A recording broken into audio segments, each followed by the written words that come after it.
Bruce Edwards is, John Hope, of course. Oh my God, John, what a role he played, I think, for really the Weather Channel. I mean, I think he set such a precedent in terms of what was expected and how to be compassionate about it on the air. And I never forgot that. And I always kind of latched onto that. But, back in the day, you had to load your own frames in what we had called a Quantel paint box. So each frame had a number, the current map or the Northeast map or the satellite picture. There was no there's a little animation here and there. There was radars that you had to dial up. I mean, we didn't even have 88D yet when I started. So, I mean, it was just a wild ride, man. But, John was very disappointed early on in my tropical updates, and he let me know that. And so one year back in 1992, I remember doing a tropical update because we always did them at 50 past the hour. And I had talked about, the prospects of this tropical system coming west through the Bahamas. And if it kept going, it was going to come in somewhere between the Outer Banks of North Carolina and the Keys. And so, yeah. And next thing I know, I get off the air because you walked off the air after you did the tropical update and the Michelin Drivers Report. And this guy named Wendell Pickens, who used to dial up our radars for us, he looks at me and goes, "Hey, Jim, Bob Sheets is on the phone." I'm like, "No way. Bob Sheets, the director of the Hurricane Center?" And I just said, "Yeah, right. You're just kidding me." And I started walking away. He goes, "No. Bob Sheets is on the phone." So I pick up the phone. "Hey, this is Jim Cantore. What can I do for you?" He goes, "Jim, did you just say that well, it was Andrew. Okay. I'm not going to screw it. If Andrew to be was going to keep going, it was going to come in somewhere between the Carolina coast and South Florida." I said, "Yes, sir, I did say that." He goes, "Don't ever do that again." I just had every emergency manager on the Southeast coast call me, and they were wondering what the heck's going on with this thing. So remember, back then it was only 3-day forecasts. It wasn't 5-day. It certainly wasn't 7-day outlooks. But I never forgot that moment. And John looked at me later on. He goes, "I'm not too happy about all that, Jim. But in retrospect, Andrew came in on a Monday morning, so it was within your window, so it was a good forecast." And I just never forgot that. That was just a great moment early on. Yeah, and you really forget about the rapid intensification that Andrew Oh my underwent. gosh, that's right. We talked so much about that today, but it had its own extreme case of rapid intensification. Yeah, I think we've seen enough of that lately. The one that I won't forget this year, guys, is Otis. Yeah, that was That's just just absolutely heartbreaking, unbelievable to Jim. me, what happened there.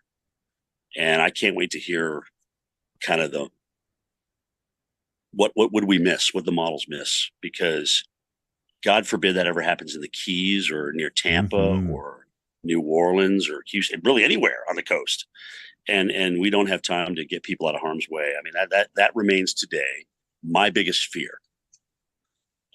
Absolutely. But of course, Acapulco was a city of 1 million people plus, so that's a whole different animal. Yeah, it's very terrifying for sure. They just weren't ready. Jim, switching gears for just a second, you mentioned one of my favorite Weather Channel people of all time, besides you, of course, and that's Gay Dawson. And I've never been able to keep up with her, but she was an early fixture on the Weather Channel, and I thought she was so good. Sorry, Bill. I just lost you guys for some reason. Yeah, did you pick us back up? I don't know what happened there. Did you hear the question? Okay. No, I didn't read the question. Something came in, and yeah, well, I had asked you about Gay Dawson because she was one of my favorites. I think he's allergic to this question. His phone may be allergic to hearing about this. Let's see if we get him back here. And Rick and Kim, I'm coming to you after Jen. So I saw your notes. Jim, you got us back? No. Here we go. I got you, but unfortunately, I can't hear you. So you know what, guys? Let me. Can I call back in or something? Yeah, do that. That sounds great. We'd love that. Right. I apologize, by the way. Yeah, what a treat to have Cantore in the first part of our show here. Kim, you mentioned we hope that we get Ken Graham on here soon, But he doesn't come without his own set of disclaimers and things that we had to deal with. That's right. So the Weather Service comms office, I just chatted with them right before coming on this, and I see he's showing up now. Okay, great. Yeah, they thought he was going to be making it, and they went through the whole process of, okay, this is raising funds, so here's things you can say, can't say, and so he's ready. I'm excited to have him on the show too. Somebody's telling Ken Graham there's things he can't say. That's interesting. Yeah, we don't want to talk happy fun ball during this time, Rick, for sure.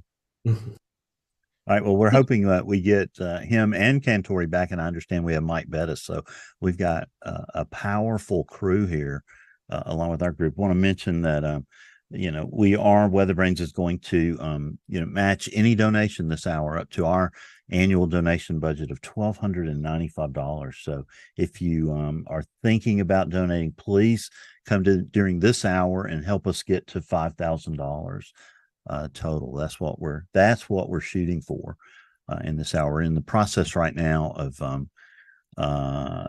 getting them all into the broadcast at once here. That's what we're going to do. We got Mike Bettis, Ken, and Cantore. So let's move them all in here. Move them in, I say, and we'll get to talking here. Nothing like live television, right, Rick Smith? Yeah, it's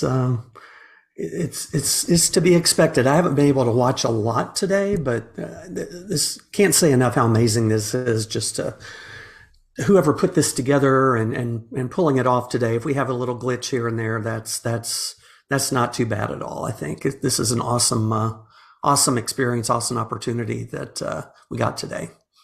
Yeah, Tim just pointed out it did go down the tubes after we came on. That's probably very true. Yeah. We bring our own level of entropy with us wherever we go. But next up on our WeatherPod's Telethon for disaster relief today, we've got Jim back. That's good. We've also got Mike Bettis, a renowned meteorologist and storm chaser from the Weather Channel. And like Cantore, his extensive experience, dynamic approach to severe weather made him a household name in the field, and he joins us today. Mike, thank you so much for being here. Hey, good afternoon. How's everybody doing? We're doing fantastic. It's been a spectacular day of raising money for the American Red Cross, and hopefully we're going to hit $5,000 during this hour. Mike, we're very excited about that. Awesome. Jim, I was in the process of asking you a real quick question, and then so if you get a chance, then I think Kim and Rick have a couple of questions for you. Mike, join in with us here since we got you a little early. But Jim, you mentioned one of my favorite all-time Weather Channel folks, Gay Dawson. She was a fixture in those early shows, and I always thought she was just the best. Tell us a little story about Gay Dawson. I mean, when I first met Gay, she's just sweet, Southern, humble, always very professional and classy, and that's how she came across on the air too. So it was one of those what you see, what you get, and I think that's one of the cool things about really all of our staff, and Mike can probably attest to this too. Is like everybody is who they are. There's really no difference from the person who you see on the air than really the person behind the scenes. We're the same person. There's no turning it up or turning it down. I mean, granted, getting up at 3 o'clock in the morning, you got to turn it up a little bit, but we're all the same people. Bettis knows. He remembers those days. Oh yeah, I remember those morning shifts. I took over for you in the What's morning. funny is you're getting up after I go off shift. I'm getting ready to go to bed. So it's like, I think I prefer that way rather than getting up in the morning. I hear you. Trust me, I hear you. So, Jim, I have a question for you. Of all the weather events you've reported on, which has had the most profound effect on you professionally and personally? Probably Katrina, simply because, we were out there for so long. Back then, the news cycle was very, very long. And, I also started in Florida. So I covered it when it was just coming in. And then we drove all the way to Gulfport and Biloxi to cover it up there. But to go through something like that and to go through it with, 475 of our vets, our heroes, and basically put away the television and all of a sudden help out the Navy CBs in getting these heroes up to the second floor, because it was breakfast hour. I mean, everyone was downstairs for breakfast. All the food was down there. All the drugs were down there. You got guys and gals that can't move. They're in wheelchairs. They're invalids. So that just had a really big impact on me. And I'll never forget it. It was frankly, it was very hard to leave. We spent a lot of days out there. We slept in our car. We had very, very little food. And I mean, if you guys remember back then, a lot, New Orleans kind of stole the show, given the fact that there was so much media there. And you obviously had the levee failures, which was the man-made disaster part of Katrina. So, Mississippi was always kind of the forgotten coast. But eventually media made it there, and we got to tell the story of what was going on there. But it was just hard to witness some of the things that I saw for the first time in my life. And you just never forgot that. And like I said, it was very hard to leave. I almost just felt like I was abandoning everybody. I can't really put it into words. It was just hard to leave. And I never forgot that. So, yeah, I mean, we had seen you the day before. Go ahead. I'm sorry. Yeah, you go through these really traumatic experiences, and you think you can handle it, and you think you're going to go out there. You know what your mission is. You got to broadcast, but they stick with you, and they stick with you. I'd interject and I say one of the most memorable moments for me ever watching the Weather Channel was when Jim was in Mississippi. And I know you remember this, I'm sure, very clearly, Jim. There was a family you were interviewing, and I think the father maybe worked at one of the casinos or something, lost his job, and there was a little boy broke down into tears. That was tough. That was tough to watch, but that was reality, right? And that was probably the most profound moment I've ever seen Jim Cantore on TV before. And yours was Joplin, my friend. Nothing can even compare to that. But I know you know what I'm talking about, Mike. You see things you weren't planning on seeing, but you got to do your best to stay on mission, right? And that's what you did, and that's what I did. And hopefully people across the nation got to see what was really going on there and just how bad it was. Yep, I remember. So guys, this is an incredible conversation, especially with you and just hearing your recollections of this. I'm going to welcome in somebody else for whom this event, I know, had a profound impact, and we're so excited to have him on the show. The director of the National Weather Service has just arrived. Ken Graham, welcome to the program. Thanks for joining us today. Thanks, Kim. Good to see you. And just taking in the stories from Jim and the others. And, I just can't help reflect being on the air during some hurricanes and talking to Jim and Hurricane Michael. Jim, if you remember. Oh, my God. Oh, yes. Remember you and I on the air, I don't know, probably 7:02 a.m. And you asked how I was feeling. And we both at the same time said we had pits in our stomach. Remember that? Because we knew what was going to happen that day. Remember that? Yep. I remember it. I'll never forget that, Ken. And that's the problem, guys. When we're out there too, we do know what's going to happen. We know the meteorology. So when it does happen, it's horrible, but you know beforehand just how bad it's going to be. So yeah. And then talk about Stephanie Abrams that morning, because I've always thought the fact that she made that decision to leave Mexico Beach probably influenced a lot of people. Actually, you know who you should ask that, Bill? Is Beth. I actually want Mike Bettis to start that story. Okay, good. He's going to tell you. He's going to tell you why, because he knows why. She actually called me, which she hadn't. We're ships passing in the night these days. We used to work a lot together. She called me. I was working in the studio, and she says, "What do you think?" And I was like, "Tell me exactly where you are again." And she's like, "I'm in Mexico Beach. We're staying at this place. It's a little bit elevated, but." And I was like, "Oh, Steph, that gives me a really uneasy feeling. Like, I know you've been doing this for a long time, and I know that if you're questioning it, like you're calling and asking what I think, then it probably tells you everything you need to know. And I remember saying, I don't think it's worth it. I think you have to leave. And I don't think I've ever said that to anybody before. I think Jim and I talked a little bit briefly via text when he was in Cedar Key, earlier this summer. I was making sure he had a place to stay. He reassured me he was staying someplace safe. But when it was Steph, and I was like, I don't know if you'll ever get out of there. Like, if you get stuck, like, no one's coming for you. Like, it's going to be a while before someone gets in there. And so she finally decided, she's like, okay. And I think she talked to you too, Jim. It was like, she made the right choice. She made the right choice. No, because it could have been a disaster. You text me and you said something to the effect was, Jim, I'm really worried about Steph, and she's scared and she doesn't know what to do.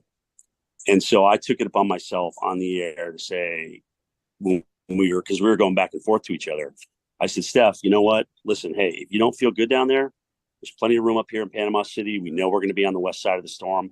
Come on up with your crew. We got plenty of room up here. Let's broadcast together. And that's exactly what happened. And guys, we don't go out there just to be in the word. I mean, if you don't feel safe in a location, or if it's not a good time to broadcast, we're not going to broadcast. Mike was mad at me when I was in, what was it, Mike Ian down in Punta Gorda. And I mean, sometimes you just get so caught up in the moment, you just don't realize. I mean, for God's sakes, you're in a 110-mile-an-hour high wall. There was this funny moment. I recount a very funny moment, because I was in the studio. Jim was out to getting beat up by the hurricane, and literally the executive producers in my ear like, get him off the television. Like, scream at him and tell him to get off the television. So I'm literally like, Jim, I'm begging you, please, like, come in just for 5 minutes and take a break, because you're getting pummeled out there. Like, pieces of tree are hitting him and stuff. And he's just like, he's in the moment, right? And sometimes when you're in the moment, like, your brain doesn't function like it normally would. And so, like, someone needed to just like say, hey, stop for just a second, catch your breath, and let's regroup. And that was a big moment for me, because I did come in and get out of the way. And I remember that. It's like, what good am I doing out here in this? I mean, yeah, can I take it? Sure, whatever. But at the end of the day, I don't want to become the story. I just want to tell the story. So, basically on the backside of the eye wall, let's do it smarter. We're going to do it in the parking garage. I mean, that was no picnic, but it was definitely a lot safer place to tell the story. And so thanks to Mike, thanks to Nora screaming in my ear, that's what we did. I want to follow this arc of telling this story. And it's so good that we have such key communicators and a former director of the Hurricane Center and now Weather Service director. You can all come at this question in different ways, I think. And I'll start, Jim, with you. Okay. You guys did all these hurricanes that have very different societal outcomes and a lot of nuance to the way you're trying to communicate it. And you just have so much experience in the field. In your view, what helps us to make the outcomes better? How do we effectively engage the public and raise awareness about preparing and responding? How do you think that is most effectively done in your experience? I think one of the best things that we've ever done from a network standpoint is the first one I saw of it, and several of the OCMs have done on the Weather Channel, is show the storm surge animation in IMR, where Greg Postel was the guy I'm referencing, and he's standing, talking about how the water comes up, and all of a sudden, it's a single story home, and it's at the top of the roof line. And as a matter of fact, Ken, you remember that, because you even said to me, Cantore, that was the best thing to do for storm surge that I've ever seen. So, and I agree. I mean, that kind of image. Here's what your house will look like if you stay. Here's what it may look like. Think about that. Think about where are you going to go? You're going to sit on your roof. You're going to be in your attic. You got an axe. You got a chainsaw. Whatever it is, those kind of images, I think, And that kind of technology that we have at our hands today, Kim, is really great for what we are trying to do and get people out of harm's way. It's not going to get everybody out, okay, but it's going to definitely help. And I think that really helped. Absolutely. And Mike and Ken, would love your thoughts on this too. What do you think being really effective for helping to inspire action? I would say, you know, the storm surge thing is, I think, is really important. And the thing that we've done, at least broadcast wise, in the last couple of years, is we've put these unmanned cameras on telephone poles, power poles, whatever it may be, and it literally in real time will show you the storm coming in. And that was very effective, I think, during Hurricane Ian.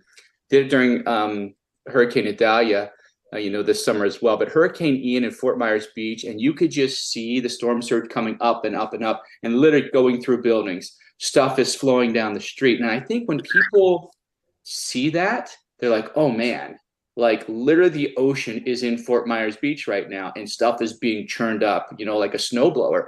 And I think those kind of very poignant images that are happening in real time, I think anymore, because YouTube, whatever, we've been inundated over the last 10 or 15 years by a million tornado videos or extreme weather, right? Like it really takes something to get people's attention, right? I think these live storm surge cameras really do a good job at pointing out the dangers of storm surge in particular. So I think that's one thing that's been very effective for us broadcast wise to show, to get people's awareness up and the understanding of what storm surge is. Yeah, Kim, can you hear me okay? Yeah, you know, it's interesting because, you know, all of us have talked about this for so many years about how to get the information to people, and they have to see it. I mean, they really have to feel it and experience it. And that's why the storm surge, you know, simulation was so powerful. But we're going to take it to the next level in the Weather Service. I mean, we're really looking at, you know, to really go into the depth of those vulnerable communities and see who they're listening to and who they trust. So we're experimenting with a few things, like up in Alaska with the University of Alaska Fairbanks, where we're going to be training local people to be meteorologists and hydrologists and scientists, and actually give them the equipment they need. And they're going to be in those communities that already trust them. We're going to try it in several different tribal locations as well, and get members of those communities trained and in those communities where they're trusted. And so we're going to try to take that to the next level and really try to be, you know, more nimble, flexible, mobile, eye to eye in the Weather Service in some of these vulnerable communities. And we know who's losing their lives. It's the elderly. And how many times do we all say, you know, if you need to have a plan, you need to have supplies. If you're told to leave, you need to do it. A lot of the people we're talking to don't even know where the next meal is going to come from. So we have to really start thinking about who's actually losing their lives in these storms, and thinking about how to really reach them more than ever in the communities. We're talking about revamping our whole ambassador program, the No Ambassador program with the Weather Service. You know, you have Storm Ready. How do we really activate ambassadors in those communities? How do we activate churches? There's incredible amount of people that only will listen to their priest or their pastor or whatever it may be, and how do we get them trained as a big amplifier of the message? So we're working really hard to really revamp our outreach program to really start getting into these vulnerable communities. That's great information, Ken. Appreciate that. Jim, I know you can't, I wish you could stay here with us all afternoon, but I think you've got to go here. I did want to catch you though. I mean, this is a telethon for the American Red Cross, and we've crossed paths. I've crossed paths with Mike out in the field after disasters, and we see the Red Cross out there. I mean, talk about how important the role of the Red Cross is. Organizations like the Red Cross, Salvation Army, others, how important are they in the disaster response from what you've seen out in the field? It's like, okay, somebody's here to help us. You know, you guys know, you go through the disaster. There's the shock of it the day after. There starts to be cleanup, you know, roads are starting to get cleared out by day 2. And then day 3, here comes the humanitarian effort. And the Red Cross, the Salvation Army, church groups, even people from outside that are watching this happening and go down, you know, a lot of them on our air are coming in, which we try not to have people do, because there's got to be some kind of organization to it. But you see that humanitarian effort come in, especially by day 3, and knowing where the Red Cross is, where they're setting up shop, where the Salvation Army is, where they're setting up shop. All these groups, it's just absolutely huge. So they're an integral part of what we do, and we are happy to be side by side with them, going through the storm and going through the mission. So, we're always on air with them to lend a hand. We're always talking to them. Jim, we're just so thrilled that you joined us today. You've really added to our hour. We thank you. We thank Phil Johnson for getting you on here. Anything else you want to add before you go and attend to your guests? Yeah. What did you say? You said you would match any donation during the hour? That's right. Weatherbrains is going to match any donation during the hour up to our total annual budget of $1,295. Well, put me down for 500, Bill.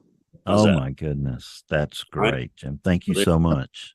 My pleasure. Make sure that congratulations to you on your fabulous career, and thank you for being an integral part of almost every American's household. Always. Wouldn't change a thing. Come back, see us sometime soon. Seriously, it really is an honor to do what I do. Yeah, I'm very proud to wake up every day. So that's awesome. Well, thank you, Jim. Stick around if you can, but we'd love to. But go take care of your guests if you need to. Thanks, buddy. I do. So thanks, everybody. Bye. All right. Good luck. Ken Graham, you've been in your role now for 18 months. A lot of people were really excited when you came into this role. Share some insights on the challenges and achievements that you think you've experienced so far in this role, and how do you see those experiences shaping the future of the National Weather Service? We've talked about it before on the show, and it's just really, we've got to change. We have to transform our agency, and we just had an incredible week with all our leadership that came into town here in Silver Spring, Maryland, where we talked about how to be able to do that. You think about, I already mentioned, how we're going to get in these vulnerable communities. We need to do things differently. We've been so plugged into the wall, so to speak, at our offices, which limits where we can go. So we've got some big decisions we're really looking at going forward in the Weather Service, and they're coming. And I think we actually have some of the earliest look at what our next operations model could be. And the first peak of it is looking at really being eye to eye in some of these emergency operations centers. They need our help more than ever. I mean, they're getting bombarded with so much information left and right. They don't know which way's up, and it makes it really tough to make some of these decisions. So if you're an elected official or emergency manager, you really need us eye to eye there to help with those decisions. If we could give another 6 hours on a timeline, 12 hours. I had a conversation with the state of California just a couple of weeks ago with the International Association of Emergency Managers, and they said 12 hours on a timeline, even 6 is an eternity for them. So we have to be able to be there in those emergency operations centers, helping with these decisions, and we're doing it. I mean, we've got the early look at an operations model, which is absolutely amazing. We're really trying to look at some, and Rick, there's a lot of culture in our agency that we're really holding on to the way we've done things in the past. And Bill, we have a 40-year-old operations model in the National Weather Service, and we're looking at how to do it differently, how to be more mobile, being able to deploy into emergency operations centers. And think of this for a second. It's amazing. We've already hired the first meteorologist to be in the White House. We don't need misinformation there. We really need the real scoop getting to the president. We're hiring California, Texas, New York City, and the state of Virginia, getting our folks into those operations centers to be able to get the information right to the decision makers. We've got to do that because it speeds things up. That's how you save lives and you go forward.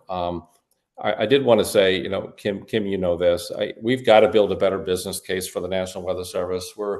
It's interesting. We're the biggest bargain in government. I don't know if you knew that, Bill. We're $4 per American per year. That's what it takes to run the National Weather Service. And we bring back trillions into the GNP of this country.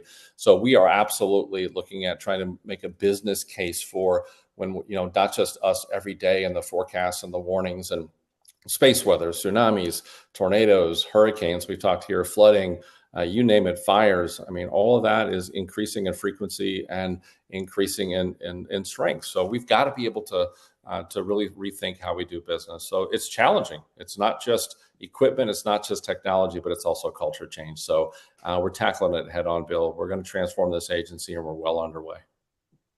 I've always said that it is definitely the best bargain in the federal budget for sure. Rick Smith, you've got a question for Mike. Yeah, just Mike, just kind of thinking, we're going to go back and forth here, but I mean, you've had a long career in meteorology and television, lots of experience storm chasing.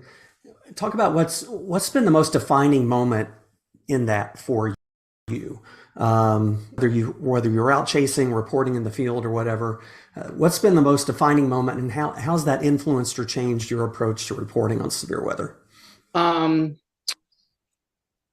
Three moments stick out for me in my career, maybe one above the rest. But Katrina, like Jim Cantore had mentioned, was really one of those moments where you saw this extreme power of a hurricane and the longevity of it, and the number of people that it affected, and had never really seen that kind of devastation before in person like that.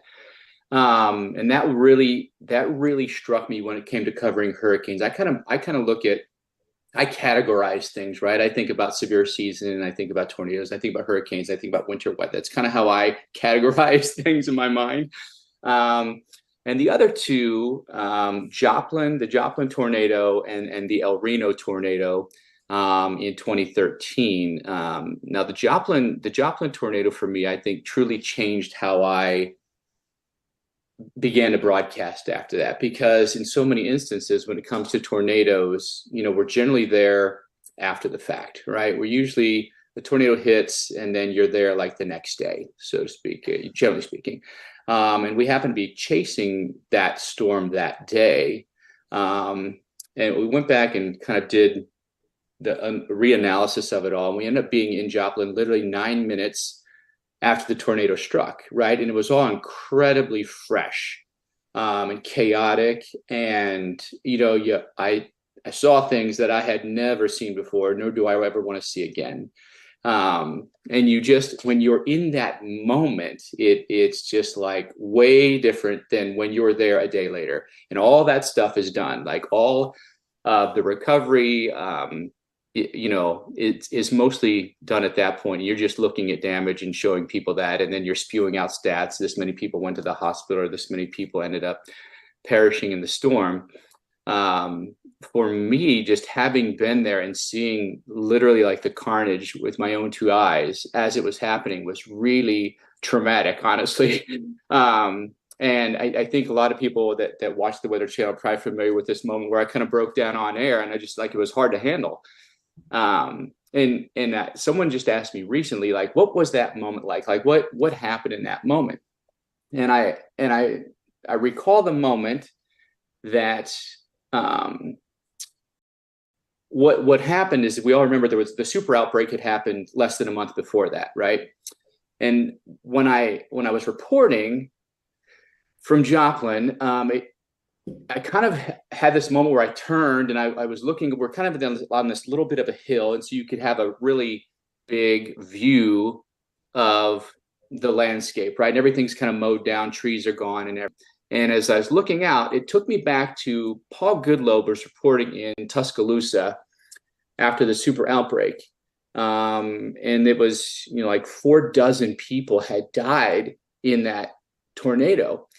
And as I looked out over Joplin that evening, and I saw how much of the city had been damaged, this moment popped in my head of Paul Goodloe in Tuscaloosa. And I thought, oh my gosh, and I couldn't say it on air, but I was like, this is way worse than Tuscaloosa. And at that moment, I was like, that means many, many more people have died. And it just kind of triggered in my brain, and I just kind of broke down at the moment. And then what kind of snapped me out of it was a gentleman that had come up to me. He's like, hey, can you help me out? Like, my neighbor's missing. Can you help me look for him? So it was then like, okay, my brain then re-engaged, and it's like, okay, there's still active search and rescue ongoing here. Can we help this guy find his neighbor? So anyway, that it was all these kind of very fast moving things that were happening, and the rawness of it all. Probably to me, Joplin was the one moment for me that stands out more than any. And how it changed the way I broadcast is, I found myself having a lot more empathy for victims of natural disasters and what they go through, because generally speaking, we don't know what they go through. In that moment, it's an incredibly terrifying moment for them. And to be there to witness that, and the rawness of that, and literally the gore of it, it was very life-changing for me. I think a lot of us kind of get chills when you're talking about that, because we remember seeing that live or after the fact. And I can't imagine that. Obviously that has a long lasting impact. Jim talked about it earlier, how these things just don't go away. And, we're scientists, we're meteorologists, but we're people too. So I know that the broadcast industry thinks about that a lot. Ken, the Weather Service is thinking about that more now. I mean, you've been very supportive of efforts that I've been working on, as a part of a large team, been working on. Talk about, you're all about taking care of the people in the Weather Service. And that includes the mental health aspect. That includes the kind of the critical incident stress side of that. Can you talk a little bit about, what we're doing to kind of take better care of the mental health side of things in the Weather Service? Yeah, Rick, it's a topic that, a lot of people don't think about. I mean, listen to the stories that Mike just told and others. And, you see these things and you look back at our careers. You've seen some things, Rick, and, I remember some scenes in, Hurricane Katrina that'll never go away. I mean, just, you're taking care of folks, and the best that you can are employees, and there's still bodies in the lake, and 2 people at the office lost their moms in Hurricane Katrina, and to see what they were going through, and both of them were talking basically like, just keep me busy, because I just need to focus. I need this. There was significant mental health issues after these big events, and just watching people at the New Orleans office just in shock, basically, absolutely in shock. They don't know if their house is there or not. You see this over and over. So our folks see a lot of things, and you get the warning out, and all that science, right, Rick? All that science, you get an early warning out, and you're like, wow, I think I provided early warning, but then you start hearing over the radio that there's loss of life, and it's really tough on folks. So at the Weather Service, we really take that serious. And when I got the job, it was definitely a no-brainer. I mean, look, it's everybody realizes you got to have people first. We got to take care of our people, and so we have mental health experts that can go out to offices after big events and actually talk to people. And we had an incredible person that was able to do that. And she just moved on to a different job. And we're actually interviewing for the next person. We take it so serious. And we take it so serious, we're going to do something extra coming up. We're going to have the person that's able to go to our offices to talk to people after these big events from a mental health standpoint. But we're actually going to do more than that. We're actually got a contract that we're doing to actually have a significant, almost like a strike team of mental health experts that can go out to offices after these big events, Rick, because people need it. It's tough on folks. They lose their loved ones. They can lose their property, and just the stunning nature of going through that is significant. So we take it serious, and it's something that we have to talk about, because people don't think of the actual meteorologists themselves, whether you're on television, whether you're private sector in the Weather Service. You go through some pretty traumatic events, and you're going to be the next one. So we need to take care of ourselves in those big events. Thank you for saying that, Ken. That is so important. And we were talking earlier to one of the directors from the Red Cross, and they said that was a need for volunteers that they have, because they need mental health volunteers to go in with them after these disasters and to make a difference. And so we are making a difference this hour. We've raised $720 so far for the American Red Cross. And don't forget, Weather Range is going to match that up to our annual donation budget. So please give, and give freely. We're going to go to break, hear a little bit more about the Red Cross. Mike and Ken, we want you to stay with us. We're going to be joined by Dr. Neil Jacobs here in a moment, and his mom, and a very special guest, Jamie Rome from the National Hurricane Center. So stay with us. We'll be right back as the WeatherPod's Disaster Relief Telethon rolls on. When natural disasters like Hurricane Katrina or Sandy happen, Red Cross emergency response vehicles and volunteers make the news. But rarely shown is the fact that on average, Red Cross workers help a family affected by a home fire or other disaster 180 times a day. The Red Cross is there for nearly 64,000 disasters per year throughout the U.S., helping people like Gene Welsh of Sioux Falls, South Dakota. A smoke alarm installed by the Red Cross saved Gene's life, going off just in time for him to escape only moments before flames engulfed his house. The Red Cross helps people like Gene and communities all across the U.S., maybe even people you know. Generous donors make this work possible. Donor gifts enable the American Red Cross to sustain a strong nationwide infrastructure comprised of local offices, robust training, integrated IT and communication systems, a fleet of response vehicles, warehouses stocked with shelter and relief supplies, and partners to help mobilize to support one family or 100,000 families. The Red Cross also relies on a network of 330,000 volunteers in communities throughout the country who respond night and day, answering the call for help. So when you hear stories about people like Gene Welsh, you may realize that the Red Cross is your Red Cross too, a local charity staffed and supported by your neighbors, making a difference every day in your own community. You can make a difference in your community too. To join the mission to help people affected by disasters, big and small, visit redcross.org/give. And next up on the Weather Brains Hour, we're thrilled to have a special trio. Dr. Neil Jacobs, why don't you introduce your special guests this afternoon? My special guest is my mom, Judy Jacobs. I'm down in her house in Charleston, South Carolina right now, and she's eager to tell you some stories about how I was a problem child. So Judy, tell us what Neil was like growing up. Give us some dirt so we can give him a hard time on the show. I was getting prepared to tell you about my stint with the Red Cross, but I'll tell you about this. We're going to do that next. We were always trying to ask questions where he would have to think through things. This is a good example. We gave him $2. He was going to go buy some crickets for his snakes. It's a pretty good mom. I let him have all these reptiles, crickets for the snakes. So I think there were maybe 5 cents a cricket or something. So I said, here's $2, 5 cents each. How many crickets can you get? And so he put the money up there and told the owner, he said, I want $2 worth of crickets. So there was no math involved. It's just, he would just outwit us on things like that. Yeah. Well, now we know, Kim, where he got this affinity for snakes. Oh, goodness. He would. Oh, I showed them the picture of that copperhead. Oh, but people would call him. We lived in Miami, and black racers. I never knew much about snakes. I do now. They would have him come over and catch them. I mean, he was 6, 7 years old.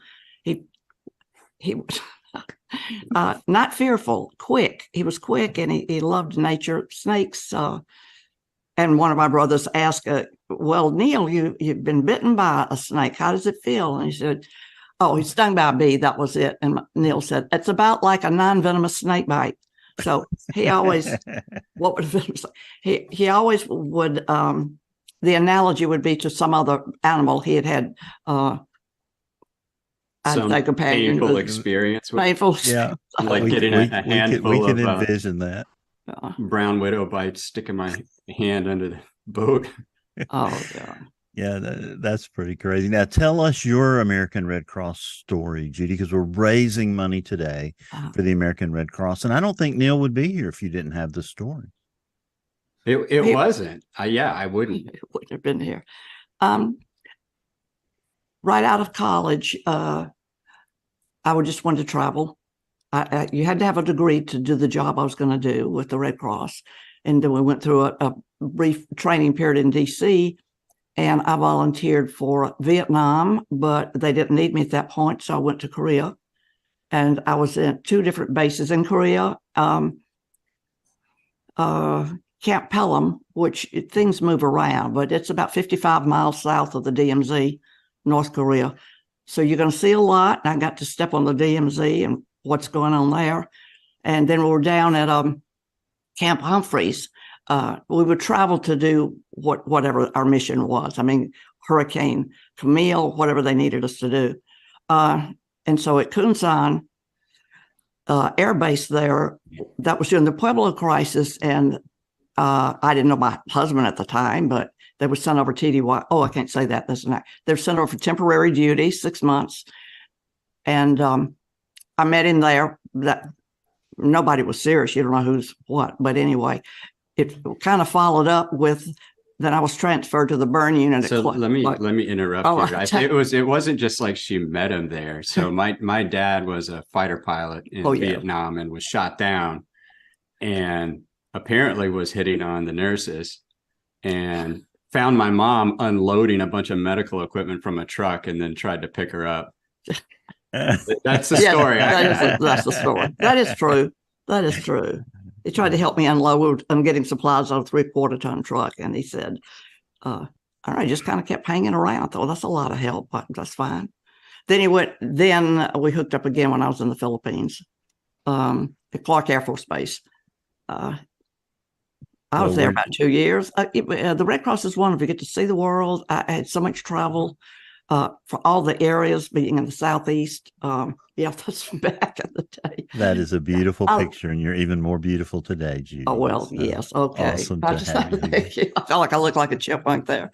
I love working for the Red Cross. Good people. If you're overseas, you're taking care of. We were stationed with the military on all the bases. We just didn't live anywhere, but they took good care of us. We got to travel. They need us at places, so to fly those C-130s. One time, the C-130 was getting shot at, and I remember that he was making circles because I had to hop to Vietnam. I was going to Cameron Bay, but out of those bases, I just saw most of Southeast Asia. It's just such an opportunity to do a good job, to meet good people, and to see the world. And I spent a lot of time with the local people too. It was just kind of an outreach program. I know in Korea, we had Koreans working for us, helping us do things, and they would want you to come to their home.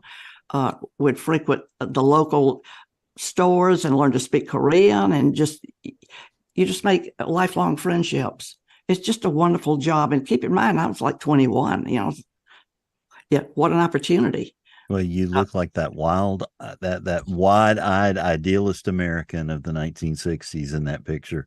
And we were just blown away when Dr. Jacobs shared it with us. Now, Dr. Jacobs, your experience isn't just limited to atmospheric sciences. Fishing gets you a lot of opportunities. One of those opportunities are your friends at the Hurricane Center that you go fishing with, including this guy right here. Why don't you introduce him, ask him a couple of questions, and then Rick and Kim can jump in too. And I'm so glad Ken and Mike have stuck around so we can all go to this final break together. Yeah, I'm excited to introduce Jamie Rome, the Deputy Director at the Hurricane Center, and longtime friend of mine. I've known him since we were in college, and fishing buddy of mine. We were actually in the green room talking about some early morning fishing that he was doing today and some fishing I'll be doing tomorrow. So, yeah, Jamie, welcome to the show.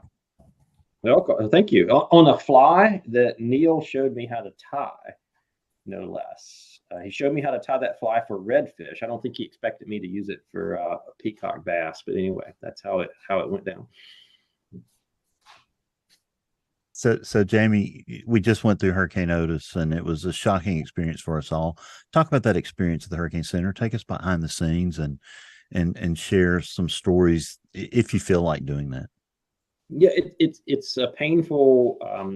For our forecasters, the best way to describe it for our forecasters is that, have you ever had that dream where you're screaming for help and nobody can hear you or help you, and then you wake up? That's how it feels sometimes for the forecasters when they're dealing with these things, because it feels like sometimes you're screaming and the word can't get out or can't get out fast enough. There tends to be about a 12, or Kim would know this better than me, about a 12 to 18 hour lag between kind of when you say something from a forecast perspective to when society kind of,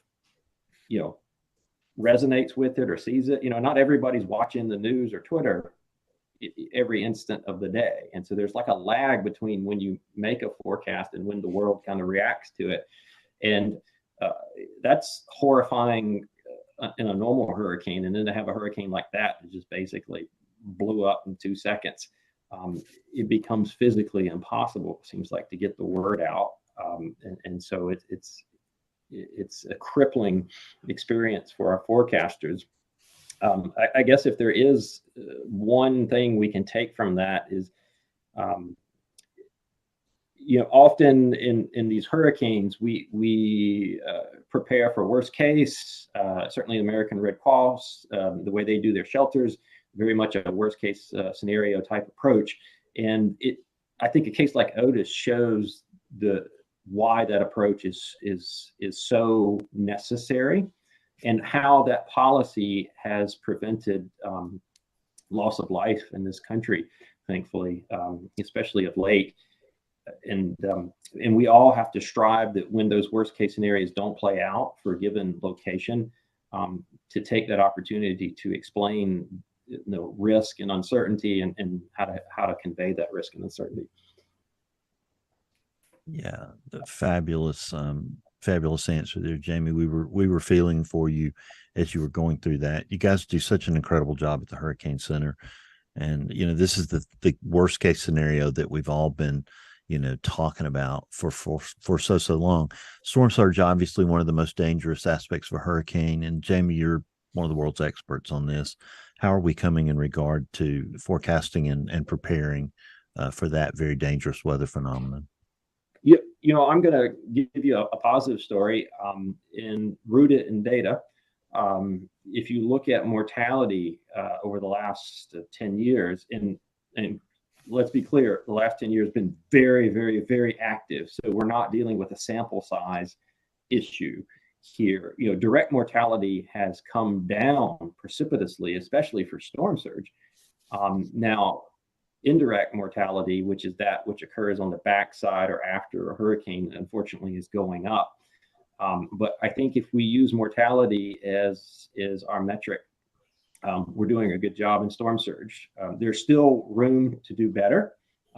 We need to get the lead times on some of our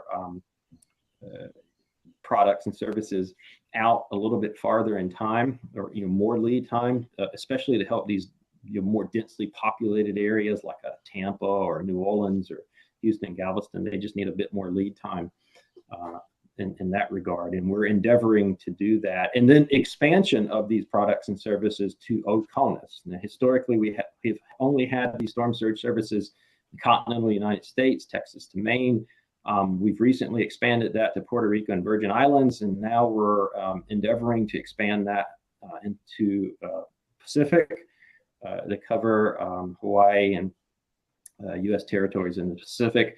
That'll be a long-term effort, take a little while to get that done. But you can see it's not just increasing the lead time, but then bringing these services to all of our citizens. I love this conversation about how we're trying to make the forecast really resonate in these events, and especially since we're talking about the Red Cross today. I think something that I'm wondering about is, in meteorology, do we play a role outside of just the forecast timeline?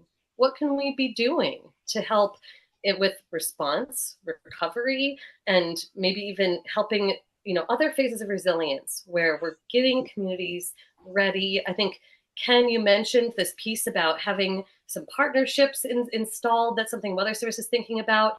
I think you can all have different views on this. And Judy, I would love to hear your thoughts on this. Having worked for the Red Cross, what role can meteorologists play in strengthening all of these pieces of the disaster life cycle? Do you all have connections with the Red Cross? Could they be in the loop on the more, a heads up on the weather? A little bit ahead of the Weather Channel kind of thing, so we know what's coming. So communication, don't you think? One of the things I noticed, like when I was at NOAA and there was a landfalling storm, I would be over at the NR FEMA, and we would have one or two Red Cross people there, but I don't know that that level of like cross agency coordination was seen throughout the entire chain. You know, just because it was at the top doesn't mean it was in the middle or at the bottom. So I don't know. I think Ken is probably, you know, the most qualified person to answer that with his connections to the EM community. Yeah, Neil, Judy, it's interesting. Here recently, we just signed a memorandum of understanding with the Red Cross. So we've declared them. We went to Red Cross headquarters here in DC and signed it, and we've declared them a core partner. Because if you think about it, those that are getting into these communities as quick as they can for that recovery, and people depend on it. I mean, they need water, they need food, they need supplies.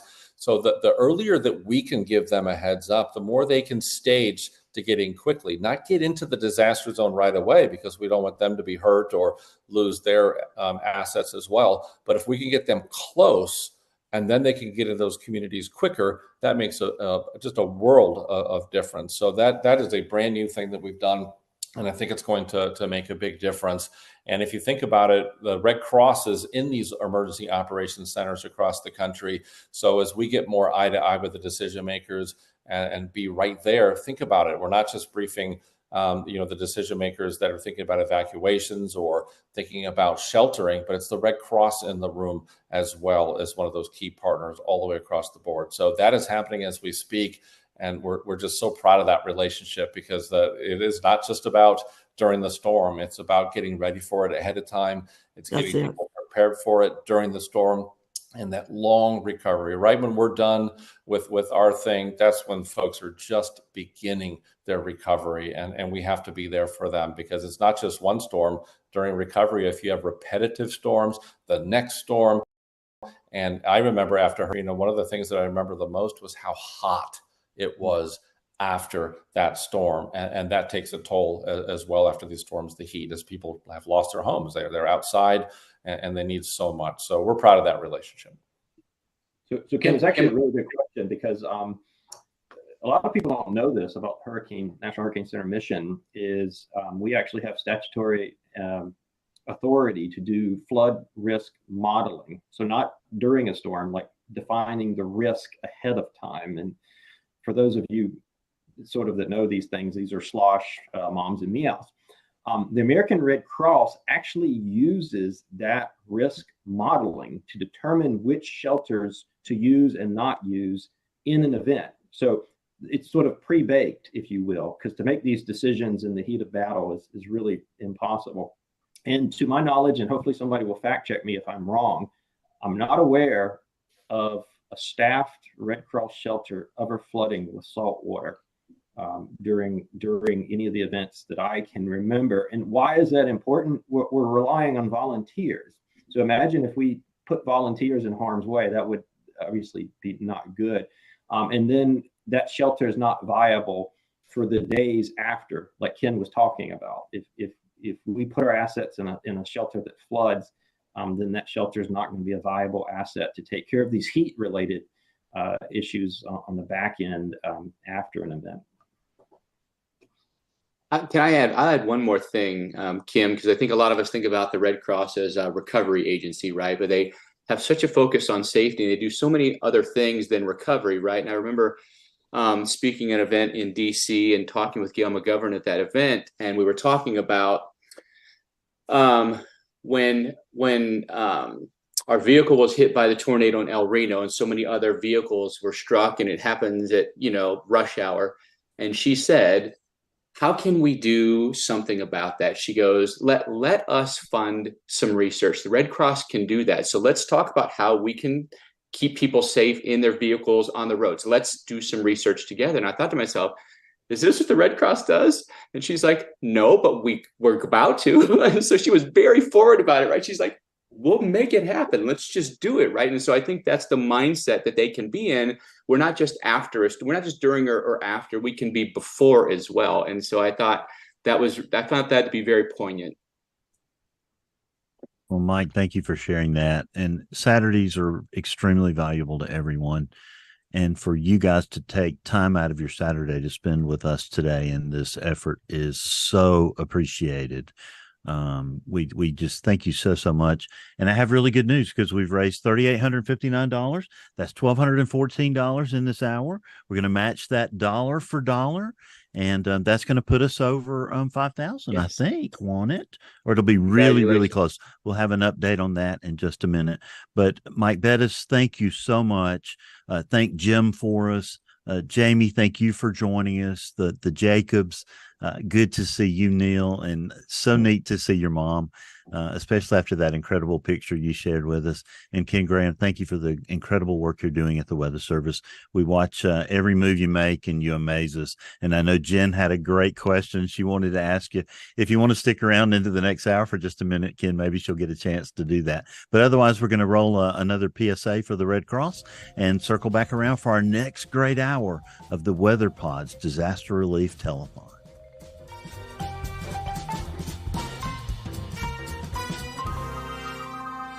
I deployed here as a supervisor, and I am in charge of the dormitory. The work that we do with the children here at a Red Cross shelter really helps the parents start to see their children. It calms their nerves a little bit. You know, as all parents do, we worry first and foremost about our kids and how they're doing. So when they see that their kids are still acting normal and still interacting with their peers or with other people, the parents can sort of take that burden off their shoulders and start to really think about other things like recovery and moving on. Having an area like this at the shelter where we have toys and games and things that are common in their everyday lives really helps them develop a sense of normalcy. I volunteer for the Red Cross because, quite honestly, it feeds my soul to know that there are people who are suffering these traumatic events, these major natural disasters, whose lives have been upended, to know that I can come in and offer them some comfort, that I can bring my expertise in sheltering to them so that I can start their healing process, really drives me.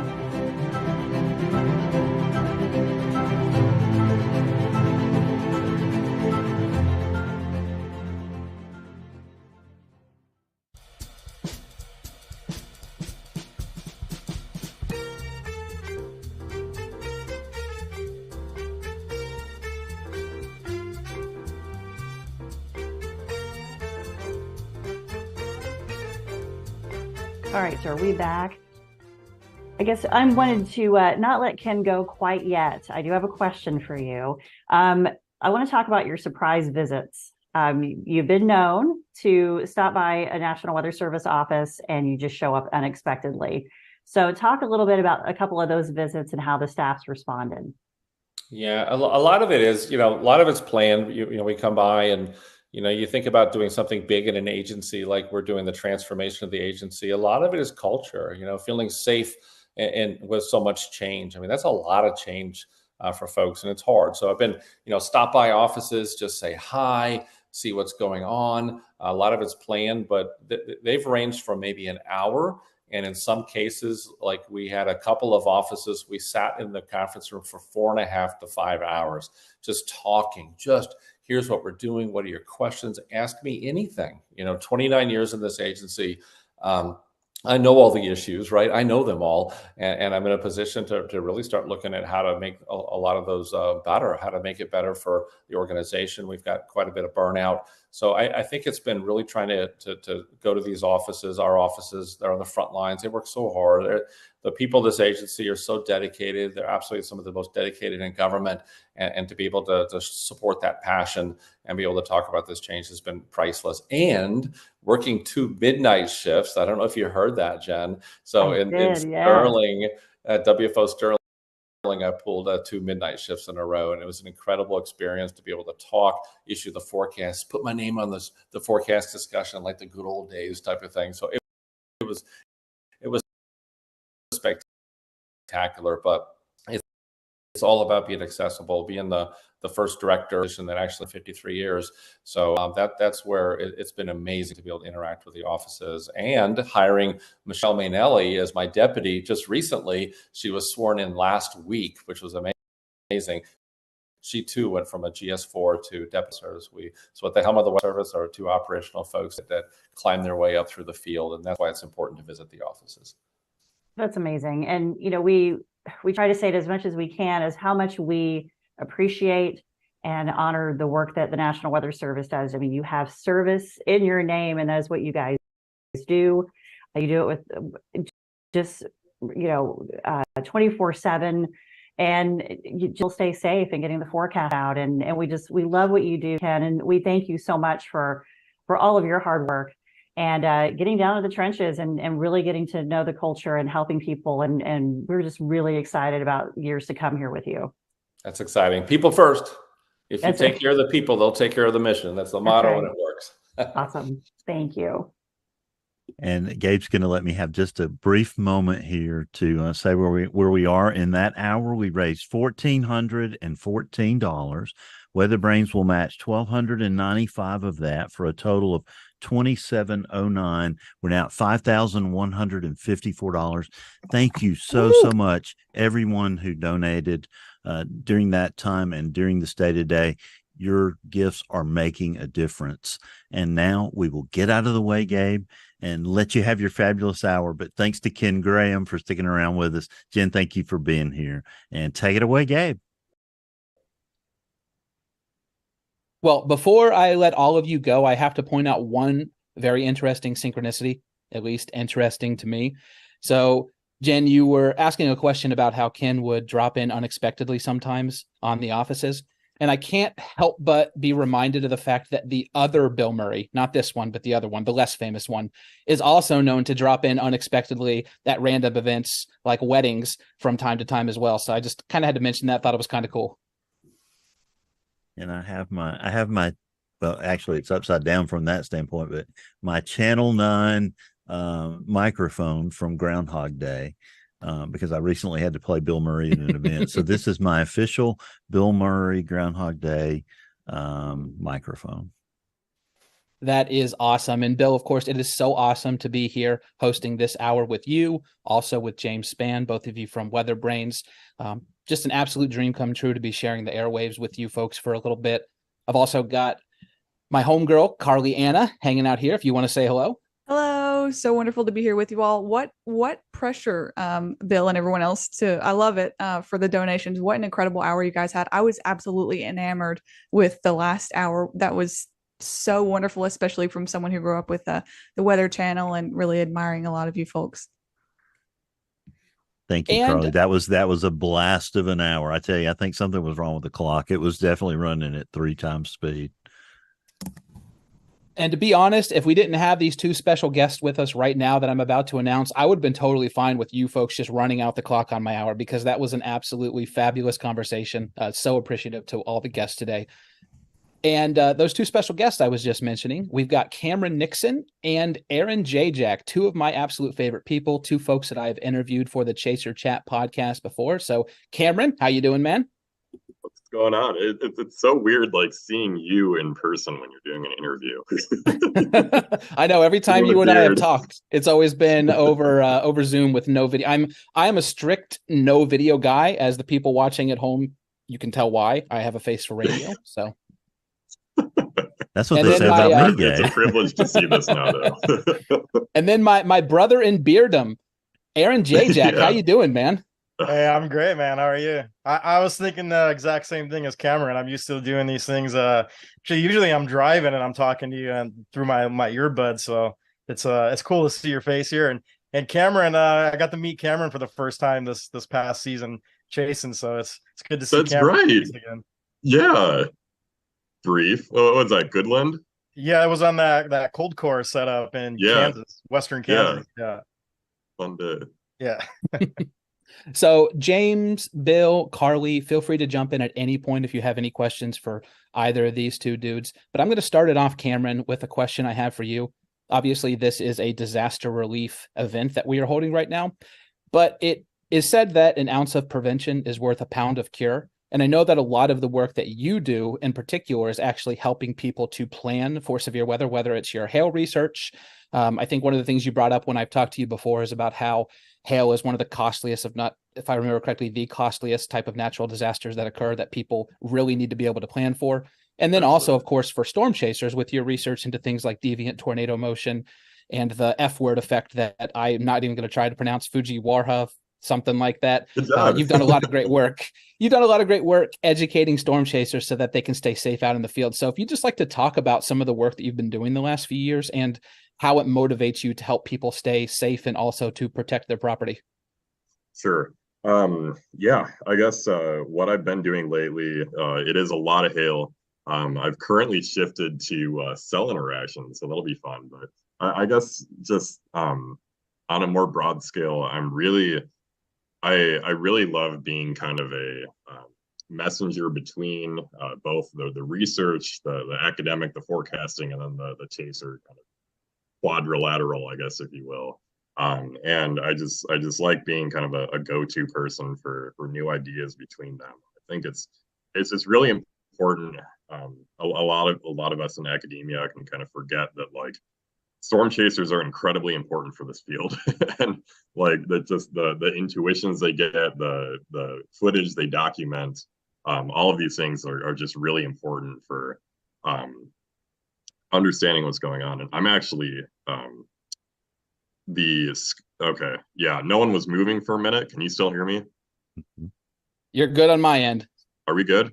Mm-hmm. Okay, that was everything glitched for a minute. I'm sorry about that.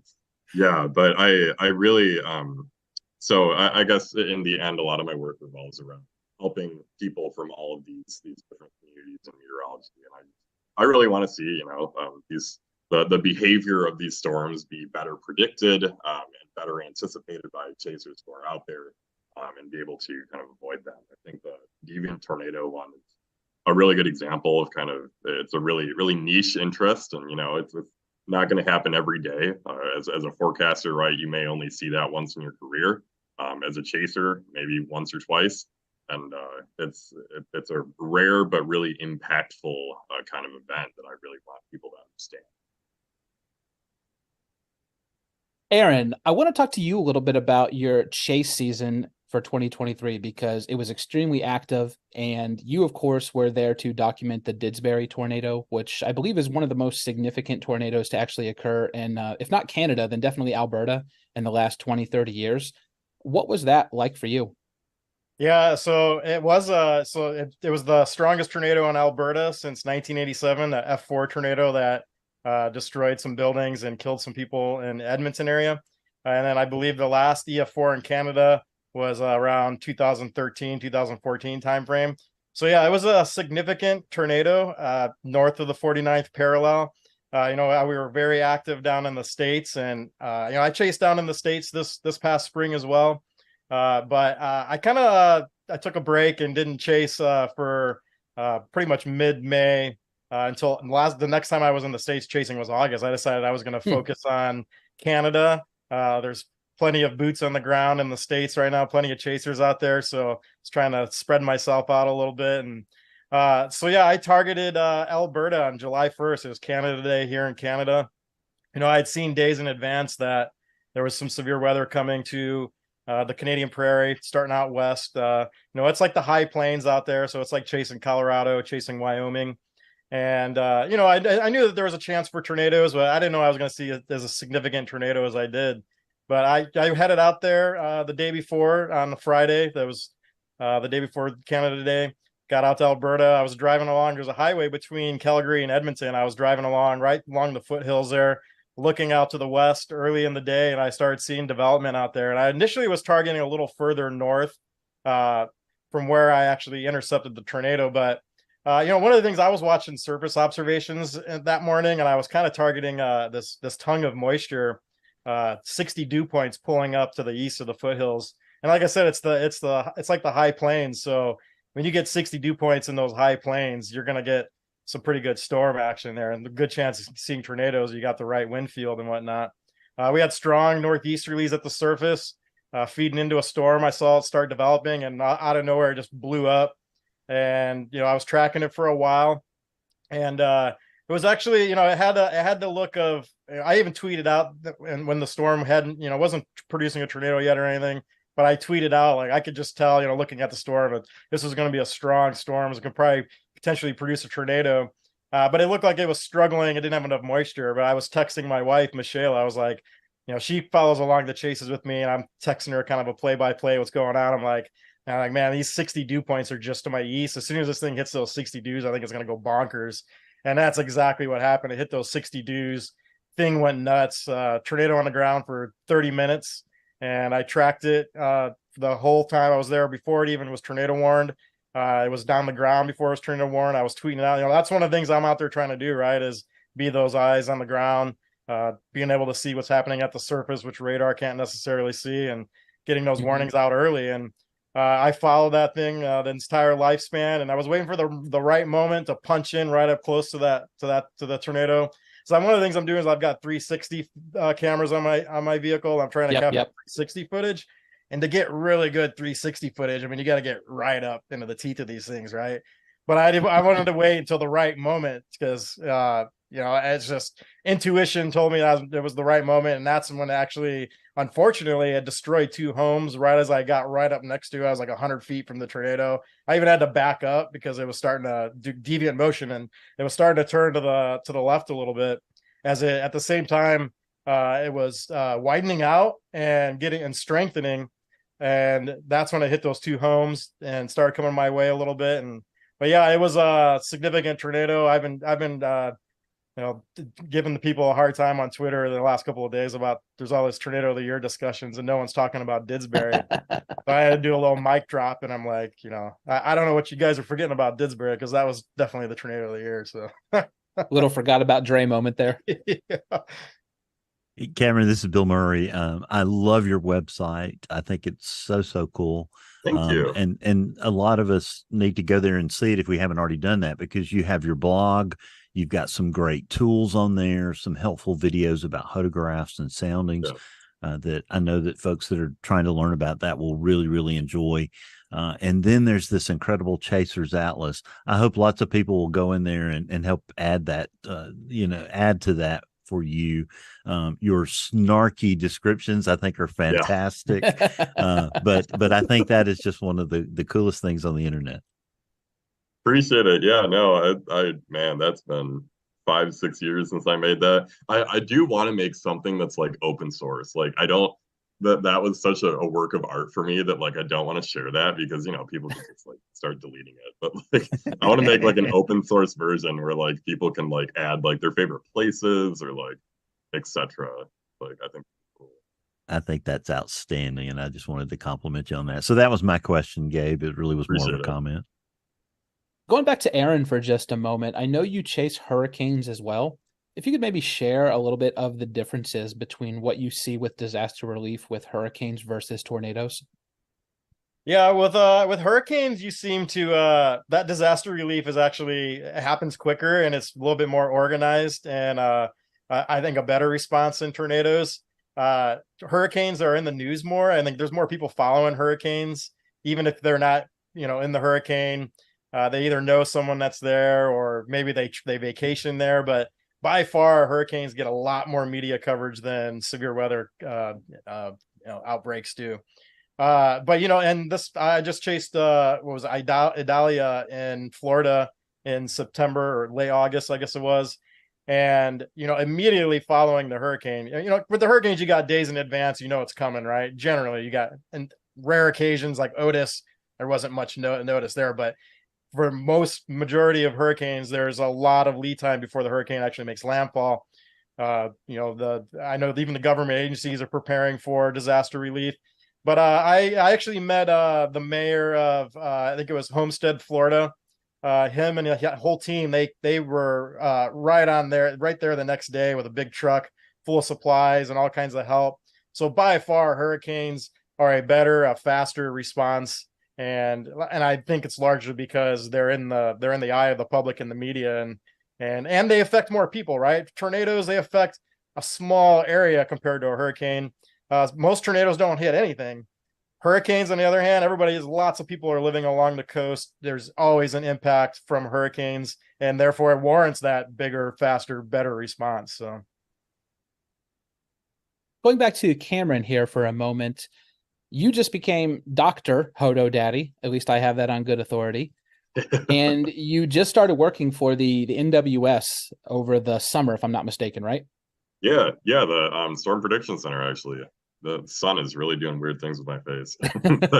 You look lovely. No, you look lovely. there we go. No, So, but yeah, so I was just wondering, what kind of work could we expect from you in the future? Obviously, things like deviant tornado motion, how to predict large hail. That's the sort of stuff that we are all very interested in reading about. And, seems like the sky's the limit now that you've got all the credentials you need and you're at a place that's presumably going to give you the full weight of their resources for you to conduct research. Yeah, absolutely. It's so what I'm doing right now, I'm working for the Storm Prediction Center's Science Support Branch. I'm being funded by CIRO, which is a OU research group. So what my first real, I guess, project that I want to do there is help create a better sounding analog system. You know how if you look at a sounding you pluck on like the wrap or something on the bottom, you'll see like that May 3rd 99 analog show up. And a bunch of other like SIGTOR analogs. I want to make that better because we could use a lot of different model data, right? We could use like hourly model data.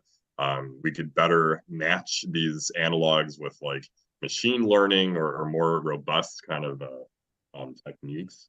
So I really think that there's a day where you could pluck a sounding and see really detailed analog information, and so it'll spit out like, okay, we have a heightened probability of tornadoes versus hail and X probability of a significant tornado given past events.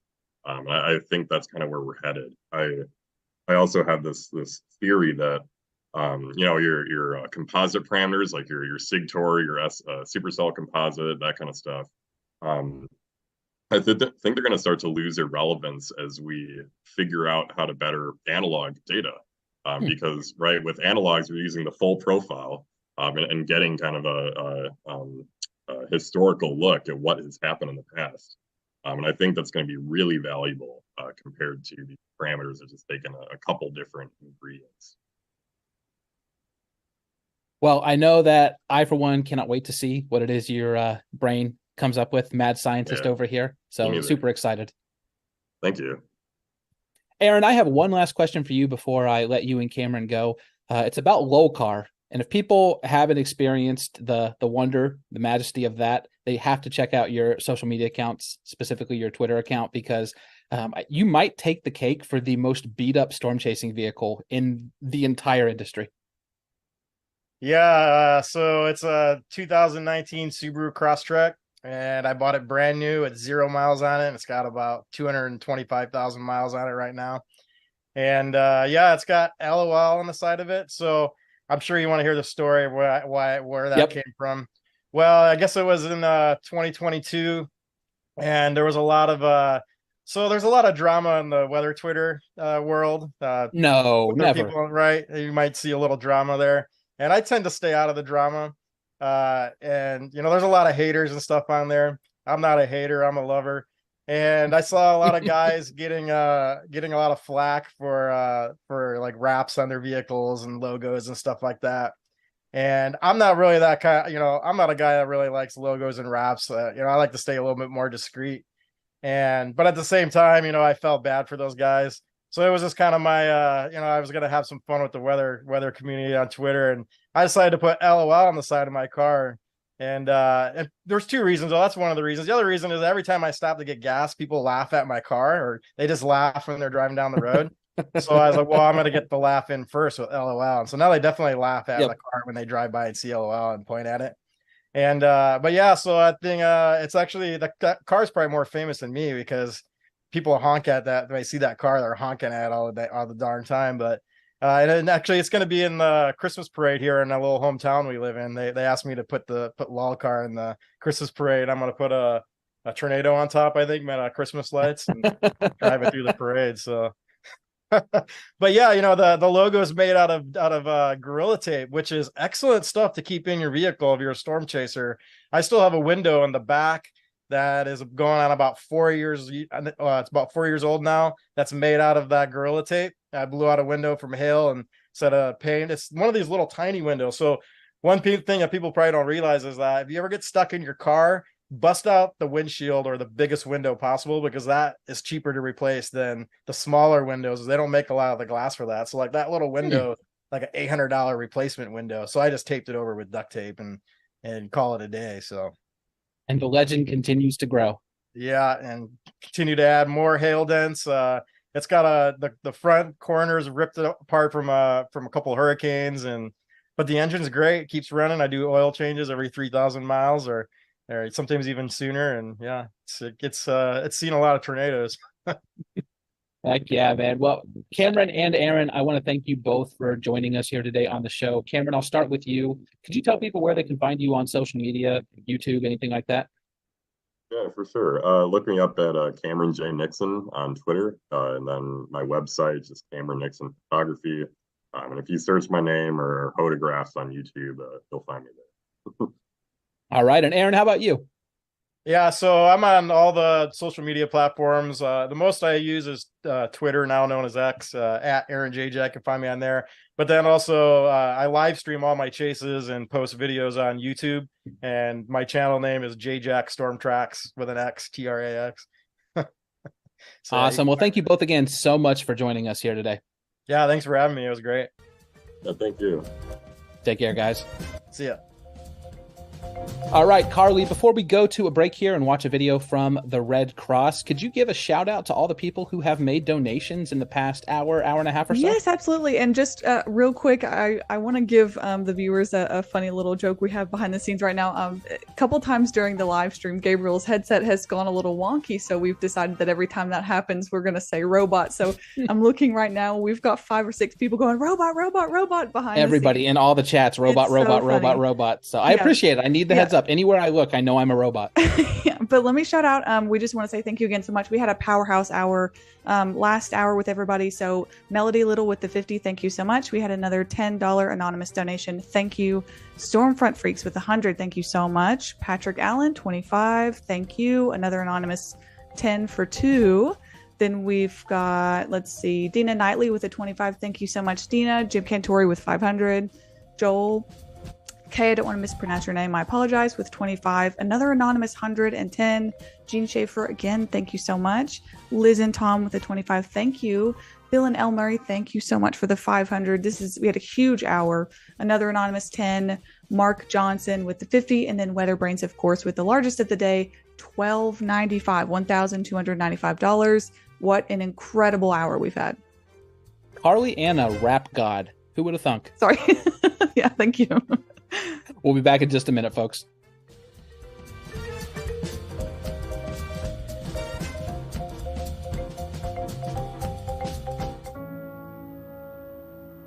The tornado experience, I never want to go through it again.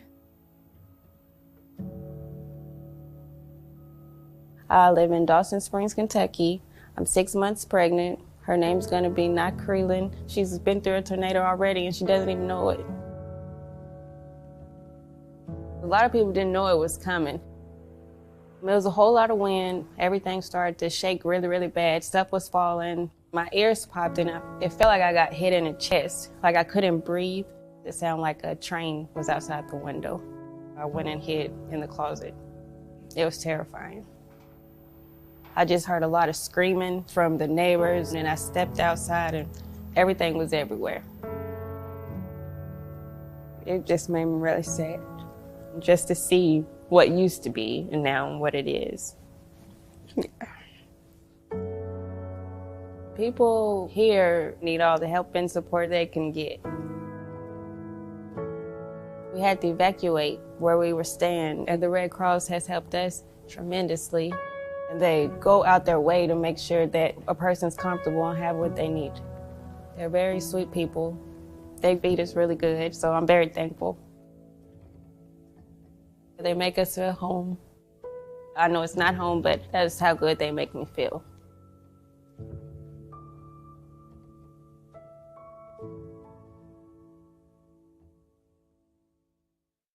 Howdy, folks. My name is Gabriel Harbor, and I would like to extend an invitation for each of you to listen to the Chaser Chat podcast. Chaser Chat has interviews with storm chasers and other weather-adjacent personalities, big names, small names, names in the middle. I talk to all of them. I've also got recap episodes from significant meteorological events, special topic-based episodes, and my personal favorite, some of the more fun, edgier content like WX After Dark and the WX Drama Report. You can find Chaser Chat anywhere you get podcasts, so subscribe now. Okay, bye.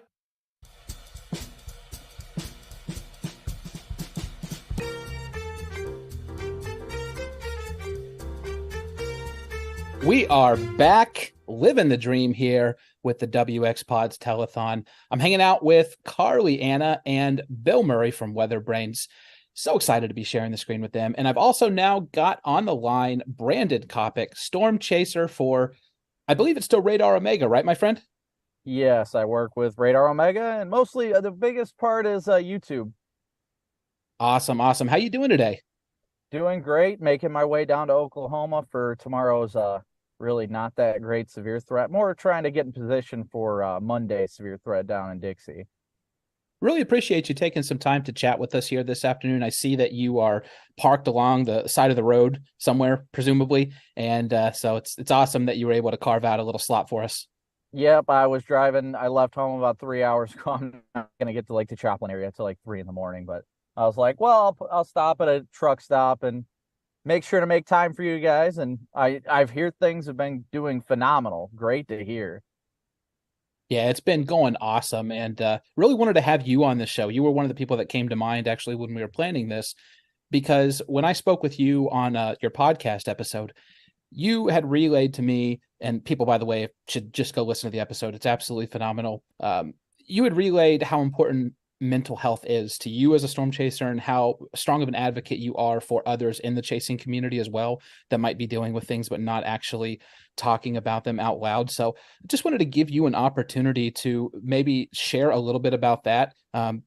Basically talk about anything you'd like, your own journey, things that you've seen with other people, and just what people might want to take into consideration if they choose to go out and storm chase a lot. Well, I mean, there's a lot of things to consider. It's mentally exhausting in itself, especially depending on where you live. I mean, I'm from Toledo, Ohio. The average drive to a target area for me is about 14 to 16 hours. So it can be mentally draining, and especially these people that do it as a hobby, it's especially even more draining because, before I did this full time, I was a truck driver. And I was working 70-hour weeks. And then as soon as I get out of my truck on the weekend, I drive out to Oklahoma and go chase. And you're like, oh, this looks great. It's a tornado setup. Then you drive all day, get there, and then it ends up busting or something like that. And you're just like, oh, like you're kicking yourself. But it's just one of those things. You always have to work through it and try and look at the best side of everything. Just because an event doesn't pan out as well or anything like that as you forecast, it doesn't mean you can't have fun. A lot of things, not even just involving storm chasing, just in life is, if you really have a positive outlook and a happier perspective, just be grateful you have the opportunity to do it. Some people don't. And, that's a big thing for me. I've gone through a lot of mental health battles lately in the last 5 years, especially. I lost my dad. He took his life, and that caused a lot of PTSD. And I've seen some pretty traumatic things out in the field. But, you have to realize that you do this because you love it. And a lot of us out here do this because we love to help people. And that's a big thing. I have had instances where, you see people that don't make it, but I go out there every time. I will never claim I'm out here to save lives. I'm out here because I'm passionate about it. I want to help and I want to save lives and keep people informed, but I'm out there to do my best and have fun with it. And I also do it for my family because everybody's got their my fiance Valerie. I've got a 3-week-old now, Cameron, and my 4-year-old Cooper. And the way I see it is if, a tornado or flood or something impacts somebody's home, that's somebody else's Valerie, Cooper, or Cameron. And I'd want to be there for them like I'd want to be there for my family if that happened to me.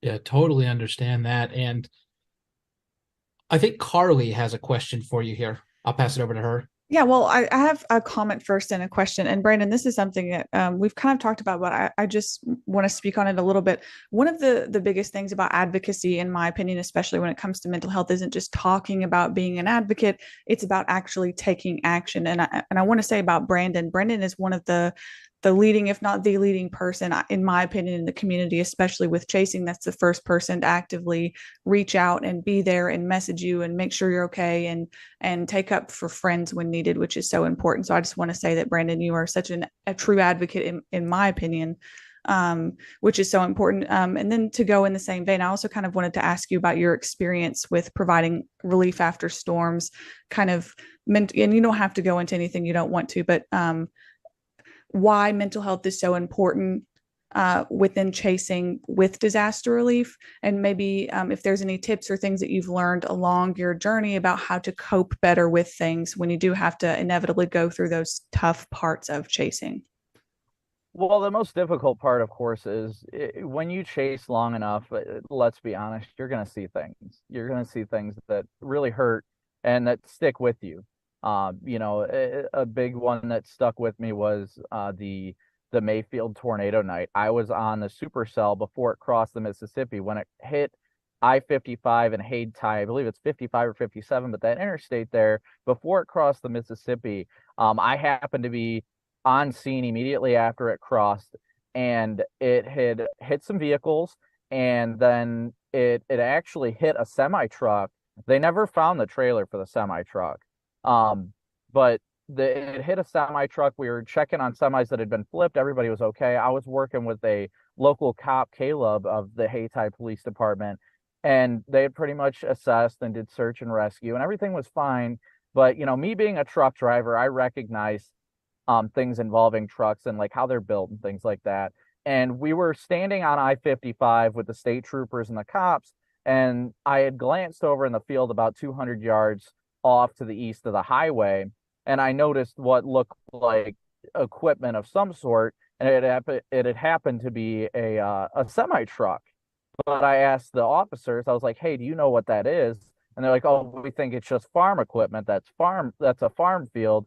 And I grabbed the officer Caleb. I was like, "Hey, just come with me. It's a little ways out.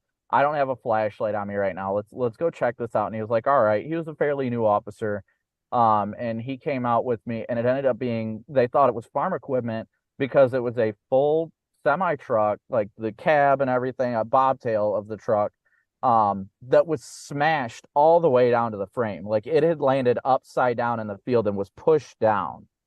And we got there, and there was a guy laying outside of the truck, and it really stuck with me because I didn't think he made it. His name is Ali, and it just stuck with me that night because he ended up making it. It was very difficult at times to deal with it because it's so hard to see gruesome injuries, and it was very gruesome. He was struggling so hard to stay with us, and he was just doing the classic, like, "I'm tired, man. I just want to go to sleep." And I just had to keeping him conscious until we were able to actually get medical personnel over there, because with everything that had happened, the officers' radios weren't working properly. And they were a fairly small department. It's a very small town. They only had like maybe 4 or 5 cops in that town. So we finally got him the help that he needed, and we had to carry him on a backboard all the way back to the highway into the ambulance. And it broke my heart because later I was told by the chief, he told me that his exact words was, "I believe he passed away on the way to the hospital." And that just broke my heart because I had spent so much time and effort like helping to keep him conscious, doing what I could medically. I'm not trained medically by any means. I know how to stop bleeding and basic trauma, and I'll never go beyond what I know. But it broke my heart, and it threw me into a depression. But then like the next day, the trucking company actually reached out to me and was like, "Hey, no, he is alive." And I was like, "No, like you've got to be, it's got to be the wrong person." And they're like, "No, seriously, that was our truck. His name is Ali," and all this stuff. And I was like, "Are you kidding me?" And they're like, "No, we just met with him today."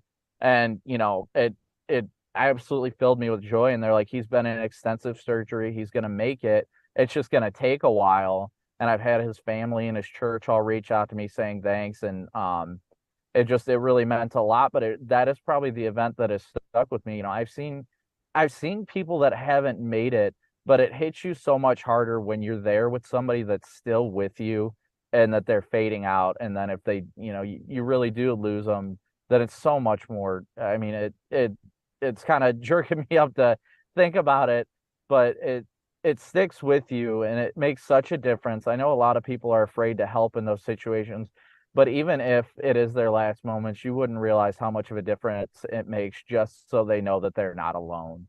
And that is such a significant thing. And it's difficult. It is truly difficult to do those kinds of things.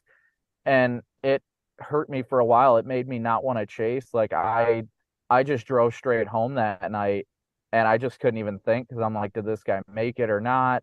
And the cop ended up getting an award for his heroic efforts and helping to find him and all that stuff. I had recommended him to his department because he went above and beyond when they had essentially completed search and rescue and were calling it.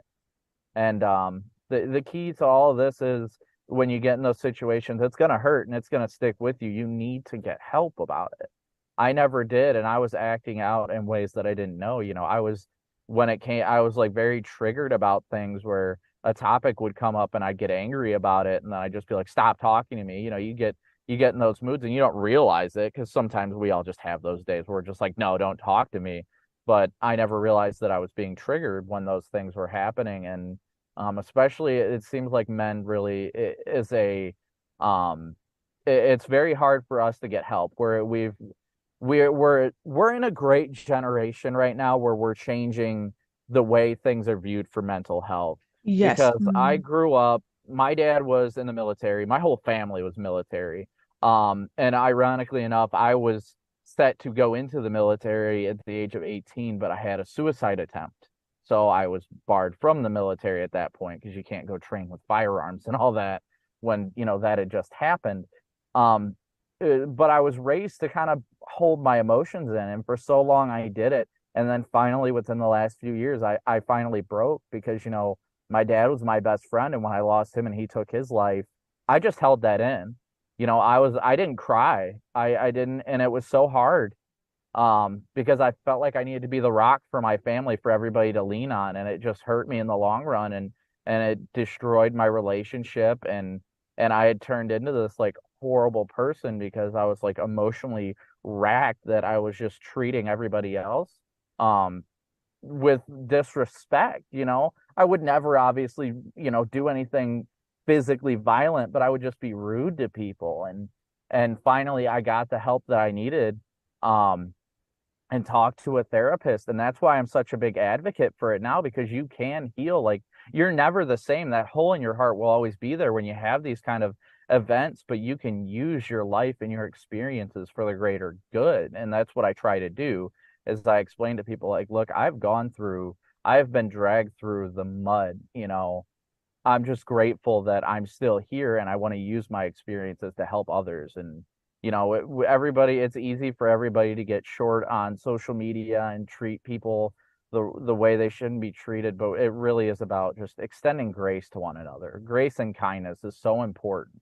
Just, somebody could say something you don't agree with or something like that. There's no need to make things personal. Like, we can all have constructive conversations and help one another. It doesn't always have to be, my opinion on this forecast is this, and then somebody's like, oh, well, you're dumb for that. And then you never know what somebody's going through. You want to use it as a moment to educate. If you are saying like, okay, this person is hyping this forecast, like saying like tomorrow could be an El Reno day when we know tomorrow's like a hailer day.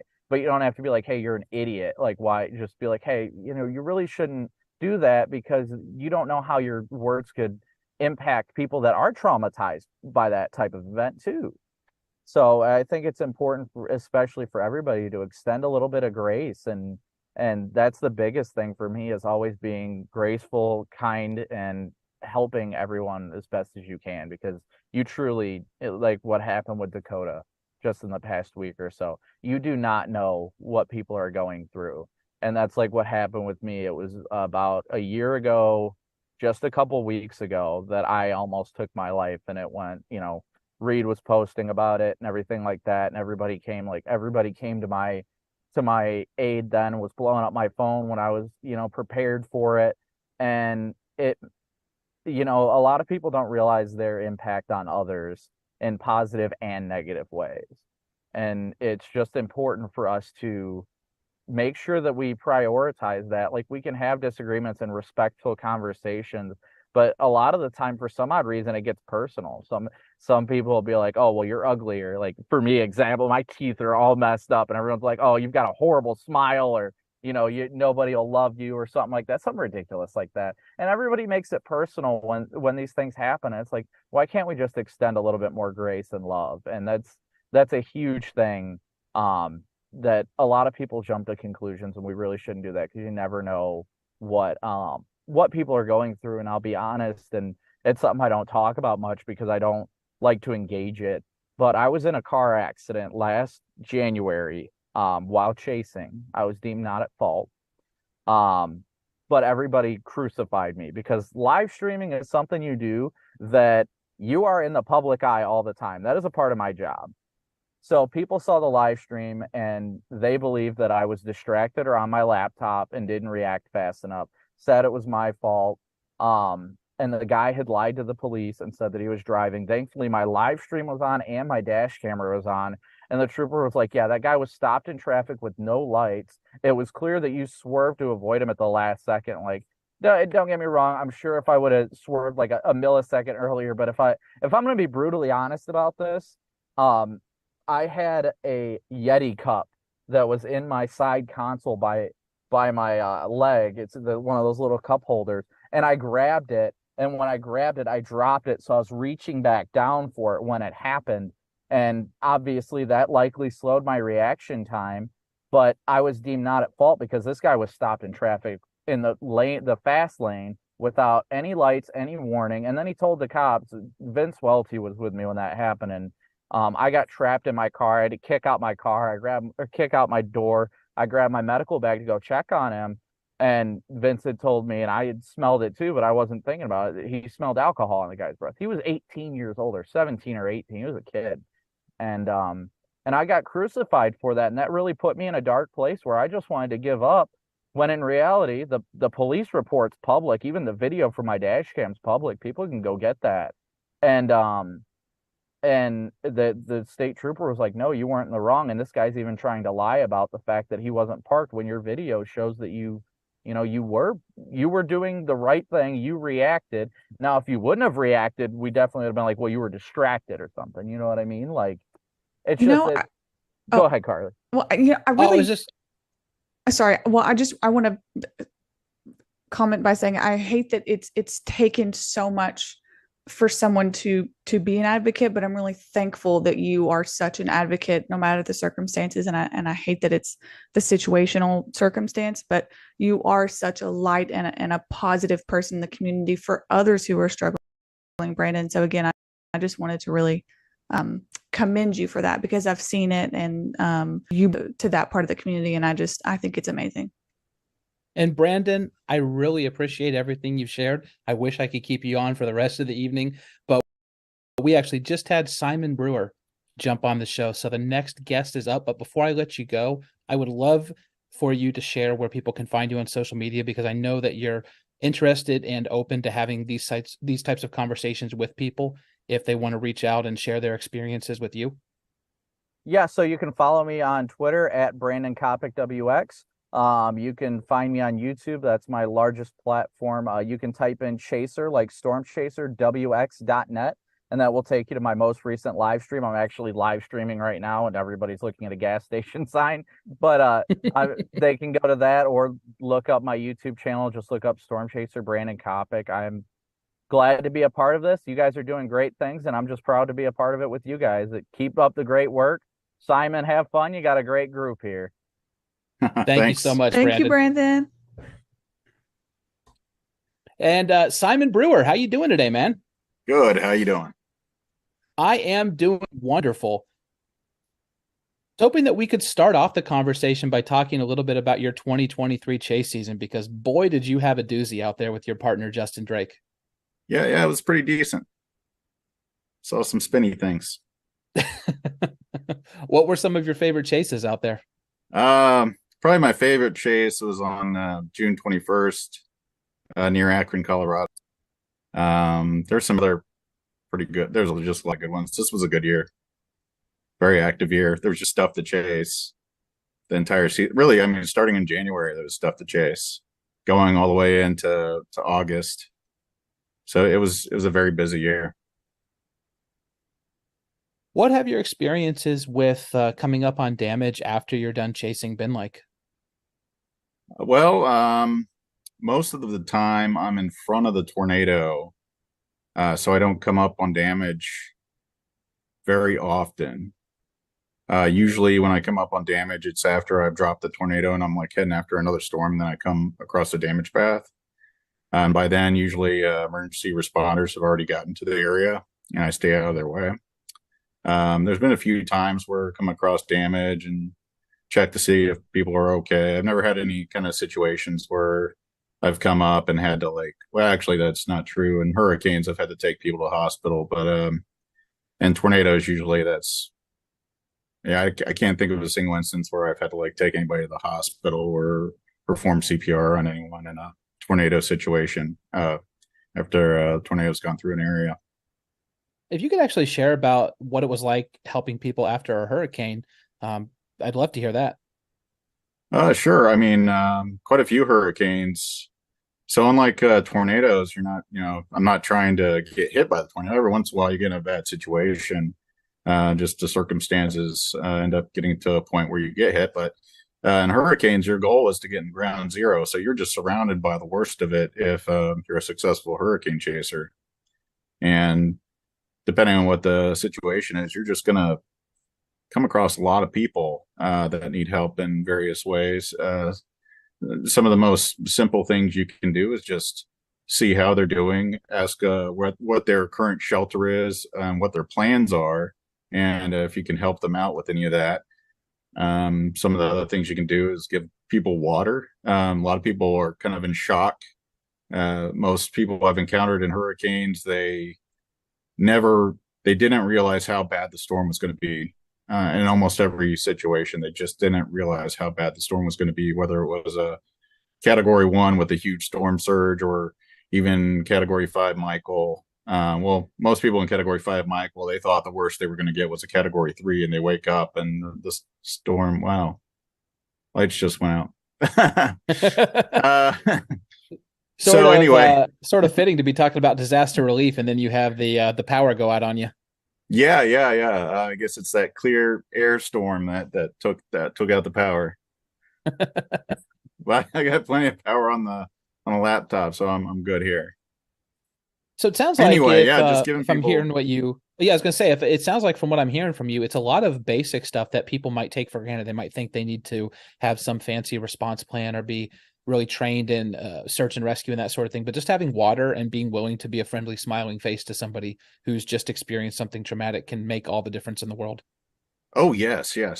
If you come across anybody in a hurricane situation, first thing you should be asking them is how they're doing, where their shelter is, and what they plan on doing over the next couple of hours or even the next couple of days.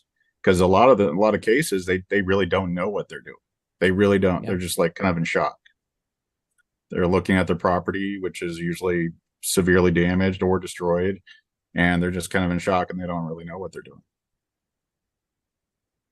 Now, I know I sent out the invitation to your partner in crime, Justin Drake, as well. I was hoping he'd be able to make it here, but unfortunately he's not. I would like to know, how did you two get connected and start storm chasing together? Because you're kind of a legendary duo at this point. So I was on the 9-year plan at the University of Oklahoma to get my bachelor's degree.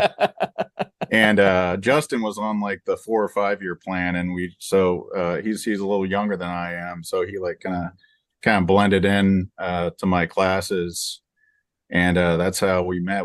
I guess we kind of said hi several times over the last 2 years. We were at University of Oklahoma, and then on graduation day, I think we were actually on stage about to go up. There's get our actual, shake the hand of like professor and get our diploma, get our picture taken. I was now casting for my friend Jim Bishop. He was chasing a big tornado up in Pitcher, Oklahoma. And Justin just kind of like leaned over and was like, "Hey, you want to go chasing sometime?" I'm like, yeah, sure. We exchanged phone numbers, and then I think like maybe a week or two later, he was in the car with me, and he must have been hooked. And we've been chasing ever since. And this was in so our first chase was probably like in mid-May of 2008. Wow. So you guys have been at it for quite some time. Yeah. Well, Simon, thank you so much for joining me here on the show today. Before I let you go, could you tell people where they can find you on social media so they can check out some of that sweet footage that you're always putting out? Oh, sure. Yeah, you can find a lot of my footage or some of my footage on Stormgasm, a YouTube channel. So just type Stormgasm into YouTube. You'll find my footage. You can find me at Simon Stormwriter on Twitter. I've just got kind of into Facebook and Instagram a little bit more recently with the pending collapse of Twitter. So it's always collapsing every other day. Yeah. It could go at any minute. Well, thank you again so much, buddy, for joining me. Thanks for contacting me. Good luck on this. Yeah, I love your work, Simon. Thank you. Thanks. Carly, we just have a few moments here, and I want to make sure we shout out everybody that has donated recently. So if you could go ahead and go back to Rap God style and let us know. Yeah, not so many this time, unfortunately. Okay. But so we have another anonymous 100 bombs. So thank you, 2 of those in a row. So thank you so much to whoever donated there. They double clicked.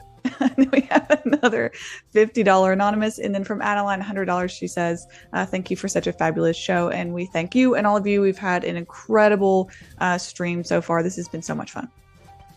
Absolutely. And one last thing before I send this back over to break, Carly, we have been running a giveaway all day for your Two Storms apparel brand that is also closely tied in with disaster relief and mental health after the storm. So could you just tell folks what they can do if they would like to have a chance to win one of those 2 free t-shirts that you're giving away? Yes, so we're going to be giving away, as Gabriel said, 2 free t-shirts and some accessories, stickers, and things. So we're going to pick 2 winners. All you have to do is 2 things. So if you want to win, you need to, 1, make a donation today to the American Red Cross. And the second thing you need to do is to take a picture or a screenshot of your donation that you send in and send it to me on Twitter at 2storms_. So that's TWOSTORMS_. If you want to win one by the end of the day, we'll pick 2 winners. Thank you, Carly. And Bill, thank you so much for joining me here on this hour as well. What a great hour, Gabe. You talked to some of the most fascinating people, and I love all of their work. And it was just great hearing those very real stories from the field, because, this is much deeper than people give it credit for. Mm-hmm. Absolutely. So we're going to throw it to break now. Make sure you stick around, though, because coming up next, we've got Brett Adair, Chris Jackson, and the video game developers of the Outbreak game. James Brierton and the Carolina Weather Group crew are going to be holding that down. So see you, everyone. I'll be back later tonight about 9 o'clock Eastern. And until then, have a good day.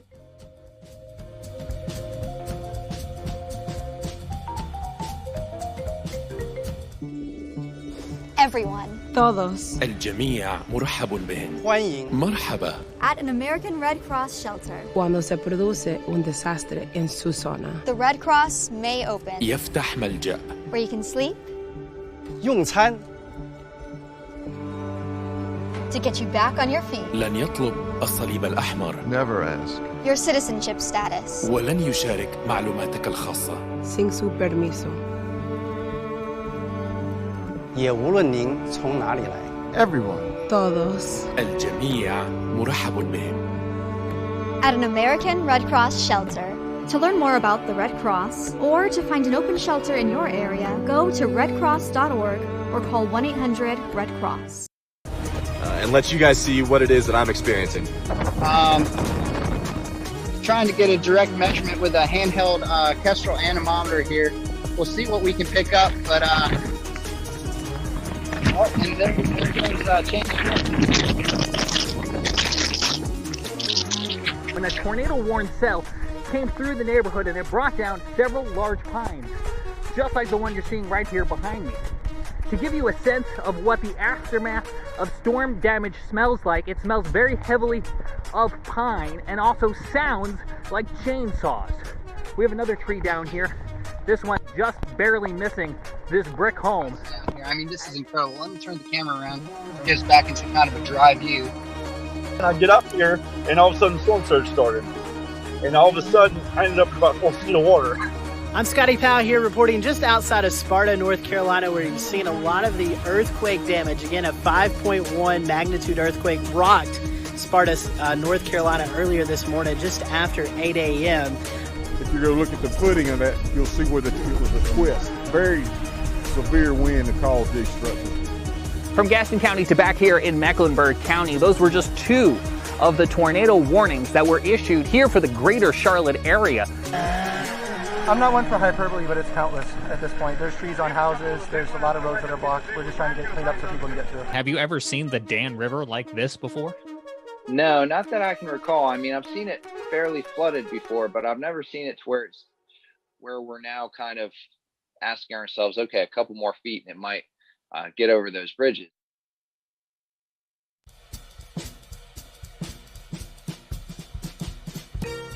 Here it comes, the 8th hour of the Weather Pod's Disaster Relief Telethon, 6:10 p.m. Eastern Time. Welcome back. James Brierton for the Carolina Weather Group here, and we have another great hour. Thanks to everyone who has been donating. $5,604 raised so far for the American Red Cross and their amazing disaster relief efforts that happen more often than we like to think about. We welcome in our guests this hour, Brett Adair, James Spann, and Dan Whitaker from the Carolina Weather Group are here, and this is going to be another great conversation. And we welcome in everybody who's watching live on Facebook, YouTube, and the platform lovingly formerly known as Twitter to comment along and join our conversation here. We're going to get to Brett in just a second because I know he's probably looking forward to maybe having dinner or resting a bit because I know you're feeling a little under the weather. And so I appreciate you hopping on here tonight. But Bill, I wanted to start with you because James Spann is with us. And I know James also had a bit of a long week. And so I wanted to acknowledge it's good to see James back with us tonight and let you guys kind of catch up here for a minute. Yeah, I don't want to be emotional, but we went from kidding about James, maybe catching a bug from one of his school visits to 10 o'clock, rushing to the hospital. And I mean, it really led for a really sleepless night for me because, I never thought about a world without James Spann. And I knew he's being lifted up so many different places with prayers and well wishes. But at the same time, it was just shocking, James. And you broke me right out of it at 4:45. I got a text from you, said, feel like a new man. I need you to do the radio for a couple of days. But, I'm resting and recovering. And we were so thankful for that, James. Well, I don't want this to be about me, but yeah, it was a very strange week. And, unexpected things happen to everybody. And, part of what we're doing here on the telethon, it's trying to help people. And goodness gracious, at some point, we all need help. We all need help. Everybody watching and listening, everybody here on the show. And that was just a very odd case. I don't get sick. I don't do sickness. I don't go down. I work. And, but there comes a point where things happen and the abdominal pain was so severe. I knew that I had to go. So they got me into surgery. Surgery didn't last that long. And it was a double loop bowel obstruction. How nasty is that? But they got in there and they did it with a laparoscopically, so they didn't have to cut me wide open. So that helps the recovery go faster. But I feel like a new man. So I'm very blessed and I'm just honored to be here with all these important people. And, Brett's, he's struggling down in South Mississippi, too. He's on the Mississippi coast, and I think he's got a bout of the flu going on here. So we do not need tornado activity down here in the Deep South this week. No, James, we can do without that this week. To me, I haven't looked at today, obviously, but thankfully it looks like it might be more of a rainmaker, which we do need down here at this point. Yeah, just looking at it, where we are, Mississippi, Alabama, looks like it'll be a late night, Monday night, Tuesday morning initiation when the air is kind of stable and the dynamics kind of pulling away. And hopefully it's just going to be a good beneficial rain. That's the best possible scenario for everybody. So we can certainly live with that. So fellas, ladies and gentlemen, how's the telethon going? Give us an update here. It's going amazing, James, and we have to, continue to spread our love for you because, as it says on the screen, the top donor right now is the Weather's Brains podcast at $1,295 because you guys put together such a great, epic panel of guests in I think it was the 4 p.m. Eastern hour. Mr. Jim Cantore of the Weather Channel donated $500, and then you guys went and doubled up everything that came in during that hour. So it brings our grand total now to just over $5,600 and counting, with about 4 hours left in tonight's program. Brett, let me ask you, because we have seen your footage on network news, on local news, on the internet. Unfortunately, a lot of those images come from communities that fortunately receive aid from the American Red Cross. So you're on the ground a lot as a storm chaser with your brand LSM. Talk to us a little bit about what it's like sometimes being the first person to roll into these communities, or the person alongside first responders and disaster relief to kind of be there on the ground. How do you juggle that? I'm here as a journalist, I'm here as a scientist, and I'm also here as a human being. Well, in many cases, especially this year, I think one of our most intense situations on the ground was the Rolling Fork, Silver City, Mississippi tornado back in March. And that's where we basically told our network partners, look, we're on the ground here, we're pulling up on damage, and we hear people screaming for help. I'm going to leave the cameras rolling in the car, but I'm getting out to go do my job at that point, which in my opinion is to help these people. And luckily, we did do that. We met a little boy that night named Caleb. He has dealt with numerous surgeries over the last little bit in the Jackson, Mississippi area. I have kept in touch with his mother, Miss Jessica Drain there. And I'm happy to say we thought Caleb was not going to make it that night. We put him on a coffee table. He was looking really lifeless, but we got a group of 6 or 7 guys together, put him on a coffee table and put him in the back of a sheriff's car, and they rushed him to the hospital, and he had emergency brain surgery that night. So, it's difficult because in my personal belief, I know we're doing a job as journalists, as meteorologists, and, as in some cases storm chasing on the ground, but from a humanitarian aspect, at that point, we just let it all go. You're there for a reason. God puts his hands on you to assist these people, and you need to do that. So that's what we did. Luckily, that particular situation, that boy's doing very well now out of the hospital and looks to make a full recovery. So it's difficult, though. It's very difficult, and that's the reason for the people that are going to storm spot, or if you desire to do any of the chasing side of this business, get the training, get the first response training, get the CPR training from the Red Cross, have those tools on hand, because at some point, if you do this long enough, and I've had to deal with it many, many times, unfortunately, you're going to need those. Brett, I have one more question, and then I'll see what the others dialed in tonight want to ask you. But have you ever needed, when you're out yourself, the assistance of the American Red Cross or an organization like it? And if not, what are you as a professional bringing with you in terms of gear and preparation that allows you to be in these places that suddenly find themselves maybe off the grid and cut off from the rest of the world? Well, James, we've got first aid kits first and foremost. I can do a limited amount because I'll be honest with you, I'm not a nurse. I have limited training, but I'm going to do what I can on the ground if I'm the first one there. And that night we ended up being one of the first 2 or 3 people that were on the scene. And, we bring equipment that assists us in getting in, whether it's chainsaws, chainsaws, chains, any of the heavier equipment. We try to keep, at least something to help us get some of the smaller debris out of the way so that we can get in. And, always we have direct connections with groups like the American Red Cross. Another great one is the Samaritan's Purse. They were on the ground doing great work across Mississippi during that particular event, but we see them at every event. Those are 2 of the organizations that we see at every event that we cover typically.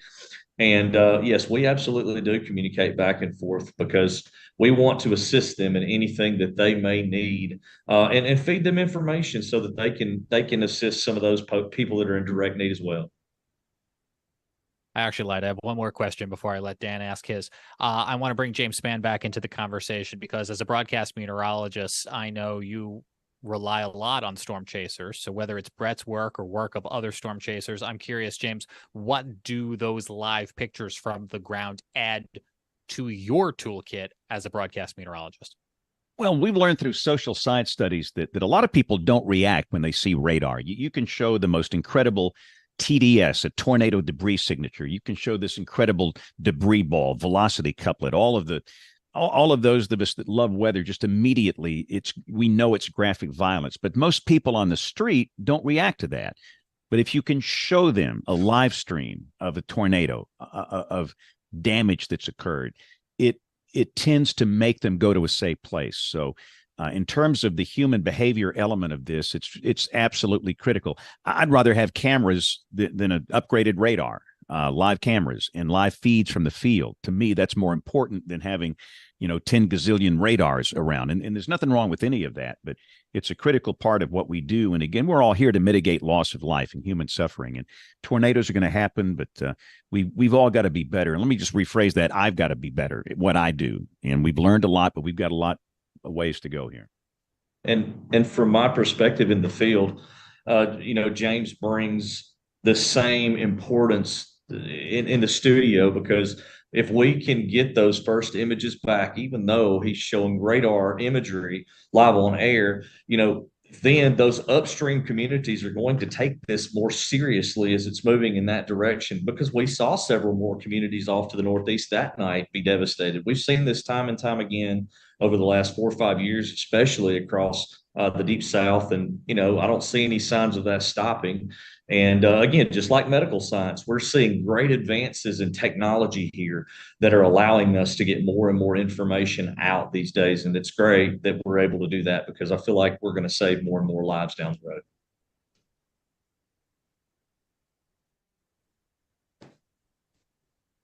So we're closing in on $6,000 here for the telethon. So go ahead and use the QR code on your screen here to go ahead and donate and bring it in. We're getting very close. Was that a little less than 250 left? So let's keep it coming.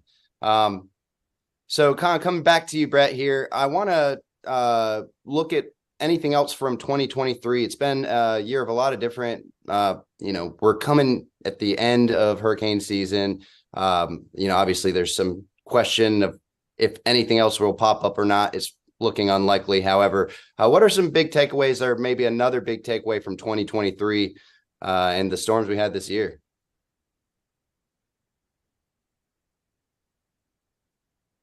Well, we dealt with, Idalia down in the peninsula of Florida. That was pretty devastating for that particular area, one of the strongest hurricanes to ever strike that particular region of Florida. So, even in the El Nino year, we still dealt with a very serious impact. But I'm very thankful it's been relatively more quiet in terms of landfalls previously. In previous years than this one. I think that's one thing that we're all just glorified for. But in terms of severe weather, it seems like we've had a bit of a break, but we flipped from one big extreme to the other across portions of the South, particularly, and we went into a big drought. I mean, I don't know that I can ever in my memory recall having wildfires across coastal Louisiana. That's just something that's almost crazy to me to think about. And I know that you guys up toward the Appalachians have been dealing with some of that up in the Carolinas and Virginia over the last couple of days even. So it's just been one extreme to the next. And it's interesting how our environment and our science, we seem to see that quite a bit, at least in my time here over the last 10 or 15 years. It's one extreme to the next. I actually just got up from my chair within the last few minutes because I was smelling smoke. And I was trying to figure out where I was coming from, because we have a burn ban here in Charlotte, as to 30 some odd counties in North Carolina because of the drought, because of the fire danger. Somebody either has a backyard fire going or they're burning leaves, whatever it is, should not be happening right now. And that certainly caught my attention. And it's unfortunate that is happening right now. But Brett, let me follow along the fire angle. There's a lot that happens with Mother Nature that it's not always purely air quotes, weather. People think about tornadoes, they might think about hurricanes, but we've got earthquakes, we've got fires. There's a lot happening in the globe. How is that playing into your response, how your business evolved, and kind of that big picture of all of the things that you might find yourself at the footstep of? It's interesting. It's watching the evolution of what we've done in our side of this business over the last few years has been interesting. And especially, Dan can attest to this, the work of drones has been something that has taken this to a whole new level.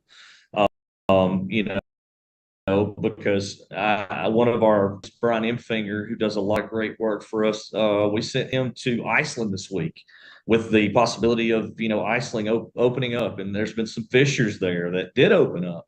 So one big thing is when we're not doing things across the lower 48, you know, as much, if it's not as busy, we're traveling abroad. We had a group that went for the big cyclone that hit Paris, you know, 2 weeks ago, and they had some hurricane force winds. So it's something we're having to evolve with Mother Nature. You know, the changing patterns and the changing of the seasons are occurring now, and we're really just having to move around with it. But it looks like we're starting to get more active across the deep south. So, you know, that's secondary, or really even our long severe weather season from November to, you know, the end of May here is really just beginning. So I think that we're going to start getting more active, and we're going to be more active on, you know, some severe weather and, you know, flash flooding. I think that we're going to go from drought. I think we're going to see some flooding elements come into play as well, as this jet, the subtropical jet, should begin to set up some over this winter.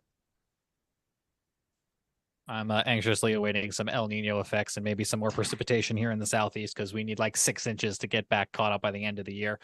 We've just hit $5,800, thanks in part to $46 from Sound by the Pound AV Services, whose work you've been hearing today because he's sitting right over there. So thank you to Tim for getting us over to $5,800. Do appreciate that. Dan, you have any questions for Brett before we let him get some rest? Because I know his weekend, he's feeling a little under the weather here. I guess every year there's new things that are being done for pinpointing kind of how to get the best hurricane footage at LSM.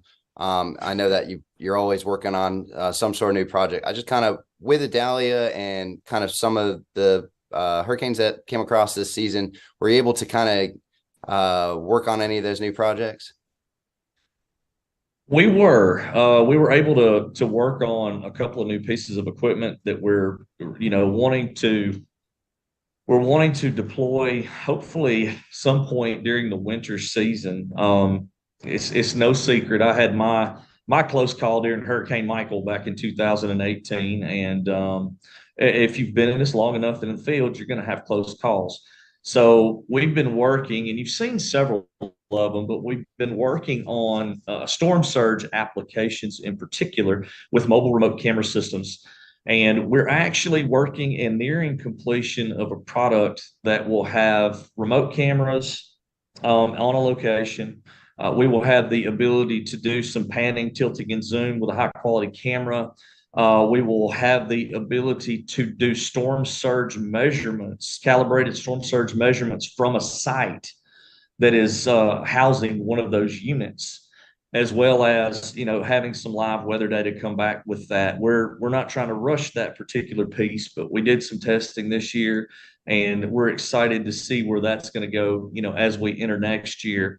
And we've also started working on some new software. We've got a whole development team now that's building things, and we're building a broadcast and emergency management software to assist with some of the notifications that are going out there.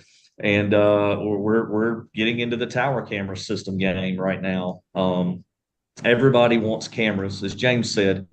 Cameras are, you know, the eagle eye to the sky, and people pay attention to those. And you can literally go. I attended McDEMA this week, which was an emergency management conference here Tuesday through Thursday on the coast. And if you talk to any emergency manager, the one thing that they can never have enough of is cameras. I want to throw out there that I just got back from the Mid-Atlantic severe weather conference in Virginia. I guess it was a week and a half ago or so. And one of the social scientists from the National Weather Service was there presenting about how important that visual imagery was. And when you put the science up against it, people just need imagery. They need pictures. They need real time imagery in order to react. And especially with a vague concept such as storm surge, you can't imagine 10 feet of surge water. And so I think it is so important that we're going to hopefully use technology and a little bit of a,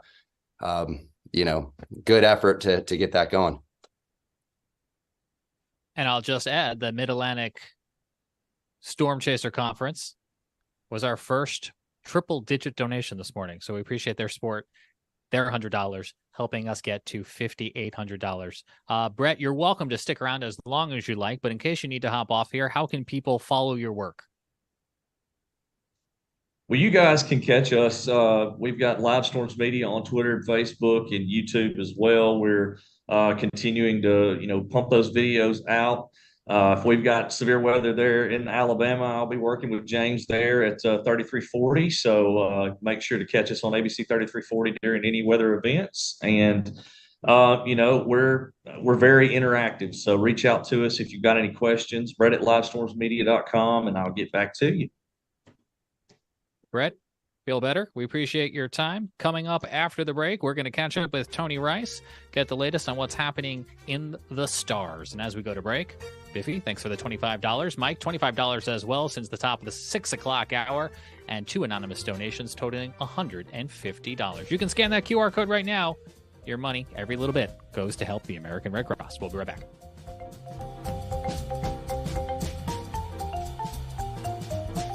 Hi, I'm Jay Bonifeed with the American Red Cross. I'm here in Campton, Kentucky. Behind me is Wolf High School, which has been a shelter for folks from eastern Kentucky evacuated after devastating flooding last week. Right now, we still have over 500 people who are spending the night in shelters like this, Red Cross and partner shelters. Behind me, you can see an emergency vehicle that just arrived to bring some of the needed supplies for these families that had nowhere else to go and may have lost everything in this devastating flooding. We lost everything. We didn't lose no lives, and we're grateful for that, and grateful for you guys for sure. They've made sure we've had food. We've came in here without shoes. They've got us shoes. They've made sure we've had clothes. I've got 2 little boys. They lost all their clothes. They got them clothes. It's been a tremendous experience. Since we've been here, my kids have been able to stay like their daily life, been able to play, have fun, and you've got people that come and play with them. And it's been awesome. Thank you.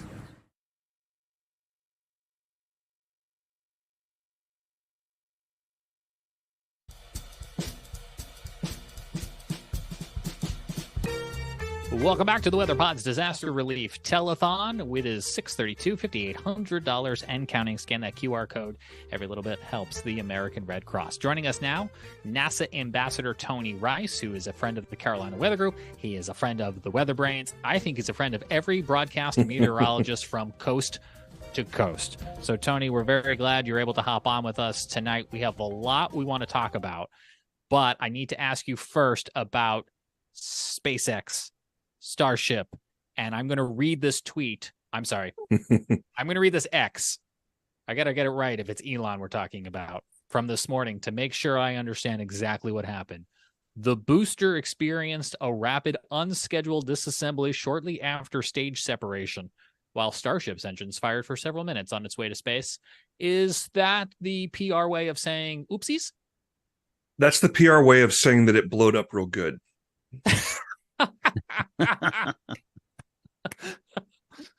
And something we need to understand about SpaceX, they do things a little bit differently. A lot of space companies, you talk to SpaceX fans, they'll call it the space old guard or something like that. They tend to break their testing up into individual segments and then bring it all together for kind of a final plugs out or whatever test. SpaceX doesn't work that way. They want to test as much as possible. So this unscheduled disassembly was kind of expected. I don't think they expected to get fully to orbit. I don't think they expect absolutely everything to work. And all that being said, every test has got to have a series of objectives. And my understanding is they met all of those objectives.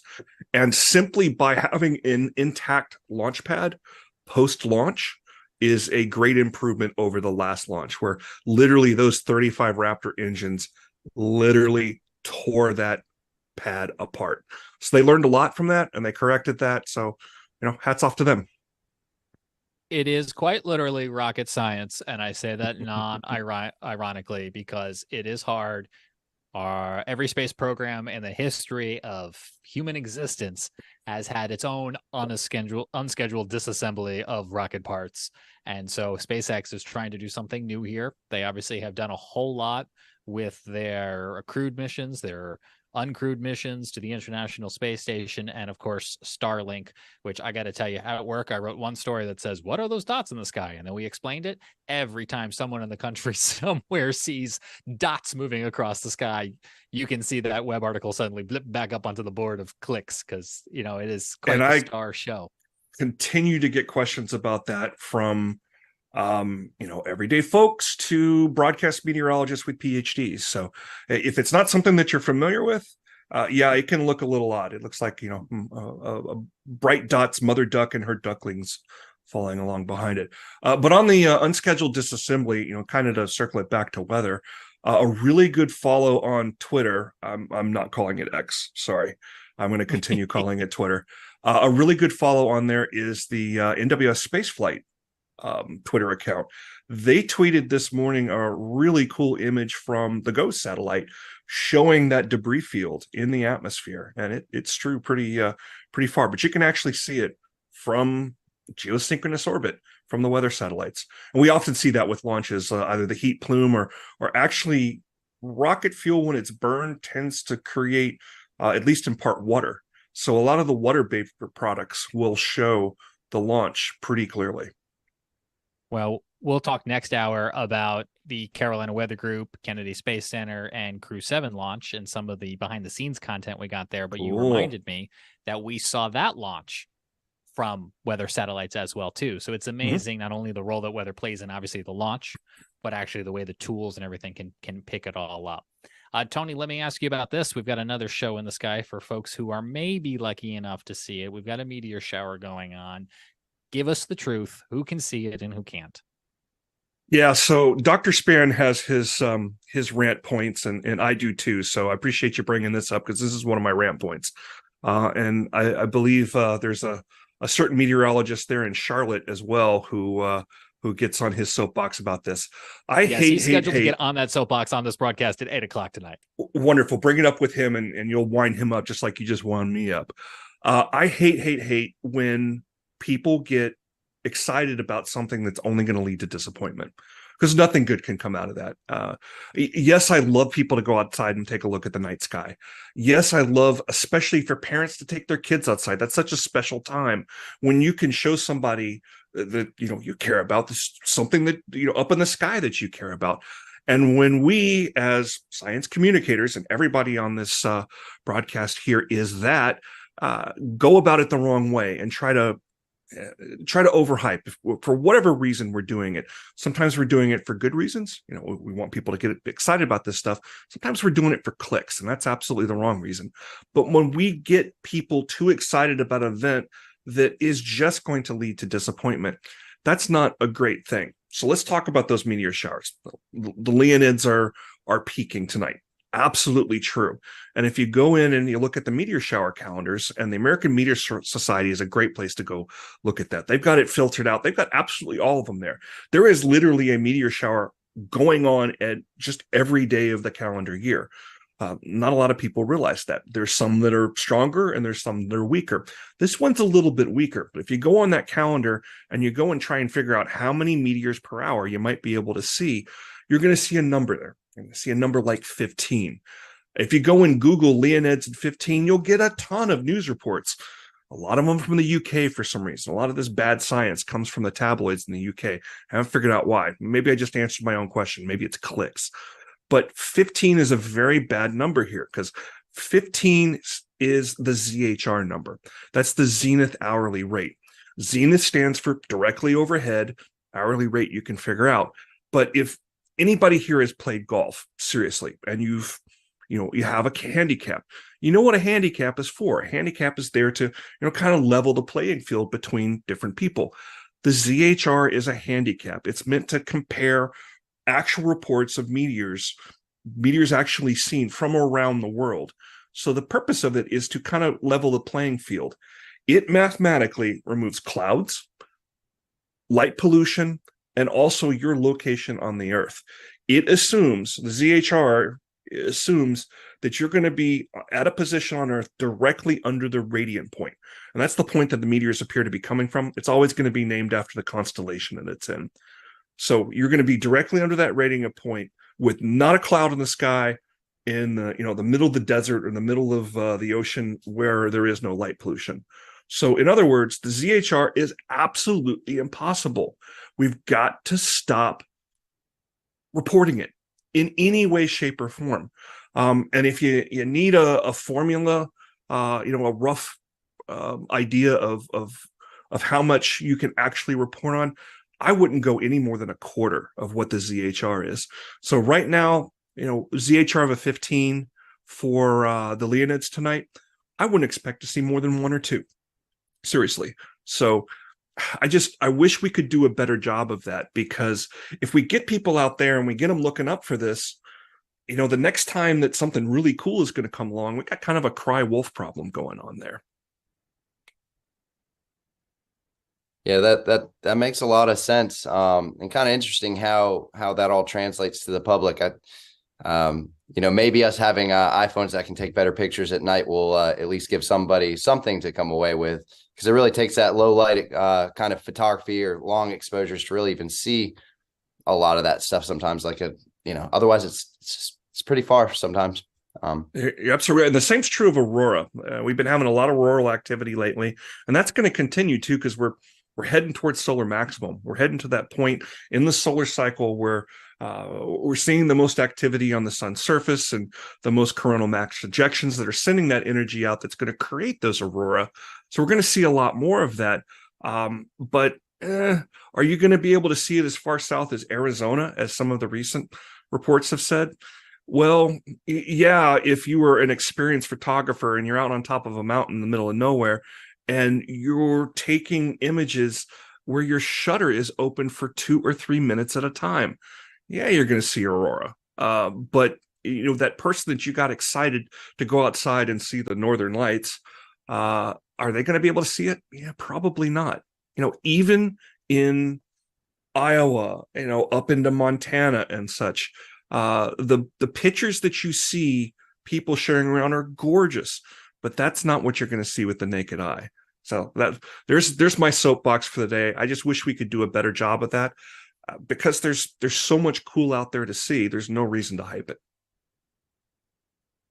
Well, Tony, here's something that I know we're happy about. Happy 1-year anniversary since the launch of Artemis 1, and NASA's working their way towards Artemis 2. So for anybody who's missed the memo, we're trying to put humans back on the moon. Do you have any of the latest and greatest details with regards to that mission that you can share with us? Yeah, so that program is marching on. Things are a bit delayed, as you might have seen. One interesting thing that's come out of it, Artemis 1 you mentioned, and I was just working on this morning, getting it set up for a local middle school here in Durham, North Carolina. One of the things that was aboard Artemis 1 was a set of seeds. And it's a variety of different seeds that were specifically picked so that they could thrive throughout the country. They were sent up there in honor of Stuart Russell, who was an astronaut back in the Apollo era, but he was also a smoke jumper. So he would go in and fight fires before, he joined on with the astronaut corps. So long story short, they sent a lot of seeds aboard Artemis 1, and it went around the moon. It is actually the spacecraft, the man capable or crew capable spacecraft that has gone the farthest from Earth. So it has traveled out there beyond the moon. Artemis 2 is going to take actual humans on that trip. But those seeds have returned, and they're being curated by the Forest Service. And they're providing seedlings to anybody that can fill out the form and take care of them and put them in a safe place and make sure they're going to grow properly. So they're really looking to have them placed in public parks, schools, and things like that. So I'm working with a local school here to get a moon tree out in front of their school. That's very cool. I have to come after that arrangements are made and come see this. You made me think when I visited Kennedy Space Center earlier this year for the Crew 7 social, where you get to kind of go behind the scenes, there was a lot more talk of plants than I anticipated. And it makes sense because these missions to Moon and eventually onto Mars, we can't bring enough food. We have to grow the food out there. And so, they were experimenting with hydroponics and the RH and the gravity and the amount of water. And it was amazing just to see all of these scientists trying to find just the correct, optimal mode, if you will, for the way to grow these plants in space. Yeah, we can't bring it all with us, so we are going to have to grow quite a bit of the food on the way there. Already have been growing food on board the International Space Station. There's various lettuces and things like that have been grown there. And it's funny, whenever you look at the books on the subject or even the NASA websites, for some reason, I guess they think that astronauts love tomatoes because there's always a tomato in the picture. I guess the red looks great in the imagery or whatever. But yeah, we're definitely going to be growing food on the way to Mars because that's one of the big challenges of making it to Mars is the trip there. It's a multi-month journey, and to your point, we can't take it all with us. We figured out how to recycle water pretty efficiently. Yesterday's coffee becomes today's coffee. It's kind of what it comes down to. But we've been doing that on board the International Space Station for pushing 25 years now. That is a nice way to describe a process that I would have described differently. Speaking of the International Space Station, I got a tidbit for you that I just published up on the WRAL website a couple hours ago. We're all familiar with seeing the International Space Station go over. There's a couple of really good passes this week. There was a great one tonight where it passed kind of between Raleigh and Greensboro. So we got a great show here in North Carolina. And we're going to have some other good passes this week. There's something kind of fun happening about 10 minutes, maybe up to 20 minutes as the week wears on ahead of the International Space Station. So last Wednesday, there were 2 astronauts that were outside on a spacewalk. They're doing some maintenance. I mean, the space station's no different than any other 2-bedroom sized house. You got to do some maintenance on it. So they're out there preparing to install some more solar panels. And a tool bag got away from them. These tool bags are not quite as big as a foot locker. They're pretty big. They're white and fabric covered. So they're really reflective. Well, that tool bag completely out of reach and is in the same orbit as the space station. So it's actually visible. So if you go out and look about 15 to 20 minutes ahead of when the space station is going to come over, and this is going to be true for a couple of weeks because it'll take a little while for it to deorbit. It will eventually deorbit. I went and looked it up in the Space Force's catalog. It's now one of 144 items that is tracked by the Space Force. This cataloged as ISS debris, and it's a tool bag. So it was visible tonight about 20 minutes ahead of the space station. You need binoculars because it's magnitude 6, which is right at the edge of visibility for the naked eye, and you've got to be out in the middle of nowhere, a really dark site to even be able to see something like that. But if you got a decent pair of binoculars, you should be able to see it. And the neat thing about it is it kind of flashes, and that's because it's tumbling as it moves through space. But as the Earth's gravity grabs onto it, it's going to slow down a little bit. That upper atmosphere is really lumpy and varied in density. It'll slow down, and in a couple of weeks, it'll burn up like everything else has. I did not anticipate being able to see it. And there are lots of reasons why I could never be an astronaut. One of them would probably be I would have lunged for it, and that would have been bad. Well, then you have 2 pieces of debris, one of them being human. Yeah, that would be number 145. Yeah.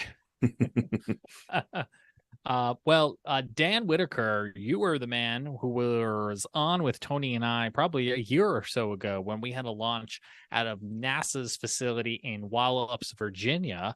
And that was spectacular because we were able to see that launch. They were doing a sounding test. There were all sorts of really cool colors in the sky. Dan, I'm just wondering for folks who haven't seen that broadcast, if you can kind of recount being out there on the Outer Banks and what that was like.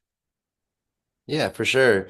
That was quite an incredible night. And I'll say definitely, like you said, with the colors that we saw behind the launch, it was spectacular. Just something I couldn't really have imagined. In that case, Tony, I was the opposite direction, where what I was expecting to see was blown over by 10 times, and I was able to live stream and photograph the whole event with 2 cameras. So it worked out really well.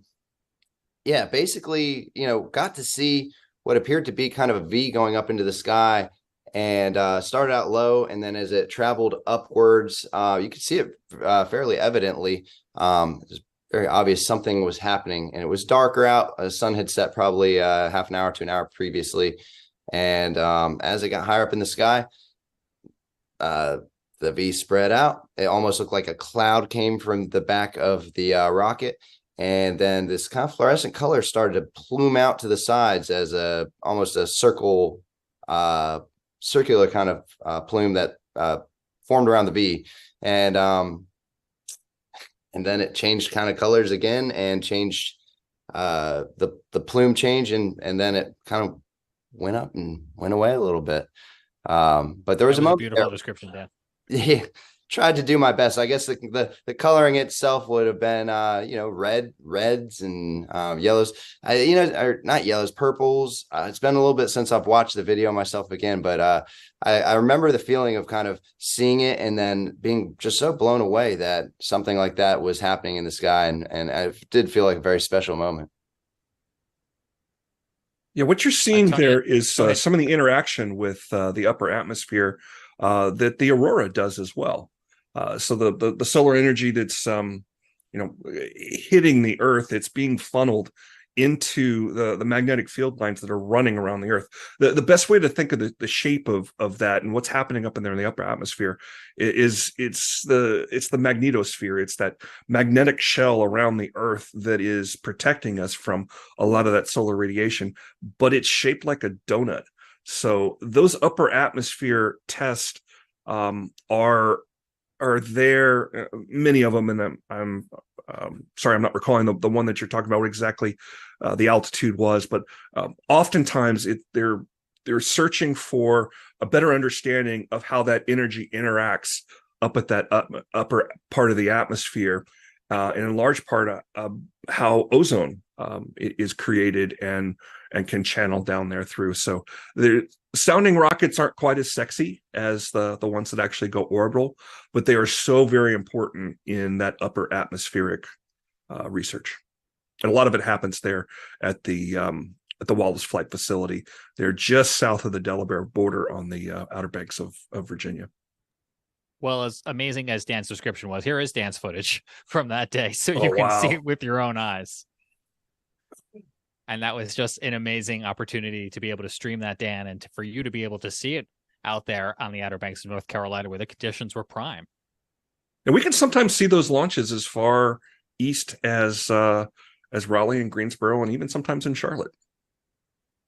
Yeah, it's an amazing opportunity. Well, we're coming up on the top of the hour, and we are at $5,900. Would love, with your support, to get us to $6,000 by the time we close out this 6 p.m. hour.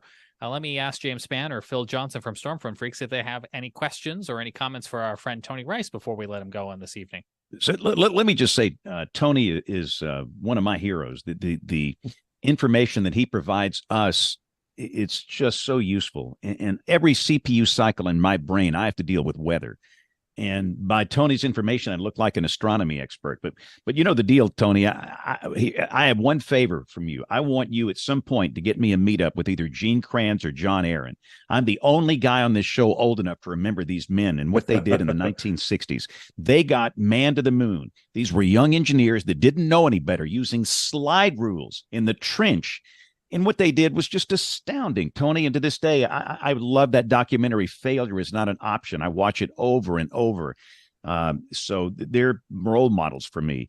And your goal one day, I want to meet one of these guys. Yes, sir. I will do my best to do that for you. It's funny you mentioned those slide rules. So the 50th anniversary of the Apollo 11 landing, many places around the country had celebrations and a lot of history museums and such.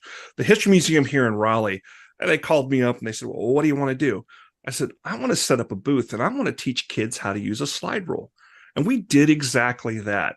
I think I had them break 3 or 4 of them, but we kind of demystified it, and also made a couple of engineering students that were wandering over from NC State a little bit glad that they were graduating when they were graduating, didn't have to deal with that. Also got across some information or some thoughts about precision. And I think we get a little over precise sometimes, even as science communicators, we do it. The precision in those slide rules was not all that great. You know, there were different kinds, of course, and you can take them out to certain decimal points. But the kids learned about, you know, what a slide rule was and how it works, and some of the engineering students learned that, you know, maybe I don't need to take things out to 15 places. I'm just kind of showing off there for no good reason. Yeah, I wonder how many people actually watching this show right now have worked a slide rule in their life. I did as a youngster. I'm that old. When I was in high school, the calculators were brand new and they were very expensive. I mean, it would cost $150 for basic functions. And so most of us could not afford that. So we used slide rules into high school back then. So that is just outstanding. My dad was an electrical engineer, and he would not let me touch his. Would not let me. He would let me use the slide rule. He taught me how to use the slide rule, but not that Texas Instrument calculator. Yeah, they were very expensive. And goodness, the day I finally got one, I think I was a senior. I felt like I was on top of the world. It was amazing. I remember in high school, I had a graphing calculator, and I lost it, and I was embarrassed to tell my parents, who are probably watching right now. And so we were flipping the house upside down trying to find it because they were so expensive. Still are. Yeah. Well, and your phone can do it now, but that's a whole nother separate conversation. Well, Tony, it's always great to see you. Where can people stay in touch with you? I'm always available on RTP Hokie, Hokie. I'm watching my Hokies get beat by NC State right now, unfortunately. Didn't go as well this weekend as it did last. On Twitter, and also I am a regular fixture on Weather Brains. James has been kind enough to let me rant my crazy once a week and share something cool in the sky, and I've learned so much from them and so much from my other meteorology friends that is useful to us in the space enterprise as well. So thank you for having me. Always great to see you, Tony, and we'll look for you on Weather Brains, on WREL, and there on the platform we all lovingly call Twitter.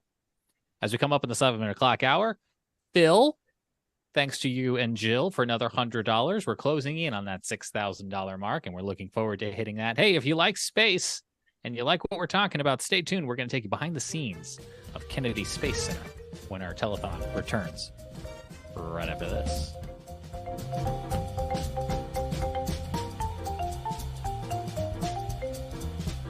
That land has been in our family for over 100 years. And it's a rural community that's not within the city limits. Because the tornado approached from the south, that area was the first place hit, and it destroyed every house. My dad met my mother when she was pregnant with me. He had an option. He could stay with a woman that was pregnant with a child that wasn't his, or he could be my dad. And one day he showed up in the hospital when my mother gave birth with my first pair of shoes. That was him, and since then, he's been with me, taught me everything I knew.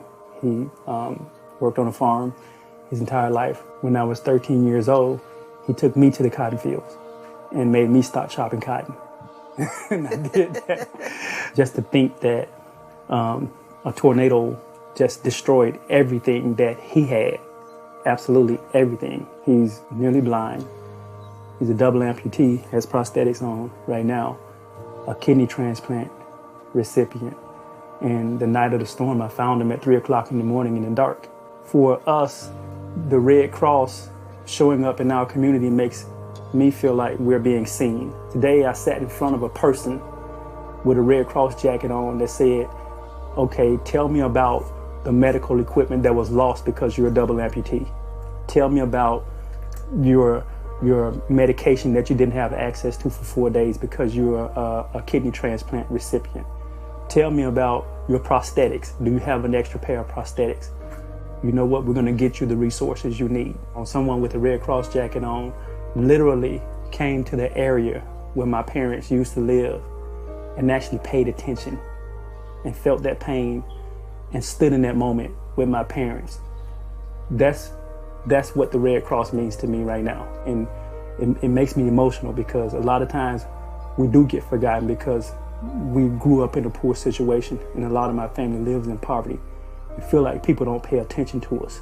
Resources flow in, but you're not important enough. But the Red Cross came in and said, yes, you are important. They proved it. They sat down and they filled out the application for financial assistance for my parents. They filled out the application for housing assistance, for medical assistance. All of those things, those little things, those are tangible things that make a difference.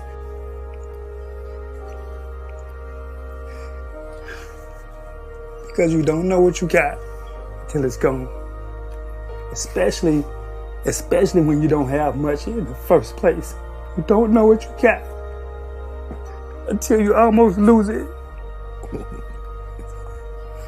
And so when some organization like the Red Cross comes in and said, I'm gonna help you.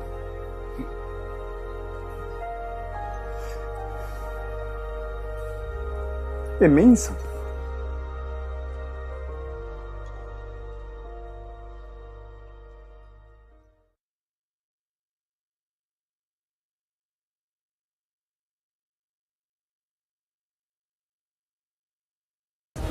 And let you guys see what it is that I'm experiencing.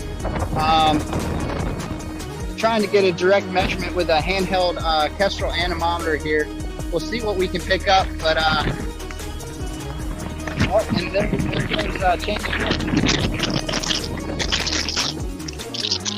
when a tornado-warned cell came through the neighborhood and it brought down several large pines, just like the one you're seeing right here behind me. To give you a sense of what the aftermath of storm damage smells like, it smells very heavily of pine and also sounds like chainsaws. We have another tree down here. This one just barely missing this brick home. I mean, this is incredible. Let me turn the camera around, get us back into kind of a dry view. And I get up here, and all of a sudden, storm surge started. And all of a sudden, I ended up in about 4 feet of water. I'm Scotty Powell here reporting just outside of Sparta, North Carolina, where you've seen a lot of the earthquake damage. Again, a 5.1 magnitude earthquake rocked Sparta, North Carolina earlier this morning, just after 8 a.m. If you go look at the footing of that, you'll see where it was a twist. Very severe wind that caused these structures. From Gaston County to back here in Mecklenburg County, those were just 2 of the tornado warnings that were issued here for the greater Charlotte area. I'm not one for hyperbole, but it's countless at this point. There's trees on houses. There's a lot of roads that are blocked. We're just trying to get cleaned up so people can get through. Have you ever seen the Dan River like this before? No, not that I can recall. I mean, I've seen it fairly flooded before, but I've never seen it to where we're now kind of asking ourselves, okay, a couple more feet and it might get over those bridges.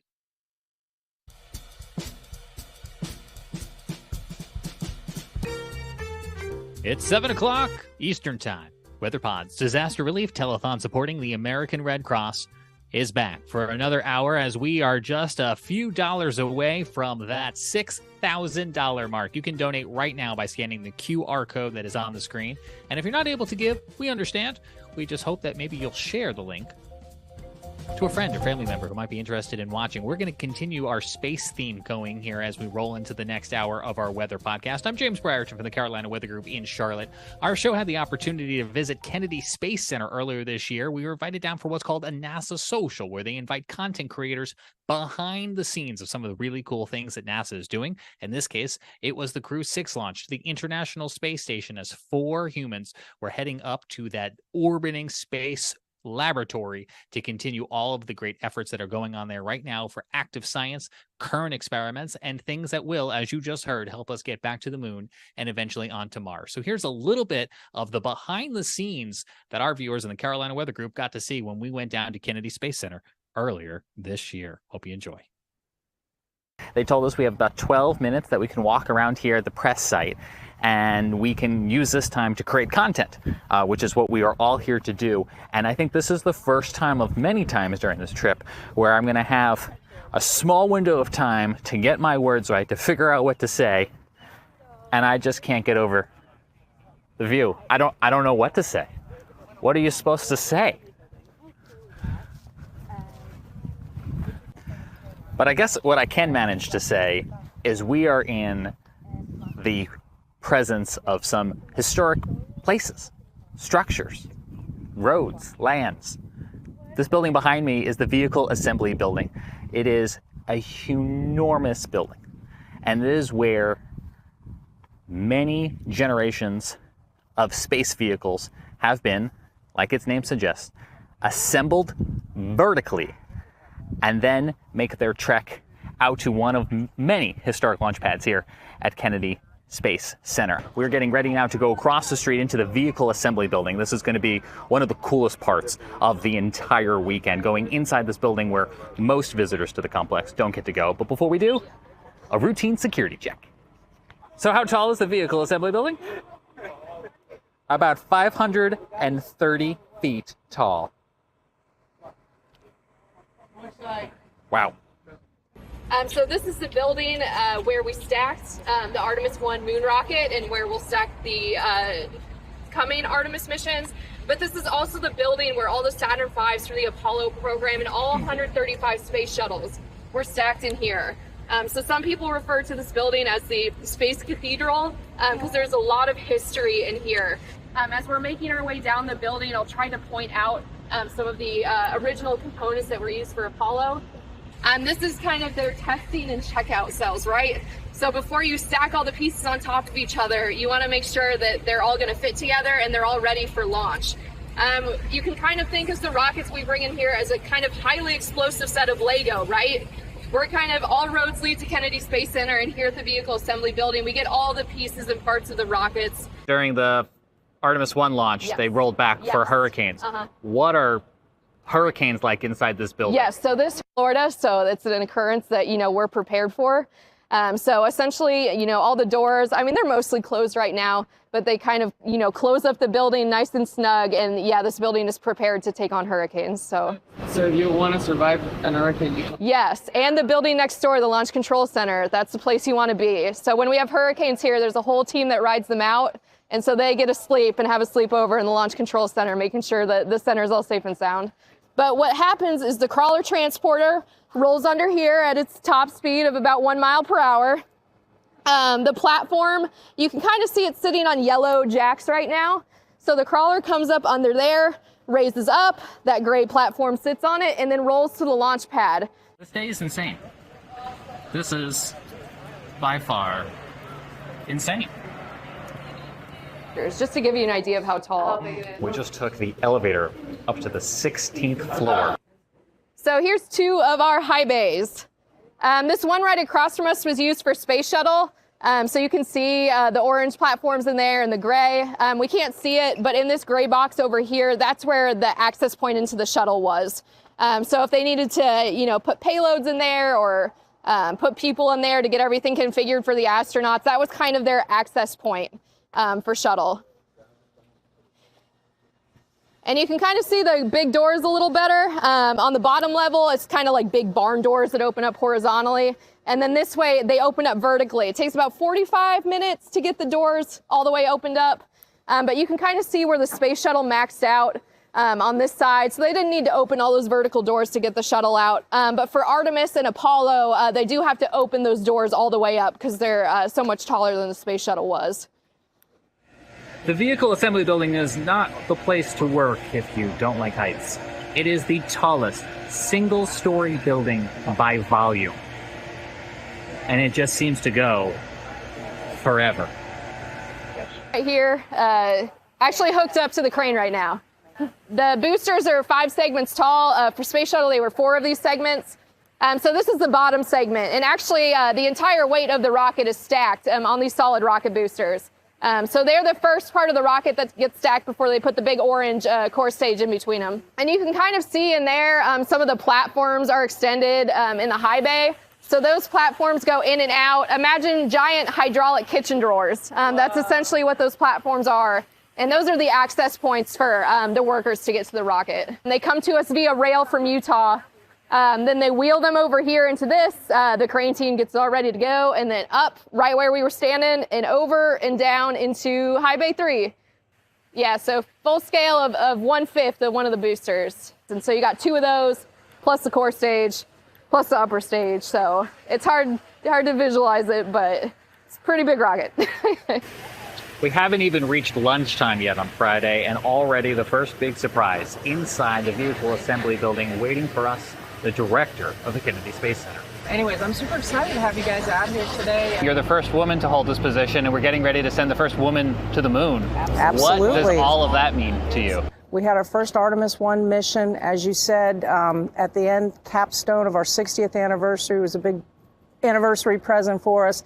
But yeah, first woman and first person of color on the surface of the moon, lunar. I have my personal favorite that I picked out in the astronaut that I want to go, but who knows? I'll be making an announcement for the crewed flight of Artemis 2 sometime this year, sometime this year.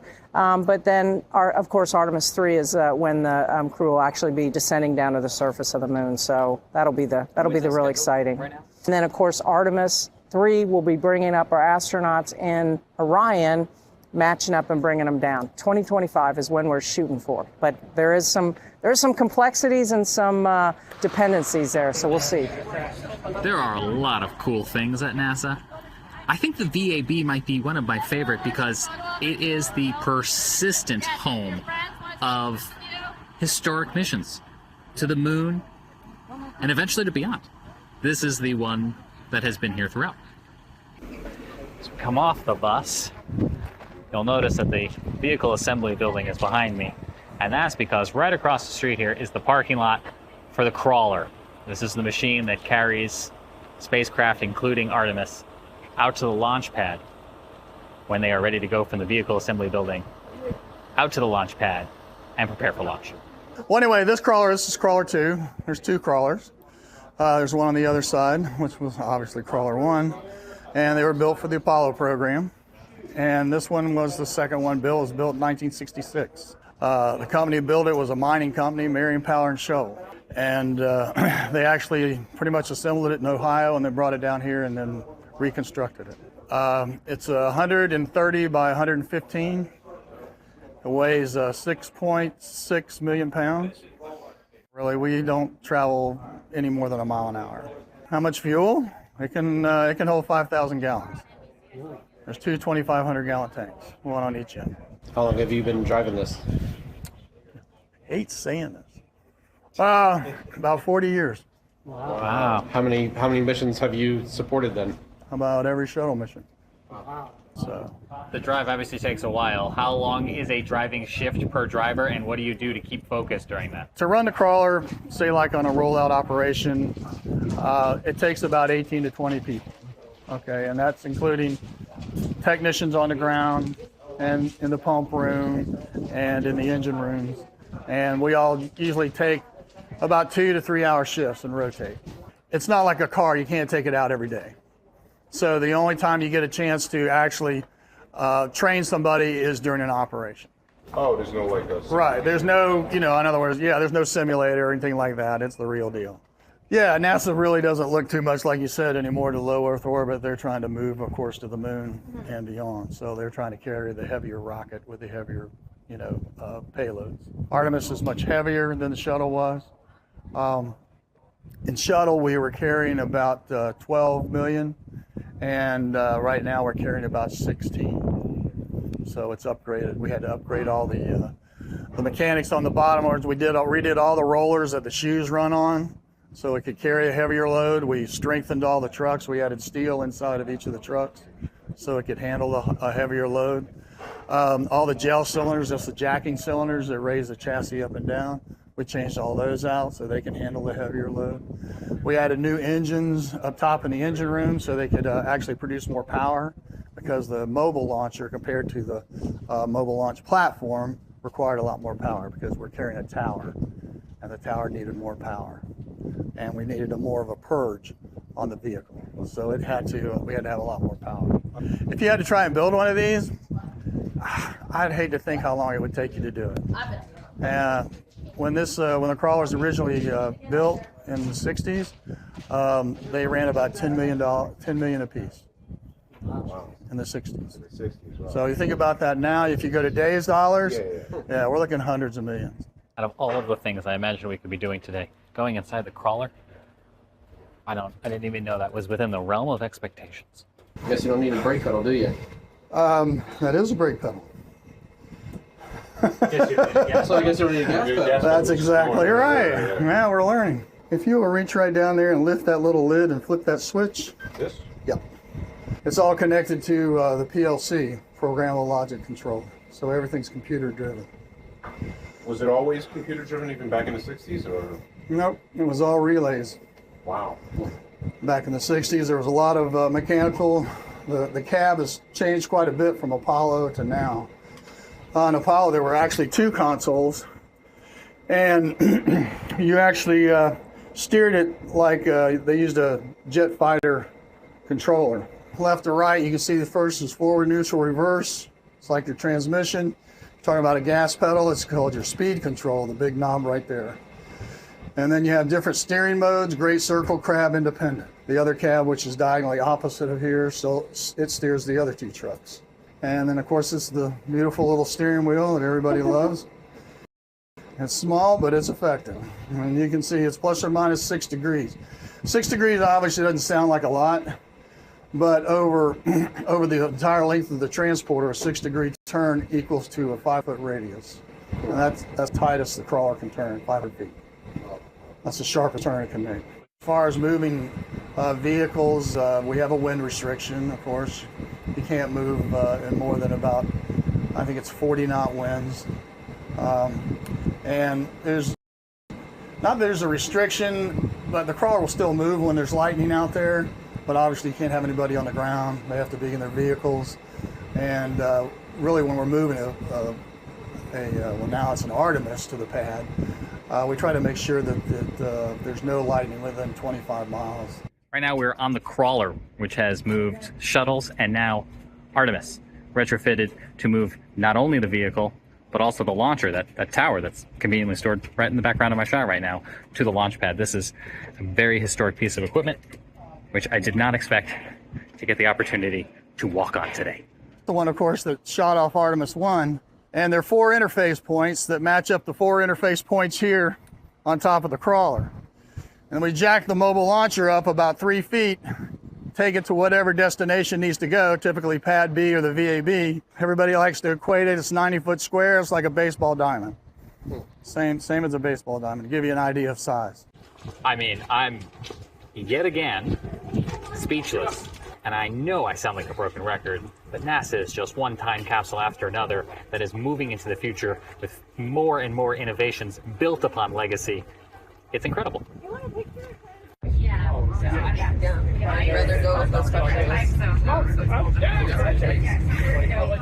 Okay, Complex 26 was originally built by the Army Ballistic Missile Agency to test Redstone and Jupiter intermediate range ballistic missiles. The building itself is reinforced concrete. The walls are about 2 foot thick, and the ceiling varies from 5 foot thick at the edge to 8 foot thick in the center. If you follow me in, we'll go into the firing room.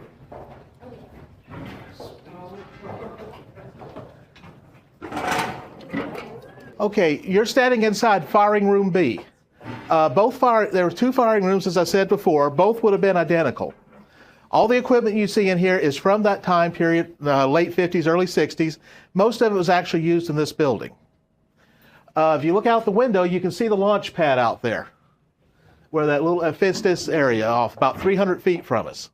I love getting, especially some of the SpaceX guys in here. Some of their new hires, they'll come on, I'll show them where the pad is, and they inevitably, one of them will ask us, where did the crew go when they were launched? I'll tell them they were right in here. And everything was hardwired. You had a cable, a copper cable, running from each of these consoles out to the rocket. Problem is, after about 400 feet, the voltage drops off to a point you lose that signal. So that's why it was this close. And when you get down to the last part of the count, they shut all the blast doors and turned off the AC system. Because if something goes wrong, you don't want to suck all those toxic gases in here. And so, like I say, you had 25, 30 guys. It is hot. It's summer in Florida. The temperature is 212 degrees, humidity 4,000%. Just a typical Florida summer day. Everybody smoked. In fact, it was so prevalent, there were ashtrays built into the consoles. But everything revolved around this console here in the center of the room. This is where the launch director or the test director sat. And basically, in this room, when they were doing a launch, he was basically God. Now, everything came down to these 2 switches. They were flipped at the same time. One would start the turbo pumps, feeding the fuel and oxidizer to the engine. The second one would light the igniter. Somebody like to give it a try. You know, you're tired, you're irritable. Let's get an irritable look on you. No, that's not disgusted. Irritable. You know, like you're going to kill this guy. If he doesn't get this camera out of your face, you're going to kill him. All right, ready? 3, 2, 1, launch. And from what we understand, that what you're hearing and the vibration level is pretty accurate to a launch here at that time. The noise level, wow. Okay, over in this room, in here today, we have a Burroughs Mod 1 guidance computer. Now in here, this is the core memory. This is like basically the same as RAM in a modern computer. Now this computer, now you got to remember, this was late 50s, early 60s, and this was considered bleeding edge technology. And this computer had a core memory of 258 bytes. Not megabytes, not kilobytes, but bytes. And this is what we use to put John Glenn into orbit. Here we go. Well, my name is Jamie Draper. It's nice to meet all of you. I serve as the museum director for the Cape Canaveral Space Force Museum. We used to be the Air Force Space and Missile Museum. We just changed our name a few months ago. Hangar C behind me is the oldest missile assembly building on the Cape. It dates to 1953. Werner von Braun and his team worked out of this space initially, and this is where we preserve and display the crown jewels of the museum collection. And just wait, I always feel like Willy Wonka in the Chocolate Factory. This is going to blow your minds. He wasn't kidding when he said they keep the good stuff in here. Outside, it just looks like a hangar. You would drive right past it, never even realize the history that's inside this building. So welcome to our playground. This is a unique collection. You won't see anything like this anywhere in the world. This is basically the hardware that backed our Cold War policies and began our space programs. Each one of these is so unique you could build an individual museum around each individual piece. It's so steeped in history. The Snark right over here, I'll point out just a few quick highlights, but the Snark is my happy little guy. I really like him. That's our first intercontinental cruise missile, jet engined, and had a distance of thousands of miles. So over 90 of those launched. One veered off course along the eastern range and crashed somewhere in the jungles of Brazil. Still haven't found it to this day. So if you find yourself hiking through the Amazon, keep your eyes open for some scrap metal. I'd love to display a piece of that. And one of those could deploy a nuclear warhead to Soviet Union in a matter of hours, right, Bill? The Jupiter behind this Redstone launched our first full-size re-entry vehicle into space and our first successful bioflights. And then the Thor and Thor Able behind those launched some of our earliest satellites. So there's this theme of develop for destruction, develop for deployment of warheads, and repurpose for our earliest space exploration programs. So on that note, I might hand over to Bill. Fixing to go take a look at Von Braun's office. Oh, yeah. His office space. Oh my God, are you serious? Yeah. Yep.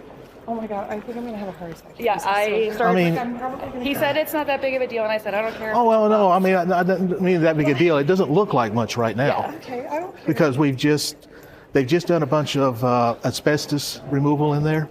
So it's stripped down to the walls. We're gonna go see Von Braun's office. Sweet? Yeah. No, yeah, that's pretty much a suite. It was a whole thing, he said. We had, here, these two rooms. We're, like I say, 99.99% sure, because one of the things in our research, in one of the biographies, they would talk about how whenever they were doing Redstone, the early Redstone launches, he would go up into the top of the lighthouse there to watch from. Well, at that time, we knew they were launching off Pad 4, which is just down the road. And this is the closest office to the lighthouse. Plus, the floor in here is completely different from the rest of the building. All this tile, it's not found anywhere else. So we're pretty sure this was the office and this was the conference room.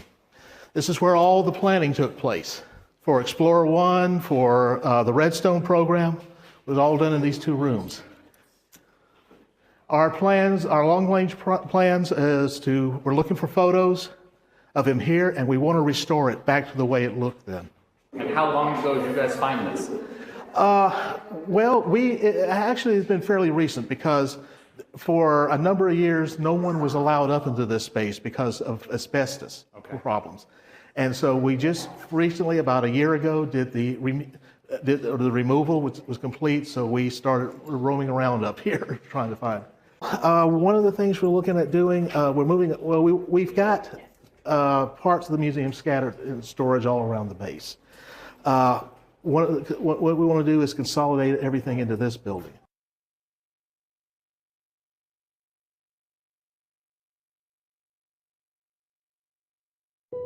The climate crisis is upending millions of lives across the country and around the globe. We are witnessing a striking number of natural disasters with greater severity than ever before. In fact, the number of billion-dollar disasters in the U.S. has increased by 70% over the past decade.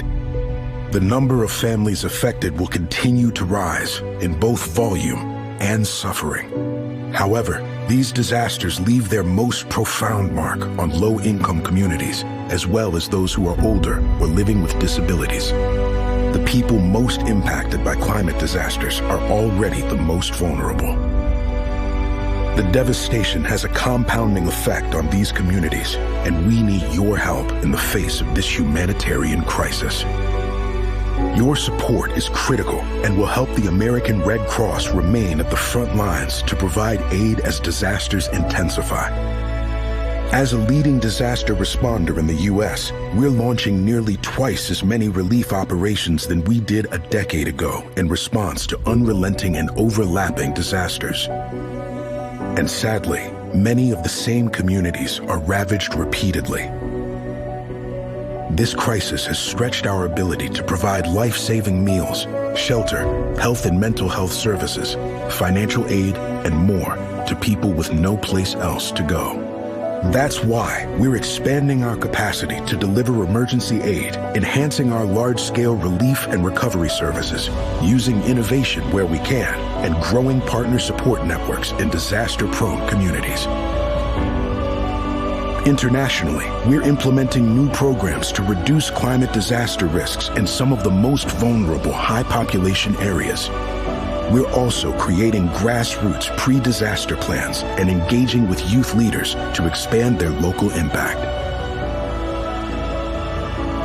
We each play a role in responding to this crisis. So at the American Red Cross, we are also doing our part to reduce our own environmental footprint through cutting emissions, waste, and water use.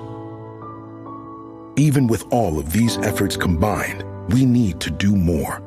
With your help, the American Red Cross will invest $1.1 billion over the next 5 years to meet the growing needs of this humanitarian crisis. Your commitment ensures we can continue to help those who need it most.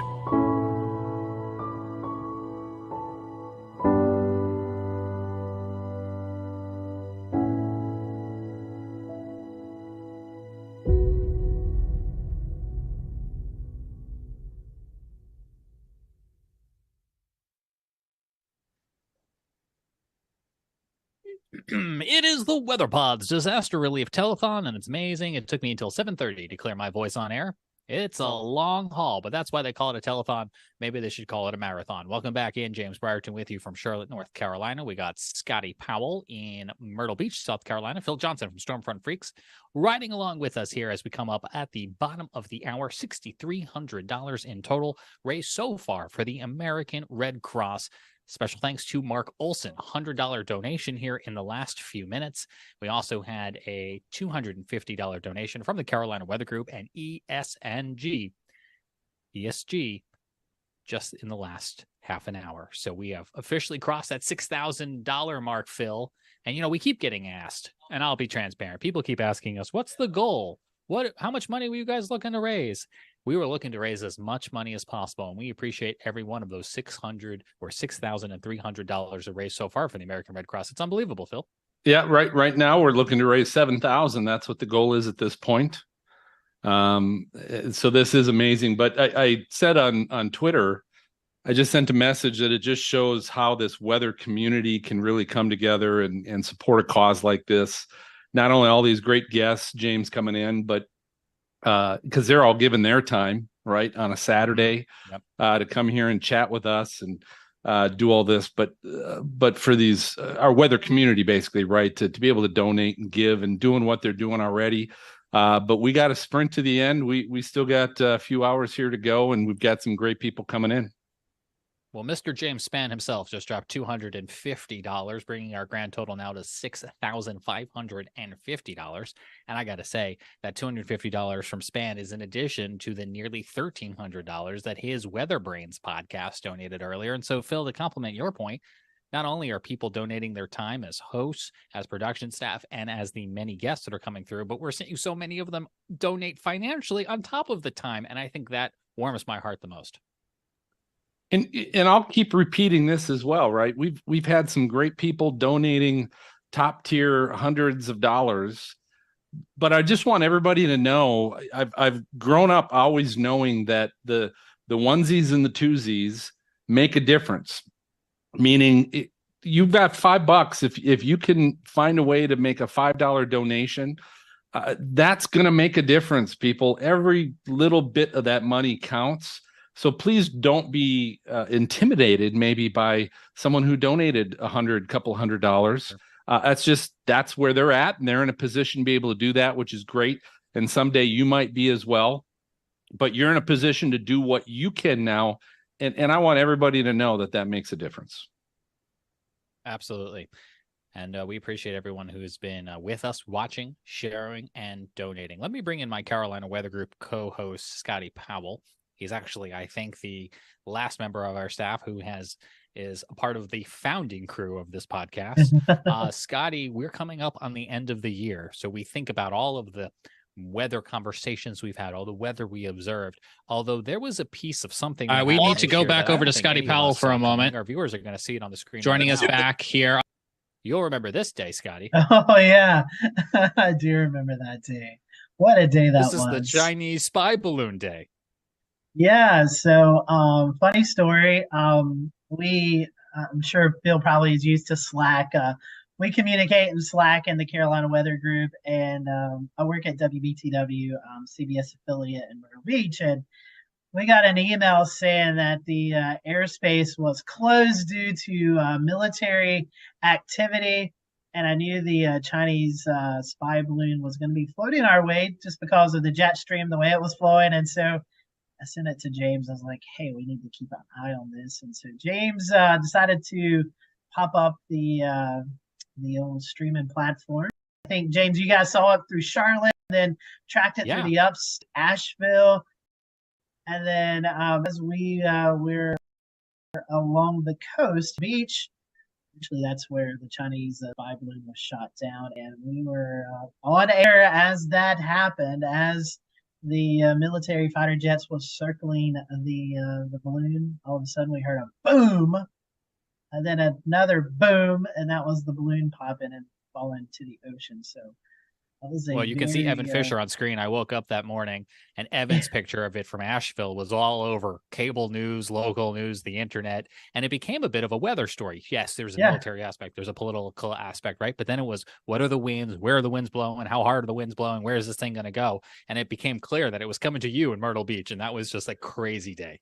Yeah, the jet stream took it through Asheville, through the upstate, through Charlotte, Bennettsville, Darlington, Florence, South Carolina, and then eventually here in Myrtle Beach. And we were able to track that with the 500 millibar winds, and blew it right off the coast. And then I think James probably could tell I was getting excited as I seen these fighter jets continue to just circle around, and I'm like, something's about to happen. And then about 5-10 minutes later, so that was a memorable day for sure. I think that was the very first for the Carolina Weather Group to cover.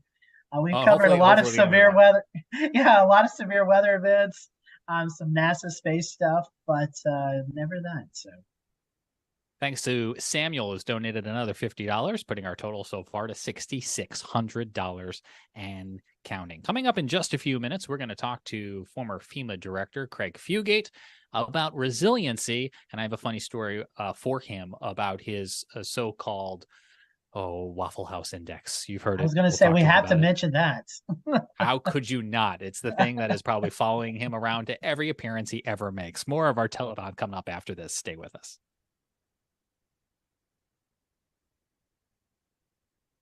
I deployed here as a supervisor, and I am in charge of the dormitory.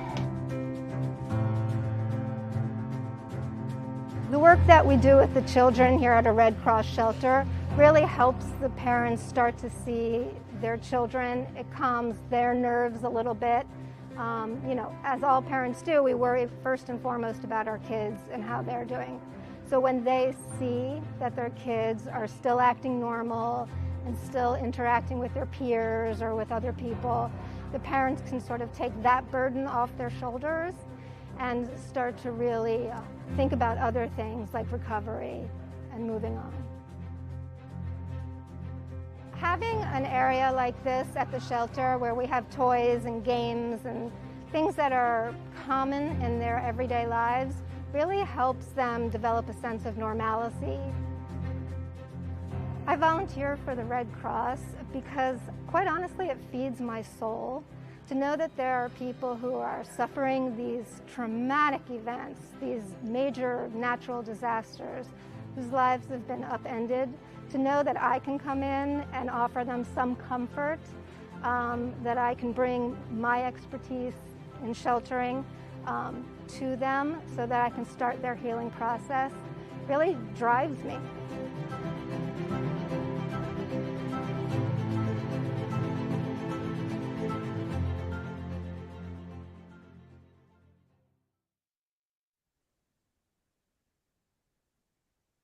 Welcome back to the Weather Pod's Disaster Relief Telethon. Rolling on here, $6,600 raised so far for the American Red Cross. Thanks to your generosity.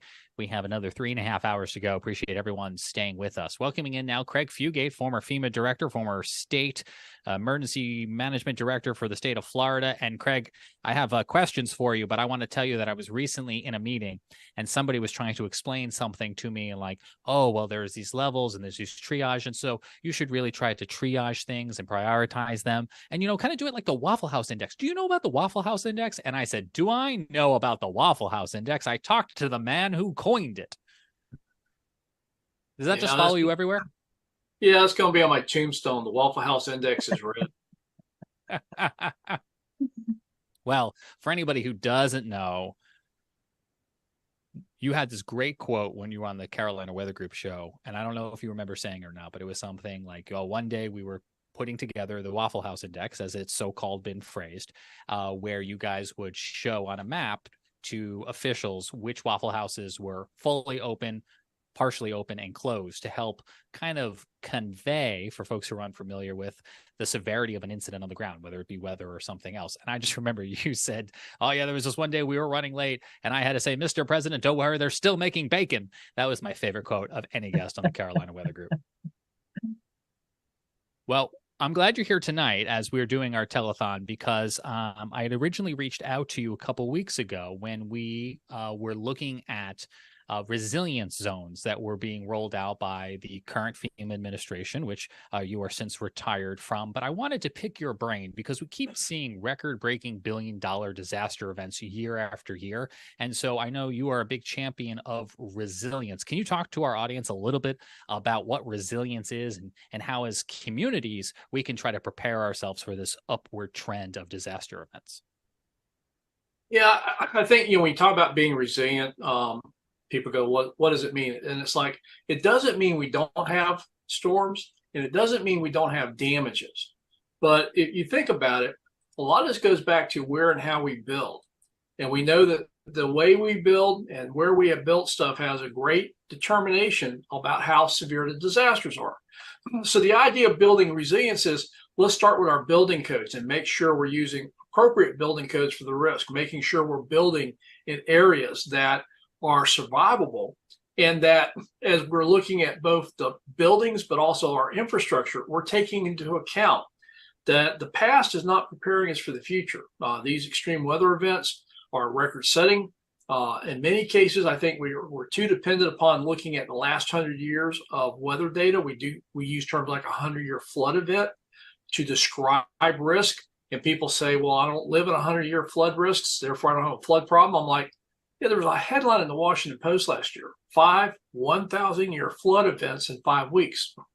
So, part of this idea of resilience is making sure that we're using the appropriate building codes, land use planning, but importantly, we're not building to just the past. We're incorporating in the severity of these storms, most notably the extreme rainfall events, which are occurring more and more frequent, and in many places that have never experienced this level of flooding.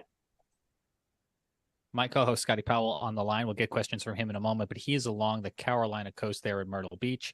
I think about resilience. I think about the Outer Banks, places where we've seen homes just tumbling into the ocean as the oceans are rising. But let me ask you this, Craig. While those pictures are obviously breathtaking and have been burned into my brain, is this just a coastal community problem, or is this a broader problem for everyone?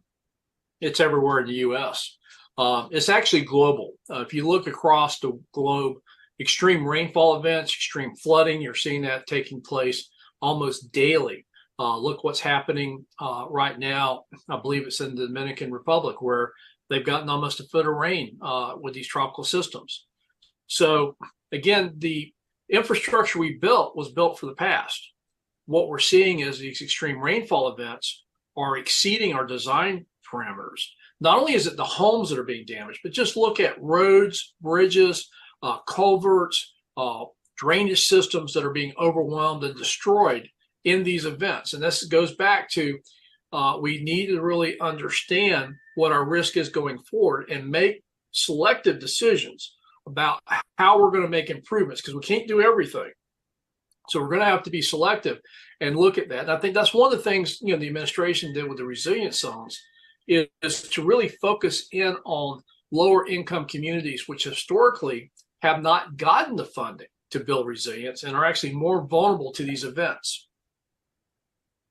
Craig, to piggyback off of that, like James said, I live here along the Grand Strand, Myrtle Beach, Horry County, Brunswick County, North Carolina, kind of this area along the northeast South Carolina, southeast North Carolina coast, for the third year in a row is the highest growing metropolitan area.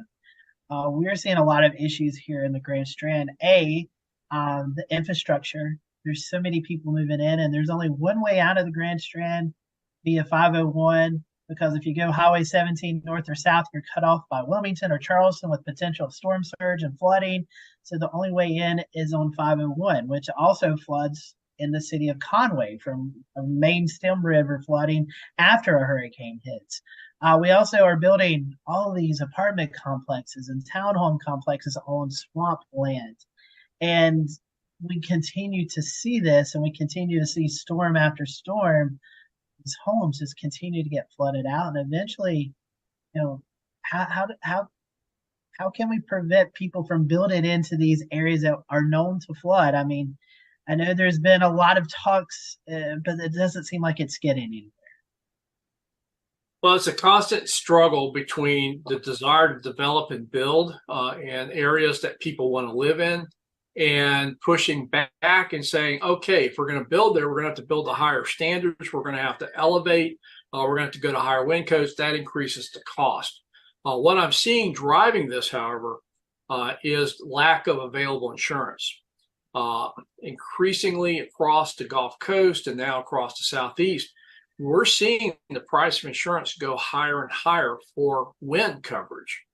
And as you also are dealing with higher interest rates right now, to a certain degree, that puts a little bit of a damper.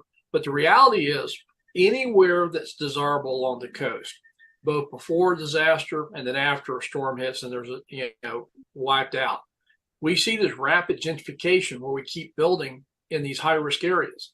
As long as what we're building, we understand that risk, or secondary homes, vacation homes, short-term rentals, that may not be a bad investment. It's when it's the permanent workforce that, the people that live there full time, that lose their homes and then get displaced, that it becomes, I think, more of a challenge to look at, well, how do people that live here afford to work and live in these areas, or are they forced out?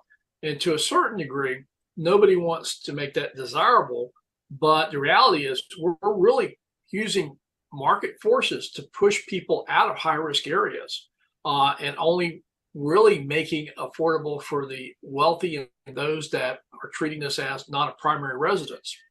And where you're at, Scotty, you've seen that transition. I mean, you used to go down to Myrtle Beach, and most of the people that lived there off season, that was their permanent home. Now, the majority of the housing there are short-term rentals, vacation homes, provides pretty good tax base to the community. But these are people that have options to leave during bad weather, have options to leave during hurricanes, and it's the permanent population that's getting priced out of these communities and pushed further inland.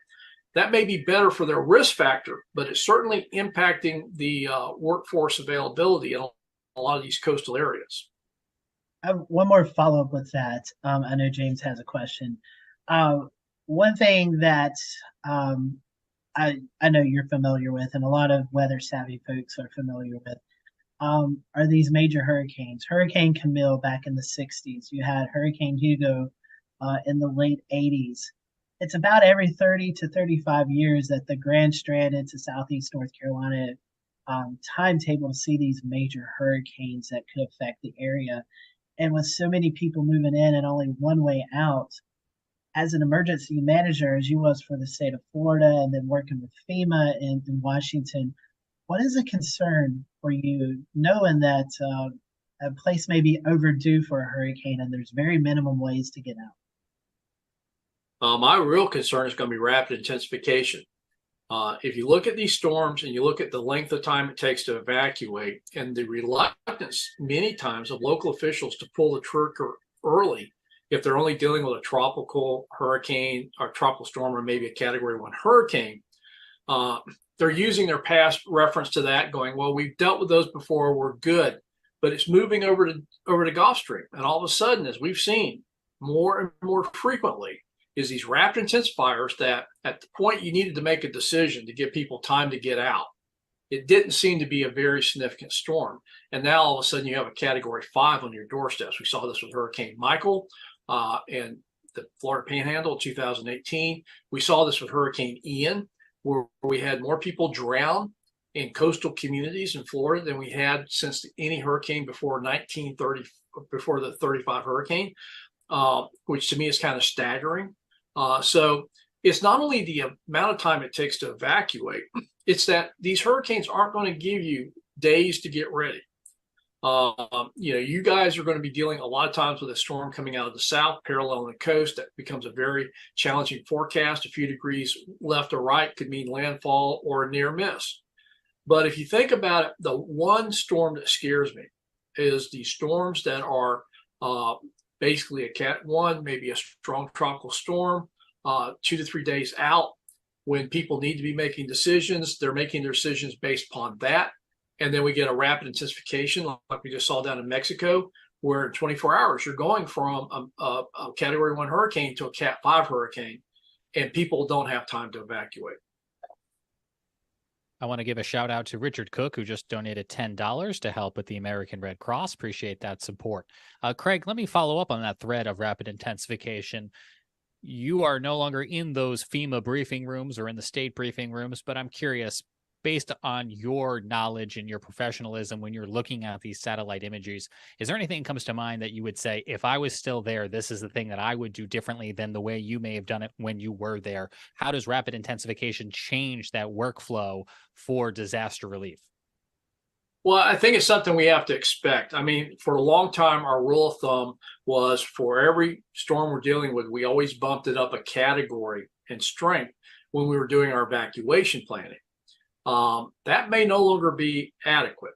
The other thing we have to really pay attention to is when I was doing this, there was pretty much one official source of information, and you got it through very limited formats. The National Hurricane Center, you got it across major broadcast networks. Now with social media, there are so many different pieces of information and people able to go out there and find so many different varieties of forecast products, some of which are based upon the National Hurricane Center products. Some are not based on anything that we would recognize. Yet that's the information people have. And when we used to try to make sure we spoke with a consistent message across the consistent platforms, that's changing. And now you've got people that are social influencers that are also wading into these debates. So I think, from my standpoint is we have to factor in rapid intensification, especially if the Hurricane Center is issuing forecasts that suggest that's possible. The other thing is we got to understand that our ability to speak and be heard by the public as a single message has been diluted, and we're going to have to spend a lot more time understanding how people get their information, how they weigh that to make decisions. We're having to move away from what I used to call the parent speaking to the child, where government authorities would just tell people to evacuate and wouldn't spend a lot of time with the why you need to evacuate. And I think that's the other thing I'm seeing change. We are moving away from just dealing with the strength of a storm category to really focusing on the forecasted impacts, which are not going to be uniform across an area. And we're going to have to do a better job of explaining to people why they need to move to higher ground, why they need to evacuate when there's uncertainty. And in many cases, it's a blue sky day when you're asking them to do that. I want to preface my next question for you by letting our audience know you have worked for bosses of both political parties, Republicans and Democrats. So this question is not loaded with politics behind it, but given your experience, we're in a situation right now where we keep coming up right on the 11th hour of a potential government shutdown. What would happen to disaster relief from the federal government, from agencies like FEMA, if a government shutdown were to happen? Yeah, it depends on where they're at in their budget. We went through a shutdown and actually had several disasters we were responding to. The important thing to remember is FEMA has funding source to respond and recover from disasters that's separate from the annual appropriation. So what we call the disaster relief fund, and this is really archaic inside baseball budgeting. But even if the government, what they call a lapse of funding, they did not pass an appropriations bill, the government shuts down. Money that is not tied to that appropriation is still good. So FEMA still has money to respond to disasters. What happens immediately to FEMA is they shut down all of their non-essential programs. They shut down all their training, shut down all their grant programs, but they can continue to do response utilizing that funding. That's why, if you remember earlier this year, the disaster relief fund was running low on money. And there was a lot of concern about what happens if they run out of money. Well, the response stops. So, and we've been through this, we've done it. If there's any agency that is well-versed in lapse of funding or continuing resolutions, it's FEMA, because all throughout my time there and every year since then, they've dealt with these types of budget uncertainties. Greg, one thing that we have been seeing a lot of recently, and not say that this isn't a new disaster. We've always dealt with wildfires, but it seems like we're getting more wildfires that are in urbanized areas. You look back at Pigeon Forge, Gatlinburg in 2016. You look back into California over the last several years, Colorado, and now even some Western North Carolina wildfires. It's one that I guess, looking at the grand scheme of things, you worry about hurricanes, you worry about flooding, tornadoes. The wildfires kind of takes that step back, but we're starting to see more and more of this. As former FEMA director, what would be your advice to folks who live in these urbanized mountainous areas to prepare for wildfires? Well, if you can see the trees, you're in what they call a WUI, a wildland urban interface, and it's tied to drought. And again, my experience in Florida was in 1998. I was bureau chief for response recovery. We had so many wildfires in the state of Florida during an extreme drought that of our 67 counties, over 50 of them were under fire management assistance grants. So I've dealt with this on the East Coast, particularly in the coastal plain states. People just don't understand the fire risk because normally we're not dealing with extreme drought and we go through fire seasons, but the fires are not as erratic and don't spread as fast. And this is, I think, almost a bias for the East Coast to say we don't have those kind of fires they have in California or on the West Coast. And that is generally true until you're in a drought. And we're seeing more frequent, what they call flash droughts now, a new term I didn't realize we were using, but this idea that you can go into a drought relatively quickly that increases the risk of wildfires. And to a certain degree, we experienced this in 1998. We went out of an El Nino, had massive flooding across the state. It was when we had one of our worst tornado outbreaks. We had 42 people killed in Central Florida from tornadoes in that winter. But by April, it just stopped raining. And now up until April, we've been flooding all over the state, and then it just stopped, and it didn't rain again until July. And in that time frame, we went from starting to see more active wildfires to at one point towards almost before the July 4th weekend, we evacuated Flagler County, the whole county, for wildfires. So I think, again, there's this tendency if you're on the East Coast to say, hey, we don't have a wildfire problem like they do out West. Actually, you have a much worse problem because during these droughts, you have much higher fuel loads than they do in the West Coast. And you also have very limited experience responding and dealing with the challenges of evacuating in these urban interface fires. One thing, Greg, I have time for. Go ahead, Scotty. I was going to say, just a little reference for you folks, what Craig was just talking about. The evacuations, if you're a NASCAR fan, they canceled the 4th of July Daytona race and held it in October due to the wildfires then. Yeah, 1998 was a rather significant year for wildfires in Florida.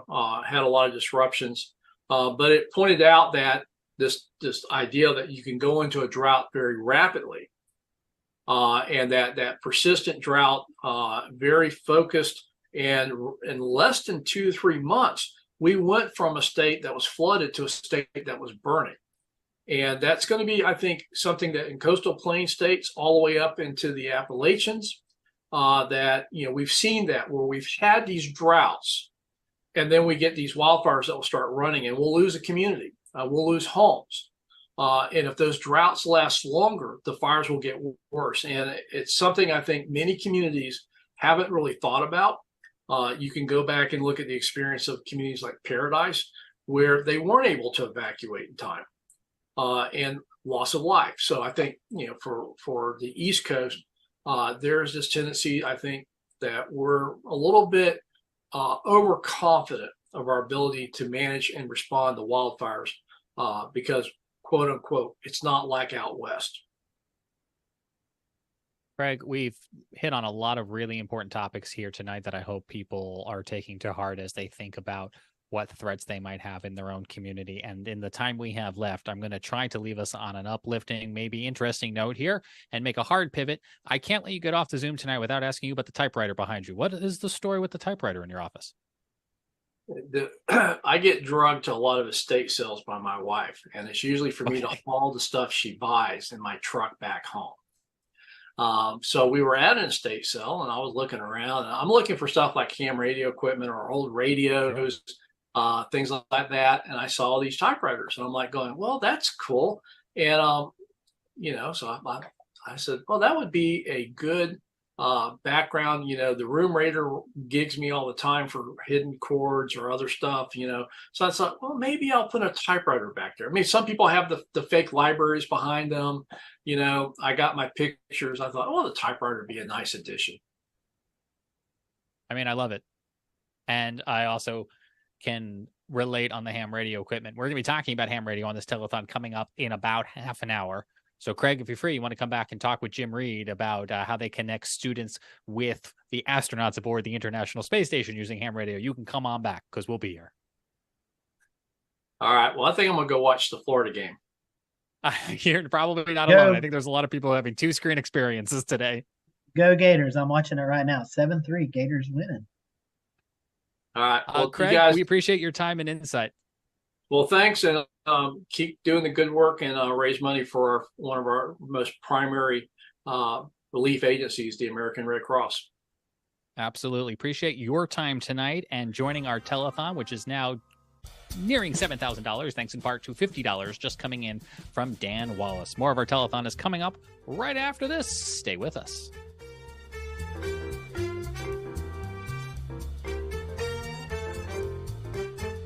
That land has been in our family for over 100 years. And it's a rural community that's not within the city limits. Because the tornado approached from the south, that area was the first place hit, and it destroyed every house. My dad met my mother when she was pregnant with me. He had an option. He could stay with a woman that was pregnant with a child that wasn't his, or he could be my dad. And one day he showed up in the hospital when my mother gave birth with my first pair of shoes. That was him, and since then, he's been with me, taught me everything I knew. He worked on a farm his entire life. When I was 13 years old, he took me to the cotton fields and made me stop chopping cotton. And I did that.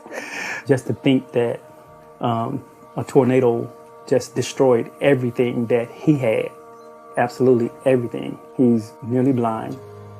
He's a double amputee, has prosthetics on right now, a kidney transplant recipient. And the night of the storm, I found him at 3 o'clock in the morning in the dark. For us, the Red Cross showing up in our community makes me feel like we're being seen. Today, I sat in front of a person with a Red Cross jacket on that said, okay, tell me about the medical equipment that was lost because you're a double amputee. Tell me about your medication that you didn't have access to for 4 days because you're a kidney transplant recipient. Tell me about your prosthetics. Do you have an extra pair of prosthetics? You know what? We're going to get you the resources you need. Someone with a Red Cross jacket on literally came to the area where my parents used to live and actually paid attention and felt that pain and stood in that moment with my parents. That's what the Red Cross means to me right now. And it makes me emotional because a lot of times we do get forgotten because we grew up in a poor situation and a lot of my family lives in poverty. We feel like people don't pay attention to us. Resources flow in, but you're not important enough. But the Red Cross came in and said, yes, you are important. They proved it. They sat down and they filled out the application for financial assistance for my parents. They fill out the application for housing assistance, for medical assistance. All of those things, those little things are the tangible things that make a difference.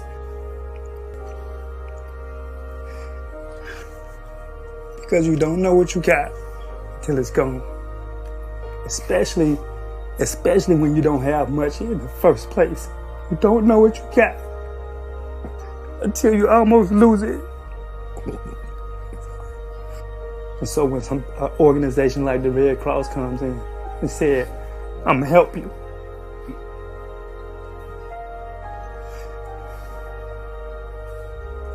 It means something.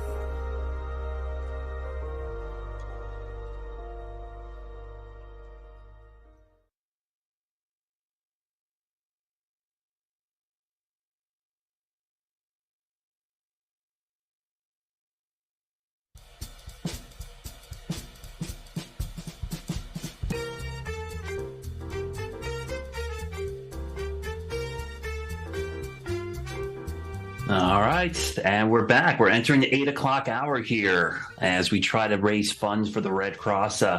We've got the number down there in the corner, so if you see that number go up, we want to get that in our hour here, at least for this one. We want to jack that up to maybe 7, 8, 9,000. Let's go. Let's try to keep it going. We've got some ambitious goals. So everybody, let me introduce myself. My name is Brad Panovich. I am the chief meteorologist at the NBC affiliate in Charlotte, North Carolina. I think I've been on many of these podcasts at some point or another, and it's great to see everybody teaming up for this great event. Our 8 o'clock hour, we've got a great guest from the Carolinas as well. You might know him more as Hurricane Trek, but Mark Sudduth is with us. And Mark, I wanted to do a big introduction for you, but I would let you explain what you do, because you've been doing something that a lot of people have probably just started doing in the last decade. You've been doing it since the mid-90s. So tell everybody on the podcast and listening what it is that you actually do. You are a hurricane chaser, but you are doing some really cool things over the years, and we're going to show some of those videos. But can you explain to our audience what it is that you actually do? That's a great question, because it's definitely expanded in recent years, but it started with hurricanes, and the idea was to get in them and study what we could with video cameras, and that evolved into these remote cams, just like that one right back there that was used during Hurricane Michael. And so it does a few things. It lets us be in a lot of places at once, and it keeps us safe, because there's just some points of view we just can't get. Even the greatest veteran storm chasers, Mother Nature is going to get you if you're not careful. And so over the years, now coming up on 19 years, we've developed these remote camera systems using off-the-shelf technology, and it's all gotten smaller and smaller and smaller, to where now we're basically talking about the size of a lunchbox. Actually, the latest version is smaller than that GoPro box behind me there, the Pelican case. And the idea is just to stream the video live from interesting locations in hurricanes, but also now other impactful weather events. I've always wanted to do that, expand into other, severe weather, winter weather. But it's not just the video, it is also data. We collect wind data, which is very difficult. That is one of the most difficult things to do. And pressure data. Pressure is a lot easier, because the sensors, the Kestrels, they're cheaper and less prone to gremlins. But in a nutshell, observe, study, and then talk about, make documentaries about, present about, mainly hurricanes, but also other big impact weather events, especially over the last 5 to 6 years, really expanded out of just hurricanes. Yeah, and it's pretty amazing. And I think, as a science geek, you love to see the data. But one of the things that's really compelling about these cameras, these remote cameras that you have, is it really shows people who ever think about staying in a storm surge area, what actually happens. And I think it's great that we don't put people in harm's way to show it. We can have a remote camera kind of show how quickly that water rises. We have that saying, you run from the water and you hide from the wind. And I think these cameras do an amazing job of illustrating why that happens. I'm fascinated about the technology because, as you mentioned, it's gotten smaller and easier to do. Talk a little bit about the tech behind this. So how do you keep this thing powered for long periods of time? And how are you transmitting that data back when maybe cell networks are going down, or are you trying to rely on them staying up as long as they possibly can? Yeah, we're still reliant on the cell networks, and we use Verizon. Verizon, not a sponsor. I'm a paid Verizon customer, proudly. And they just seem to be robust, and nothing against the other networks, but we've used them since about 2012.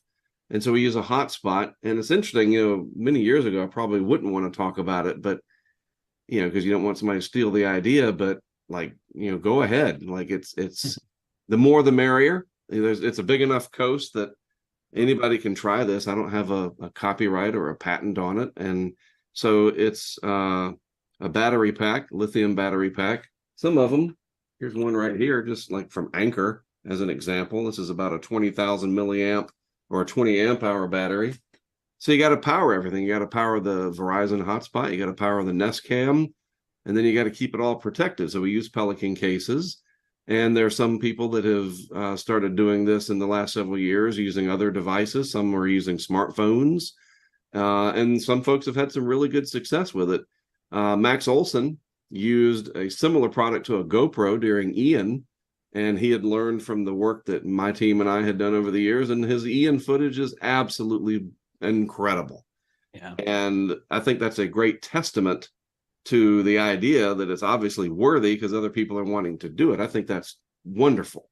And we get to see things because I'm not going to be everywhere, right? I mean, we did well during Ian capturing the effects, but Max Olson's work down at Fort Myers Beach was just amazing because it does show the consequences of staying. And as we know, during Ian, people stayed, and way too many people want the number to be 0, but way too many people lost their lives during Ian.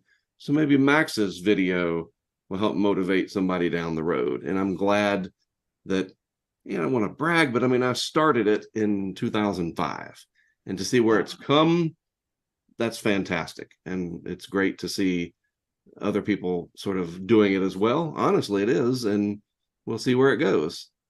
So I assume there's a lot of prep work for this, right? You got to find the location. Like what's that process like? Like, do you try to pick the most visually appealing area, or an area that's more surge prone, an area that has some kind of marker that will let you kind of discern in real time what's going on? How do you choose the locations for the cameras?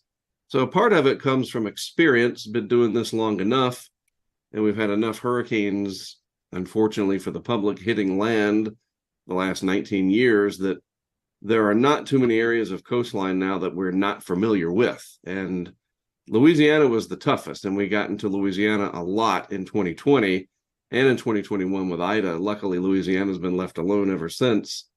But knowing people through social media, people reach out to us. They say, hey, we've got a property somewhere, and you can put a camera on our porch, or, somebody in law enforcement or emergency management. And that's why it's important to go to these conferences, whether it's the National Hurricane Conference, one maybe the longest running hurricane conference, or the very small but just absolutely intimate and very important National Tropical Weather Conference, which is geared more towards broadcast meteorologists, that we just get these networks going of who to talk to in certain places.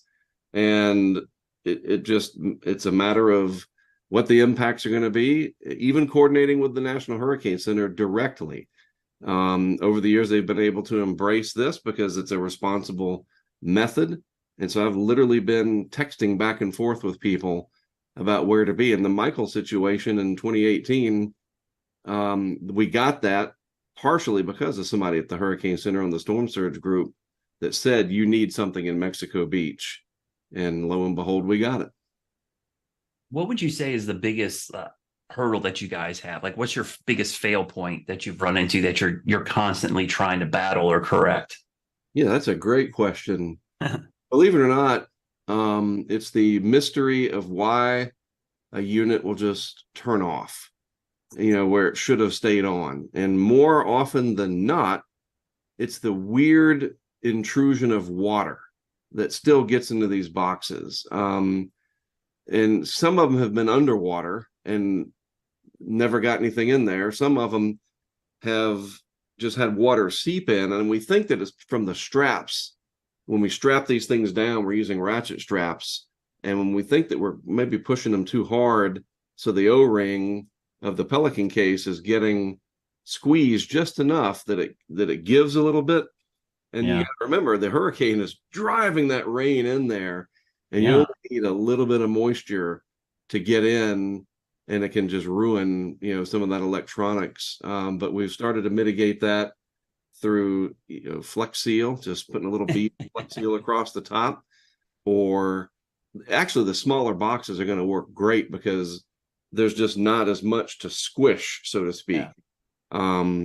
But I think, ironically, water has been our biggest enemy, that it'll get inside. And even like the GoPro units, it's a larger area inside of there. The humidity we'll try to fog up the inside, the acrylic that's on those things, then you get this sort of foggy look to it. There's the elements. That's the simple explanation. The elements, and sometimes the network will go down.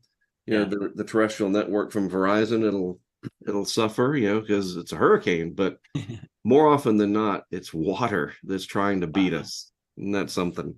Yeah, on that same kind of vein, have you had any manufacturers of like Pelican case cameras, anybody who's really interested in trying to put their equipment through this kind of rigor and maybe approach you or contact you like, hey, we want to see if we can make something better, or at least prove that our stuff works? I mean, you mentioned FlexSeal, which isn't it amazing? I mean, I use that stuff all the time, and I know it's really kind of taken all the different versions of it, but something like that where someone's like, hey, we want to see if this is hurricane proof. It's interesting. That hasn't happened. And it's more us working together, especially through our crowdfunding community at Patreon, as that's grown over the years, especially the last 5 years, getting input from other people. You should try this. You should try this.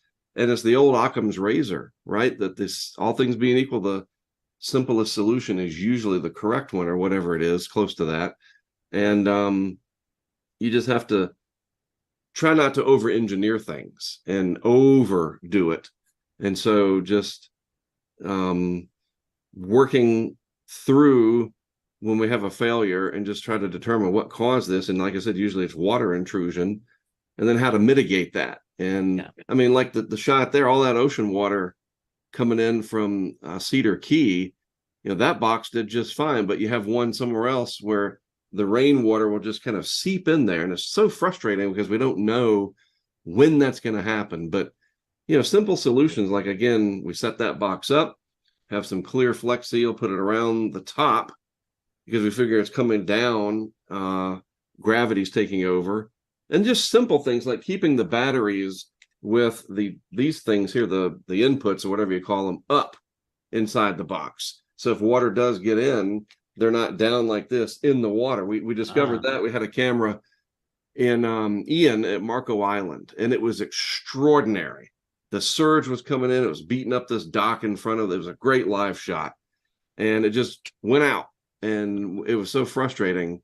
Didn't come back on. Those Nest cams will come back on if the network comes back up. That's what's nice about them. And it never came back on. It was a complete failure. Wow. A couple weeks later, when we could get down there, we approached it from a forensic perspective, took that box down very carefully, opened it up, and it had quite a bit of water inside of it. And the batteries, they were bigger batteries than these, they were all facing down. And so that water was able to wick up inside and get into those terminals. And what did they do? It shorted out, of course. So it's like, okay, you just got to remember, everything needs to be up. Get everything away. It's like in a house. You elevate your stuff, get it out of the flood. You got to do the same with our equipment, and get those the hot spots.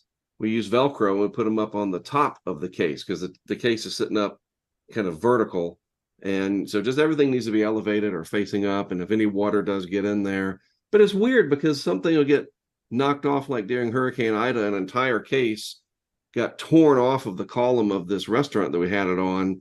And it floated around for 3 hours, and it looked like something out of the Blair Witch Project. It was absolutely haunting. It was live, and we never found the box, but like it didn't sink. It didn't get water in it, apparently, because it ran for another 3 hours until the network just finally died in that part of Louisiana. So you just never know. I mean, that's why we have a lot of them. So you ever have one stolen? Anyone ever taken one? Yeah. Sometimes nature steals them. They'll get rid of them and whatever. But not last year, it's funny. We're almost to last year. Last January, I was in California for a big atmospheric river event. And one of them was attempted to be stolen. We chained them up. There was a homeless woman on a bridge in Pajaro, and I can't remember the Pajaro River. And it had swollen up really big, and it was getting ready over the banks. It looked like, and they were evacuating Pajaro, and the live shot was out there, and you could hear this lady coming up. She had a cart and some kind of a music box thing playing this weird music, and she was trying to get the camera down. She undid the straps but it was chained on, and she was desperately trying to take it. But stolen, like where we know they were stolen, no. I mean, we've lost them where, like I said, we'll blame it on Mother Nature. We've had power poles that snapped, and Laura was the worst.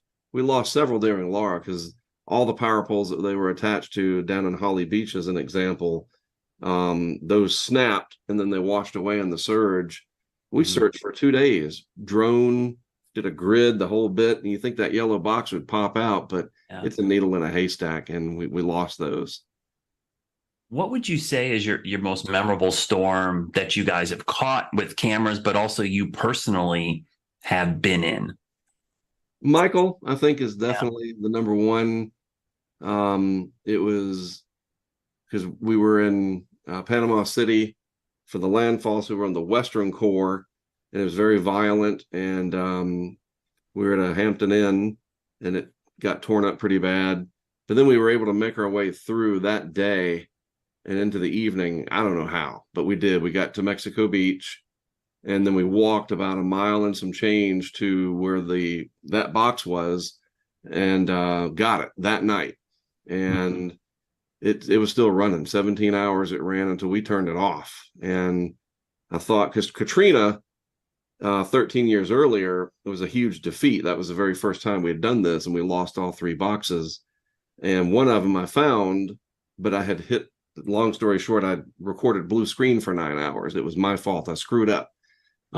User error. So I thought, okay, we know that GoPro was flashing, still recording. And it wasn't until we got up to near Montgomery, Alabama the next day that I took that little chip, it's a GoPro chip. It's one of these guys right here. And put that in the computer. And I was like, oh, this changes everything. We captured Michael from, 10 o'clock in the morning until we came back at 9 something at night. The whole thing from start to finish, Cat 5, right front quadrant, point blank range. That was an incredible moment. And then just experiencing it, the whole thing. It, and the friends we made during it, that Michael's definitely number one for that. My cat's out there screaming. Some good up there. I think we're doing this, this telethon to raise money for the Red Cross, which does amazing work during these storms. Me personally, of all the type of weather I've covered or been in, there's something about tropical systems and what they do and the impact they have on people's lives. And because we're doing this for the Red Cross, maybe talk about some of the resiliency or the things you've seen, the personal impacts to communities you've seen from these storms, and maybe why it drives you to do more of this to try to help people be more prepared. Oh, absolutely. And I think that's one of the notable things about what I've done since the late 90s, mid 90s and beyond is being in all these hurricanes, especially the really bad ones, that we get to know people who deal with it when we're gone. And I've been friends with them ever since, a lot of them. And you see exactly what happens, not only to their property, to their community, but their whole way of life. You get these generational events like Katrina, like Michael, like Ian down in Southwest Florida, and plenty others, of course. And so you really get an appreciation of what people go through. And so, we call that empathy, that you definitely empathize with people that have to deal with. It's very stressful. And then, if they don't move out of a region, they're going to stay. Future hurricane seasons, everything gets piled on with social media now. It can get very overwhelming. That sensitivity to the fact that people are going to have to go through it again, or, they don't want to hear about it. I mean, you just have to be open to that. You can't do this and then just block all of that out and say, oh, it's a job. I earn an income from it. Sorry, what happened to your community? It absolutely affects me. And that's why I do these documentaries that I do that, show that and, tell the story more than just the exciting, you can make a 5-minute whatever and put it on YouTube of just all the highlights. But I want to do a broader documentary that shows the whole story and include some of the people that we interact with. And then I just think about stories like when we've worked with, like it was Gustav, members of the National Guard were helping us in New Orleans, because we had our Chevy Tahoe back then. So it was very obvious when we were there. It looked like the old Tahoe looked like something out of a movie, right? Now we don't need anything like that. It's a whole different story. But anyway, these young men came over after getting permission from, their higher ups to help us move these big cases that were very heavy back then up into position and whatnot. Seeing the Red Cross, working with the Red Cross back during my days working with Lowe's. I remember I did a whole thing, the whole Project Impact thing started, and we had a kickoff at Lowe's there in Charlotte with WCNC back in 1999, I think it was, July of 99. And look what happened in August and September. We had Dennis and Floyd that severely impacted North Carolina.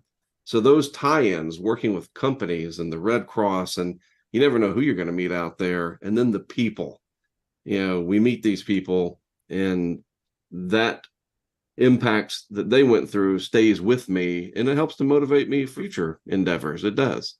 Yeah, that's great. I mean, so for people watching out here that maybe have been in tropical systems or haven't, or even for the seasoned veteran who's been to the coast, what do you think is the biggest thing that people underestimate about tropical systems and hurricanes? What's the one thing they feel like they're prepared for everything, but there's that one thing that always surprises people? Rain. And I'm doing t-shirts next year. I'm going to have them. I said it the other day, but we're going to have a t-shirt that says rain is an impact. And I saw a video today on Twitter in the Dominican Republic of flooding. I think people really underestimate the power of rain. And in a warming atmosphere, we're getting higher rain amounts because a warmer atmosphere holds more moisture.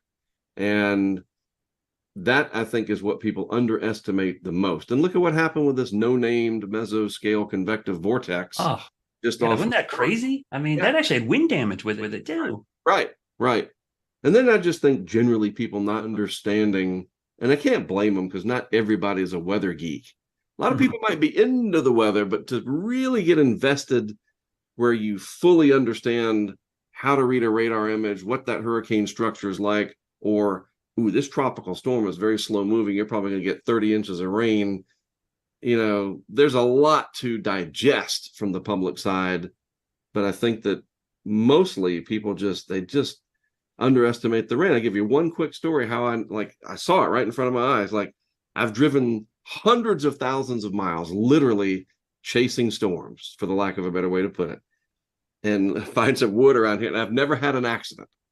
Never. All right. And here I am leaving Corpus Christi after Harold. I'm driving up the road, and somebody's going past me in a very small, it's on Twitter somewhere. I put it, the dash cam caught it, and they spun out and bammed into the Jersey wall and ruined their day. And I'm like, rain is an impact. I don't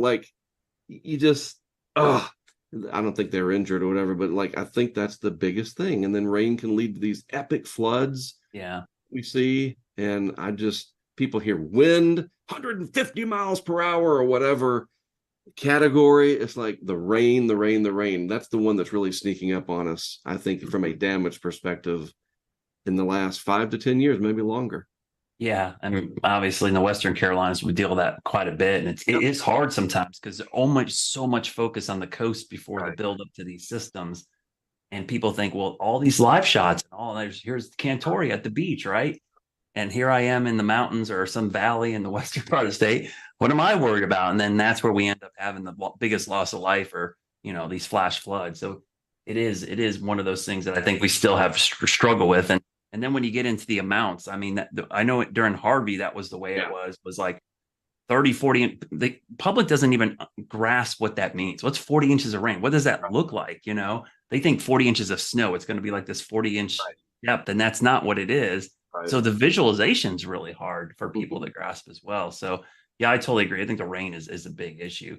We're almost done with your half hour here, but before you go, what's the future? Like, what is the next thing that you guys want to do, or your aspirations for what's down the line for the next seasons or the coming seasons?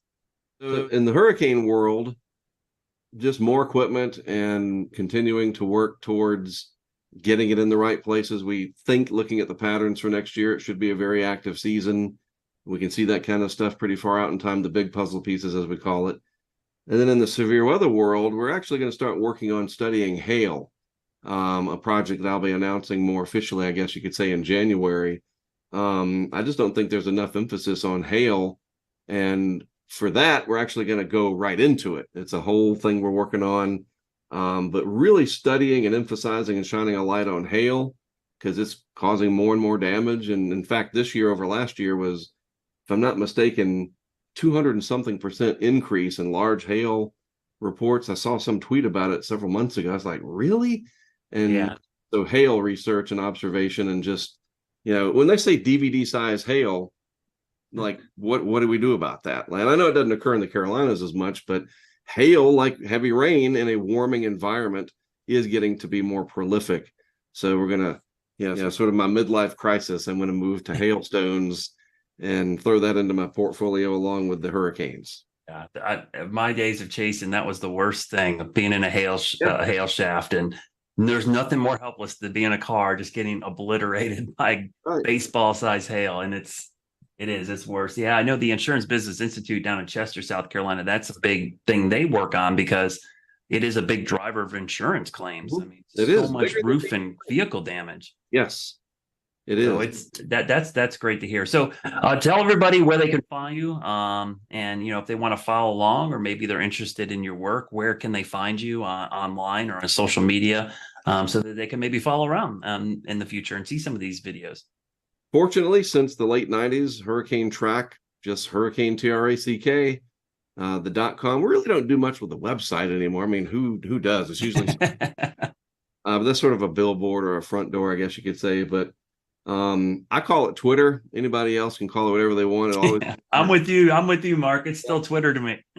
So we're on Twitter at Hurricane Track, and we do a lot on YouTube at Hurricane Track as well. And then our Patreon, it's all Hurricane Track. Yeah. And coming up on, it's like 25 years or something like that. I'm very, very blessed to be able to do this and do what I love.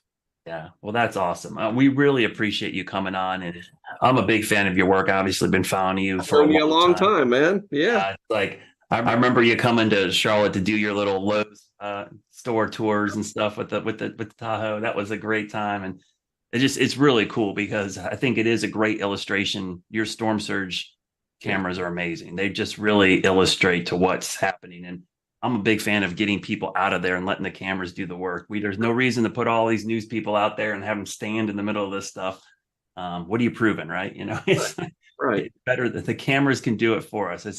It is a great thing that you're doing. So, Mark, thanks again. I appreciate you coming on.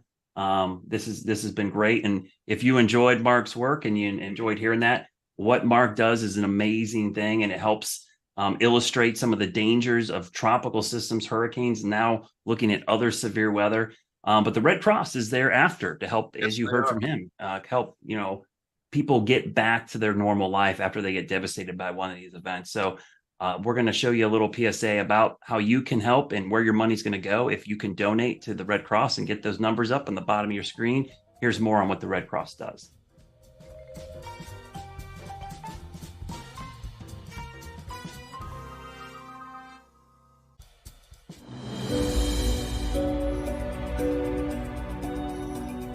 During Hurricane Florence, I decided to stay at my house in Wilmington. I had just moved into it. It was an older house, so we thought it was going to be really safe. Just like a normal night, I got in my bed and the tree literally fell on top of where I was sleeping in my bed. It was probably the most horrifying thing I had ever experienced. I was almost in shock. Water was just pouring into the house. And I was like, we cannot stay here, we cannot stay here. Like, we are gonna have to go through the middle of this storm to get somewhere safe, because there's no way that we can stay in this house now.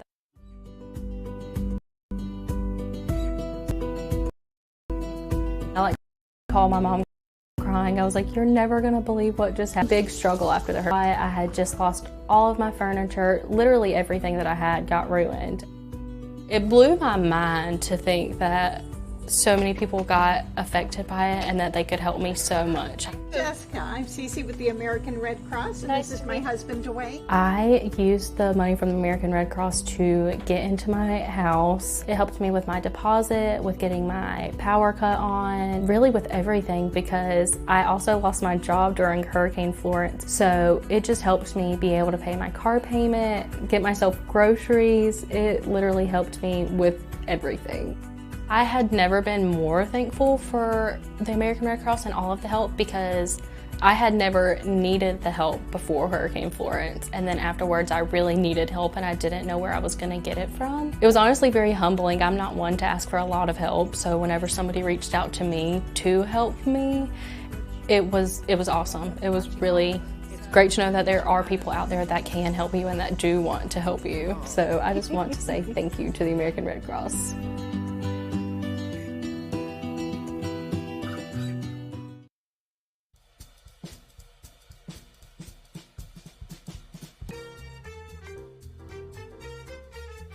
All right, we're back. Thanks again, everybody, for watching or listening, depending on how you're consuming the podcast, because people do both.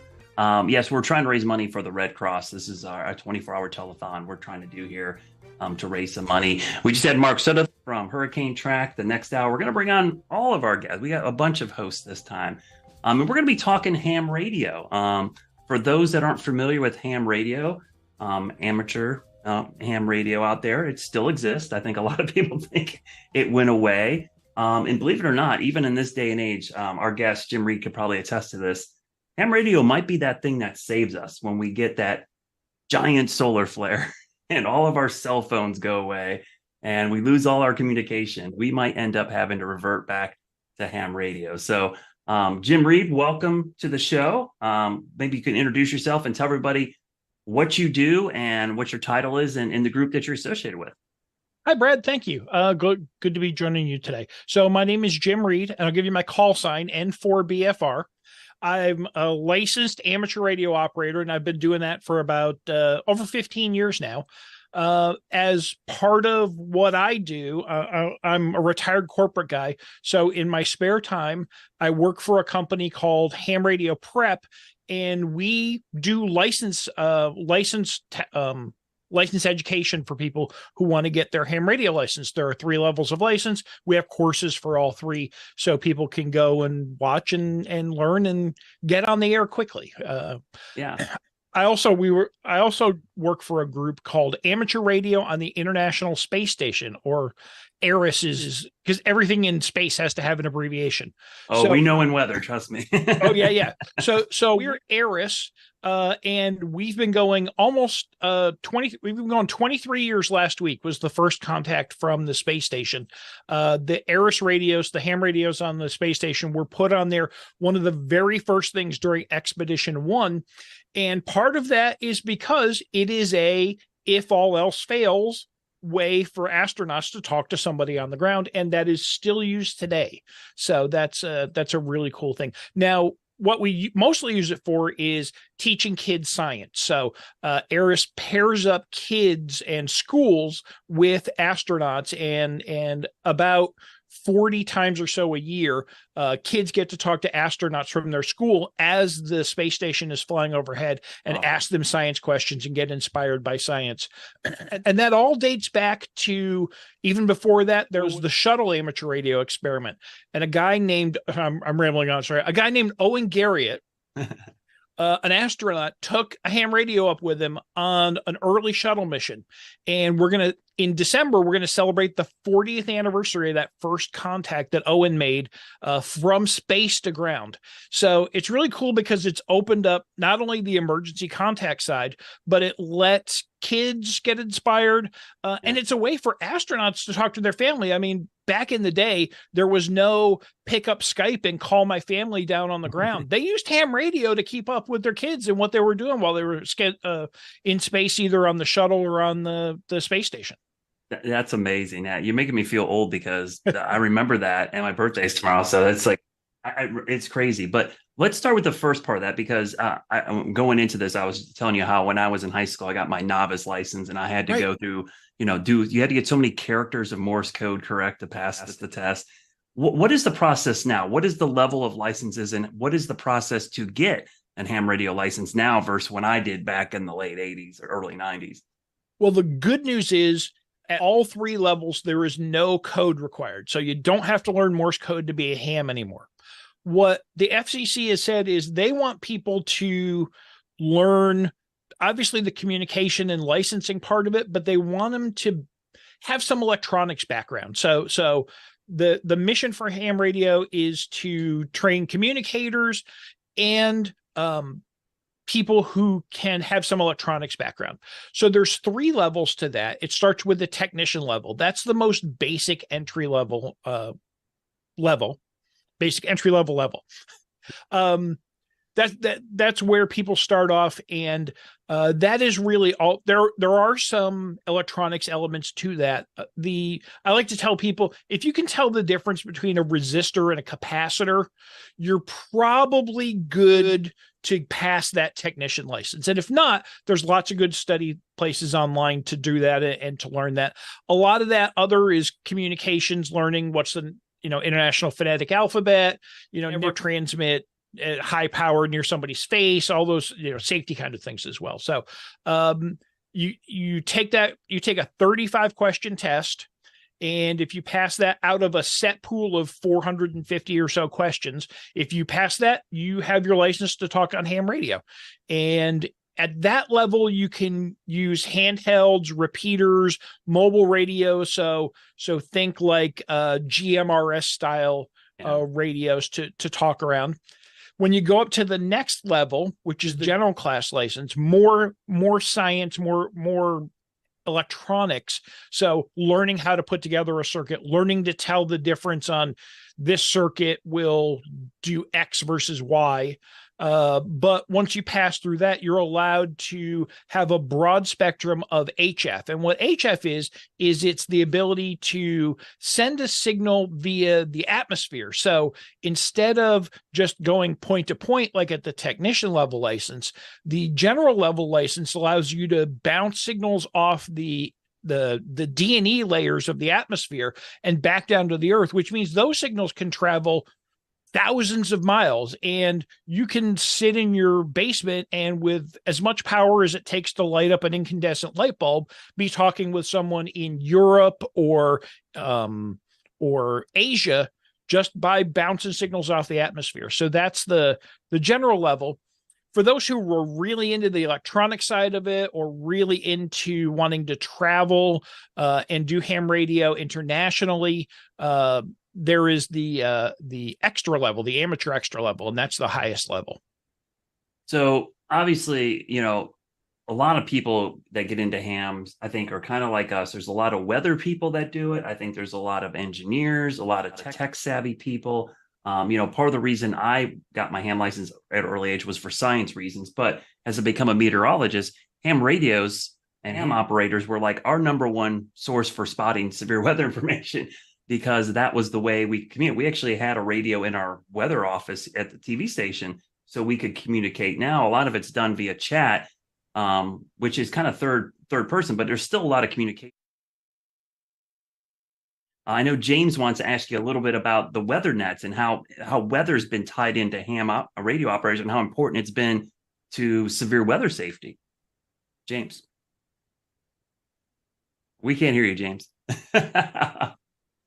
Wow, at least I made it 10 hours before I pulled that. We call that a Scotty forgetting to unmute. I was just trying to show what you were talking about. And this is the type of radio, one of obviously lots of varieties that somebody might have out in the field as they are transmitting back those storm reports. So, Jim, let me ask you a little bit about those weather nets that Brad was talking about are useful from a broadcast standpoint as well as an emergency management standpoint. How can people use amateur radio and severe weather and kind of tie those two things together? So the good part, and Brad alluded to this before, the good part about amateur radio is you can grab a radio like that and it runs off a battery, or you can run a bigger radio off a car battery, and you can make those contacts 30, 50 miles line of sight and be able to share information around a particular region. That's great for getting into places where you can't get into because power lines might be down, or other issues may impact people from getting communications out from there. So ham radio has that benefit. There's groups that in so ham radio is really kind of, you can go an inch deep and a mile wide in ham radio, or vice versa.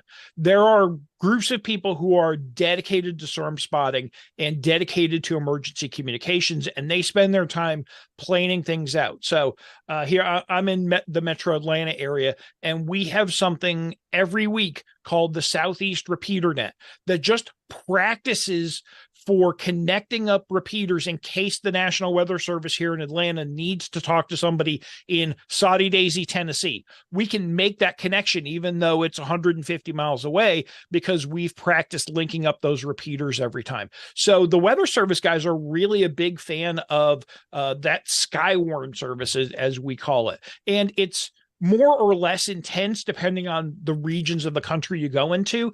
But the idea is that trained spotters go out and be the eyes of the Weather Service, communicate back via amateur radio. And I know at least here in the Atlanta National Weather Service office, there is a ham radio on site, and hams go into the Weather Service and they answer calls and they gather information from the hams and pass them on right to the forecasters during things like tornado events, or severe storm events, so they can have that information really at a finger's tip notice. So Jim, who is the biggest, like, that you see the biggest group of people, the demographic that is getting ham radio licenses now? Like, who's doing it? Well, I think it's people like us. If you walk around at a ham fest, which is a place where hams get together to tailgate and to take advanced classes and those kind of things, it's older people in their 40s, 50s, 60s. They are generally either educationally focused. They're typically more male than female, but we get a lot of kids too. I work with a guy by the name of Max, who is a student in Huntsville, and he works with his Skywarn folks out there, and he's very into not only doing things like the emergency communications. One of his favorite things to do is launch high altitude balloons. And so there's a lot of weather and things involved in that. And so we'll send up with ham radio payloads. So get that big balloon up in the air and we can track it with a little ham radio beacon. And that comes back down to us and say, okay, well, it's in that farm over there. Now we can go retrieve it all again and get that real-time data as we go along. So lots of little ham radio / weather things all kind of collide together. Yeah, that's cool. So let's pivot to the era stuff, the space stuff, because that's I think kind of excites me, because I'm a weather geek, but I'm a science and space geek as well. And there was something about when I had my license in high school and we got to communicate with astronauts on the shuttle. And it's almost like you look at each other like we're actually talking to astronauts in orbit around the Earth. I mean, talk about that and how kids getting that experience has opened up their eyes. I always call those light bulb moments for kids. If you can get a gateway science like that gets a kid interested, it could open up this whole, spectrum of stuff. How does that, have you seen that firsthand where kids have been able to communicate with the space station and just been like blowing their minds, I just got to see it firsthand 2 weeks ago, and it was amazing. There was a school here in Georgia, an elementary school, and their teacher went through the process, which is not a short process. It's about 18 months from the time you say, hey, I'm a school and we think we can enhance our science program, and not only our science program, but our school's curriculum by having one of these contacts. And they put together things like, we're going to have space days at the school and those kind of things. And the obvious things, but sometimes it's not the not so obvious things. Like we're going to have our gym teachers teach how to exercise like an astronaut. So how astronauts exercise in space, or we're going to have our art teacher do a design course on how to design your own mission patch. So there's all kinds of little things that schools use to bring it together to create the passion for science, not just the science and not just the talking with the astronaut, but the technology and the engineering and the math that all goes along with it. So it's a really fun program. So schools will go through an application process, and ARIS takes applications twice a year. And from there, there's a group of educators that go through those, and they say, here's a really good school proposal that we can work with, and it will, have some value to the school and the community. And those go on. Then there's they're selected a date. So we just got applications now. Those will go into the schedule for the second half of 2024. So they're about 15 to 18 months out.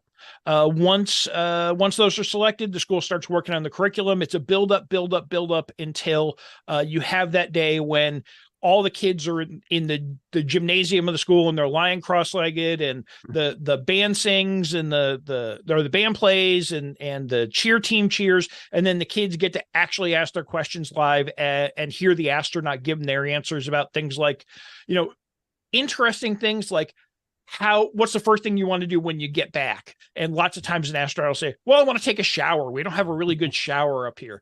Or how do you celebrate Thanksgiving? Well, we all get together and we share our food. So there's 9 of us up here and we do those kinds of, but to hear that, they can read it in a book, but to hear it from an astronaut who's going through it right now and can add that little flavor is always something awesome. And these are done around the world too. So last week there was one in Calgary. Like I said, there was one here in Marietta, Georgia earlier. I think there's one in North Carolina coming up early next year. And it's just so much fun to see the kids get involved. So it's really super rewarding to just be a little part of that group that allows them to do it. But to summarize, schools apply, many get accepted. They'll go on 15, 18 months later and have that big event at the school. That's the capstone of this curriculum that the school puts together.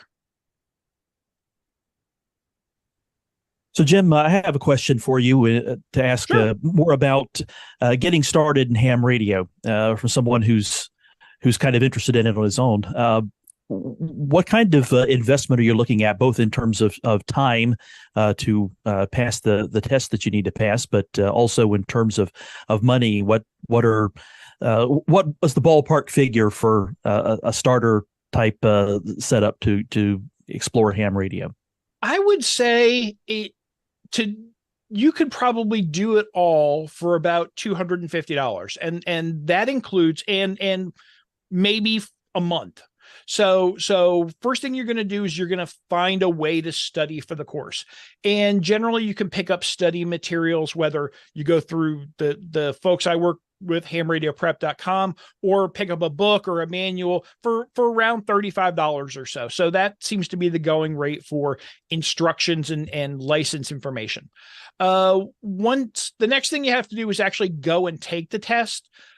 Some places offer the test free. At the most, you're going to pay $15 to take the exam. So now we're up to $50 so far. Then you want to go off and buy a radio, right? And what radio you buy once you pass is, there's also $35 to the FCC that says, hey, congratulations, you passed. Please give us $35, and now we'll tell you what your call sign is. So they So we're up to about $75 now. Now you've got another $200 or so to go off and buy a radio. James showed a great handheld there a minute ago. That's a moderately priced handheld that you can get into that allow you to talk to repeaters around around your city or your county.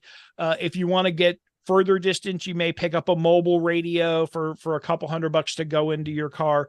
But once you have that, you're ready to go. Those things work and you're ready to have a good time with them. So I think if money's an object, you can save money on a radio by buying one used, buying a lower end radio. So there are some radios out there for $35. If you want to just kind of, am I going to like it? Spend $35 on it. You can do that. If you even want to think about, well, am I going to like it and what I want to listen to? You can go out and buy it's called a software defined radio dongle for your computer. And for, again, about $35, you can plug that in, scan around and listen to some of the things you can hear on radio before you even get into it as well. So that's another way to listen and learn before you go. And Morse code's no longer required, right? No longer required, has not been required for more than 20 years. I was in that case. I wanted to get my ham radio license for a long time and didn't want to spend the time to learn Morse code. And all of a sudden I started coming across a site that said, hey, get your ham radio license, no code requirement. I'm like, yep, this is for me. Now, doesn't mean you can't learn it. Doesn't mean there aren't a lot of hams still doing it. It's very popular because of its efficiency. So you're only sending a little tiny bit of a sound, which is very narrow, so you can send it very effectively in Morse code versus trying to send your voice, which takes a lot more spectrum. So a lot of people like it for its efficiency still, and it still gets used today. But you don't really need to get it to do ham radio. One thing I will tell you though, and I was just in Carolina this week, and I went to the Carolina Hurricanes game, and I was looking at center ice, and I'm like, something's not right here. If you look at the red line at the Carolina Hurricanes game, it has a pattern of dot dash dot. That is the Morse code letter R, and I gotta assume that's for Raleigh. So there's hidden Morse code everywhere if you're looking for it. Yeah, that's really interesting. I never thought to look around to see where you might find Morse code hidden in logos or elsewhere for that matter. Yeah, it's out there. Well, before we go, I just want to explain how Jim and I got to know each other. And this Absolutely. is also the first time I've ever seen Jim in his home office, which I'm super jealous about, because the last time I saw Jim in person, we were standing out at Kennedy Space Center waiting for the launch of Crew 6. And I had to go home after the launch attempt was scrubbed. But Jim, you stayed for it, right? You got to see that one go up? I had to go home too, because I had to go to another meeting. I didn't get to see it either. Okay. Makes me feel a little bit better that I have seen launches, but I didn't see that launch. So I got to finally see one later that summer. Along the coast, a uncrewed cargo mission, and it was everything they told us it was going to be. But Jim, lots of great information you shared here tonight, and I also want to thank you for the $25 donation you made to the American Red Cross, bringing our total very close to $7,000. So we're going to be drawing into our final hour here in a few minutes, Brad, and we are closing in on that $7,000 number. Yeah, we're getting close. So for everybody who's been watching, or maybe you are watching earlier in the day and you thought about donating, this is your chance to donate. I mean, the whole point of this telethon is to raise money for the American Red Cross to help. I mean, all of us are heavily invested in the weather enterprise. We know the destruction that weather has on people's lives, and the Red Cross does an amazing job. Oftentimes many of us in this room are meteorologists. We're there on the front end. We're there during. The Red Cross is there after. So they are a vital key to help people recover from these storms. So if you get a chance, if you can, I know we're going into the holiday season, there's always a lot of charitable entities out there. The Red Cross is definitely one up there that we hope you can contribute to. Jim, I want to thank you for coming on. Is there anything you want to tell the audience before we let you go that coming up? Like I'm fascinated by this School Heirs program thing. And you mentioned that they get a couple applicants. If we do find a teacher out there who's interested, what is the best way for them to start that application process? Yeah, so they should go to ARIS, ARISS-USA.org. That will give them the information. There's a link there that says educational context, and that we have a proposal guide and all the information they're going to need to submit their proposal. The next window we'll take for proposals will be early in 2024. So they have plenty of time to build up and get engagement from their leaders at school, find a local ham radio club, and be able to put together a real winning proposal. Once they're accepted, ARIS also takes the educators and puts them through a little course, gives them a kit of snap circuits and SDR radios and other things to really help enable that as well. So it's a great process. We at ARIS are really proud to be celebrating the 40th anniversary of amateur radio and human spaceflight. That's coming up in December, as I mentioned, and we're doing a big event down in February down at KSC. So if folks want to support that, I'm sure that would be wonderful as well. And they can find all that information at ariss.org. Oh, thank you. That's great, Jim. Yeah, I mean, ham radio is such, I think, it's still one of those things people often ask me, oh, people still do that? I'm like, yeah, it's still a really important part of what we do. And honestly, you know, I got exposed to it as an early age, and it really helped foster my love for science and weather. So I think it's one of those things that if you get involved in, it's going to open a lot of doors to a lot of meeting a lot of different people as well. And just, it's an enjoyable process. So, and you don't have to do Morse code anymore. I mean, that's the best part about it. I mean, not going to lie, that was tough. I think when I can't remember, we had to do like 65 characters in a row or something. Yeah, like 5 words a minute, something like that. Yeah, and I remember what you would do, and this is how you gamed the system back then. It was like, if you got every other character, you could kind of figure out what the word was and just fill in the blanks. But it was hard. I mean, I remember studying for that and thinking, when I got it, that's why I thought it was such a major accomplishment when I got it. So I'm glad we don't have to do that anymore. I do that today, even when I'm listening. I'm like, oh, that's a C, that's an R. Okay, so he must be trying to say this. Yeah, I'm totally with you. Thank you very much for having me on thank tonight. You so much, Jim. We really, really appreciate it. And we just got another $50 coming in. So James just let me know about that. Awesome. Thank you, everybody, for this hour. We're going to keep going. We're not done yet. We're heading into the 9 o'clock hour. That was actually a fast hour, guys. I don't know about you. That was they go quick when you have some good guests, and we've had some great people. Phil and James are like, yeah, this is going fast. You guys have been doing this for a while. We've been saying the same thing all day. The day is long, but the hours are fast. Yeah, that's true. You look up like, oh, we're still doing it, right?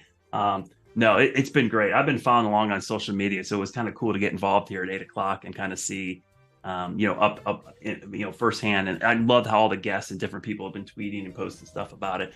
But again, the whole reason we're doing this is for the American Red Cross, and we're going to show you a little bit about what they do as we show you again how important the Red Cross is to us and to people in the United States recovering from these weather disasters.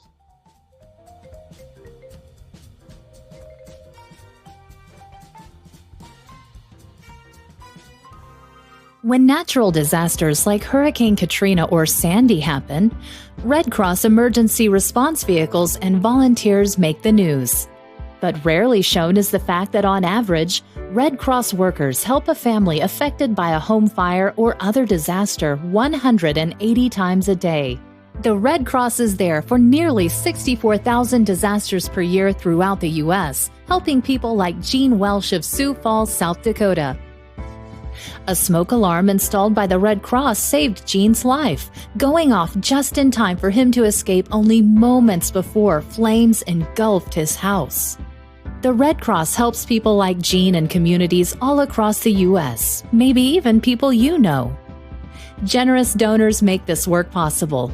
Donor gifts enable the American Red Cross to sustain a strong nationwide infrastructure comprised of local offices, robust training, integrated IT and communication systems, a fleet of response vehicles, warehouses stocked with shelter and relief supplies, and partners to help mobilize to support one family or 100,000 families. The Red Cross also relies on a network of 330,000 volunteers in communities throughout the country who respond night and day, answering the call for help.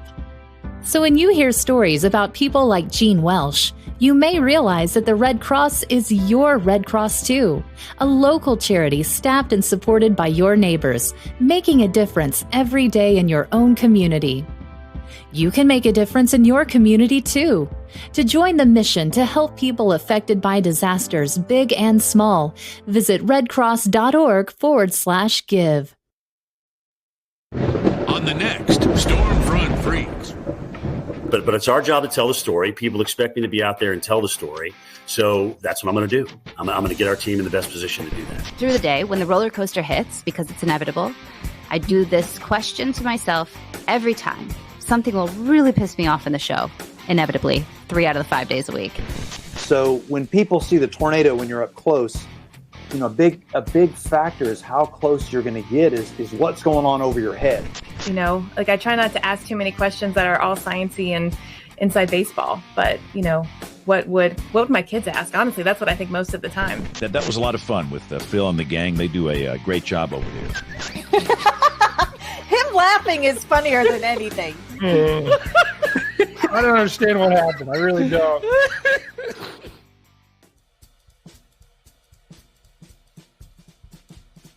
All right, here we go. We are in the final hour of our 12-hour Weather Pods Disaster Relief Telethon. We just got done talking about how fast these hours go. I don't know if that's always the case for James, Tim, and Jared, who have been doing all the behind-the-scenes stuff for 12 hours today. Big shout-out to the three of you for helping out. But we're closing this baby out, and so we've got James Brierton from the Carolina Weather Group. Jared Smith is on. Scotty Powell's on as well from CWG. We got Gabriel Harbor from Chaser Chats back to close us up.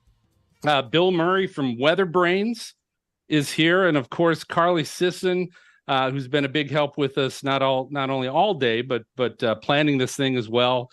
And a big shout out to Brad Panovich, who just finished the last hour.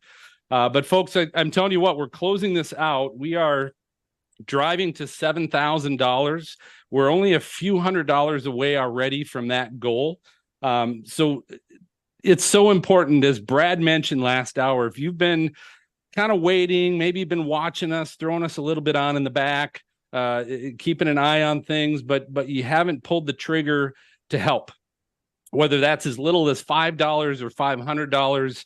It obviously depends on what you're able to do, but to this Thanksgiving season, make a difference and make an impact to the Red Cross, and say that from the weather community, by donating whatever you can. That's the key. You can see the QR code in the upper left-hand corner of our broadcast, or you can go to bit.ly/WX Pods Telethon.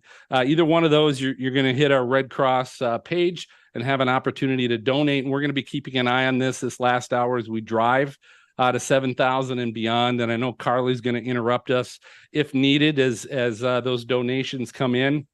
But I want to introduce one of the guests that we're bringing in tonight, Storm Chaser Jeff Petrowski. Jeff, welcome to the show. Welcome to the podcast. Hey, thanks, Phil. This is a great cause, and I'm glad to join everybody in this last final hour, man. Let's make it happen, right? Yeah, this is it. Get to 7,000. Let's make it happen. I'm thinking 8 or 9. I want to push it. Let's just go all the way. Let's push it on up, right? I think we can. We keep increasing our goal as we go because this weather community has been outstanding. But here's how we're going to roll here. I have a question to ask you, and then I'm backing up and letting all our great podcast collaborators jump in. But I want to mention the National Storm Chaser Summit, because the last couple of years, one year you talked about electric vehicles and the use of those in chasing with an electric vehicle. And this past year, you talked about Starlink and how that can be used in chasing as well. What's the next big thing? Well, I mean, both those things are still really important, right? So the Cybertruck's about to roll out here on the November 30th on unveiling. So down in Austin. So we'll find out all the final details of the final configuration, the 300, 400, 500 mile vehicle, the pricing, timeline when that's going to be to start rolling out as we get into end of November, December. We've got 1.5 million, almost 2 million people on Cybertruck waiting for that thing to come on out. And I've got my order in first night, and I'm waiting to see when it's going to roll out. So that's important. Second thing is Starlink just this week unveiled a brand new dish. It's about 12 inches wide, about 24 inches long. And instead of having the pole on it motorized, this one you can kind of aim it where you need to. So it's great for if you're out in the car, you need a temporary setup or emergency communications like the Red Cross, right? In the disaster scenes. We've seen so many times over the years in the hurricanes and the flooding that a lot of times utilities and the cell service goes out, but you got to have a way to communicate, right? And actually just right before the conference last year and after the conference, I actually used Starlink on 3 or 4 of the tornado events this year where I was able to get communications out where the cell service was not existent in those damage areas, right? So it's really important to have that instant communication to help people, is also how bad the situation is. So yeah, I'm a big believer in EVs. I'm a big believer in Starlink, and those things are continuing to accelerate globally. First of all, I just want to say I love Jeff's energy, because as somebody who's been sitting here since 10 a.m. this morning, I need this. I'm going to drive off of this here. Yeah, I got you. Thank you. Talking about tech, yeah, I agree. I think the satellite internet, making that affordable for people, is going to help emergency responders, storm chasers, broadcast meteorologists. It's going to kind of help a lot of people, and of course, rural communities who maybe aren't connected to the infrastructure right now. Exactly. I mean, I've seen broadcasts from Antarctica this summer. They've now got it for airlines, so you can be on airlines. You got it for boats, and most of the islands in the Caribbean, as well as globally around the world now, in South America, North America, Canada, Alaska. You've got virtually almost global coverage now worldwide. So you can take a dish. Think about this. We can take a dish. We've got Starlink sitting over in the corner right there, and take a Starlink and put it almost in a briefcase or in a suitcase, right? Roll-on bag on a plane, and go anywhere in the world and be live anywhere in the world. It doesn't matter. And then, by the way, they just launched the V2 satellites the last 6 months, in which another Starlink was launched this morning, last night at midnight out of Florida. In the coming 6-12 months, you're going to have Starlink on your cell phone to be able to text and communicate, talk, and then about 6 to 12 months anywhere in the world. So there's no more dead spots. I want you to think about that. Anywhere in the world, you take your phone and you can talk on Starlink for emergency communications, right? That's another massive game changer. So those kind of things are just, the whole industry tech-wise is rapidly moving forward, and you got to really be prepared, because it's a whole new door for everybody right there, in communications and weather messages on a global scale. It's a new world. Bill Murray, you strike me as a guy who likes technology. We've been getting to know each other better this week over there from the Weather Brains HQ. What do you think you could do with all of that Starlink technology? Well, that's just what Jeff's talking about is just a total game changer. Jeff, I remember a game-changing piece of technology in 2003 at the National Storm Chaser Convention. I won the XM delivered, Baron radar. Yep. And you talk about a game changer, because, I mean, we were spending our times chasing down, days ends with stray internet, pull up in the parking lot, and taking down on some internet when the manager would look out and all of a sudden you'd go dark.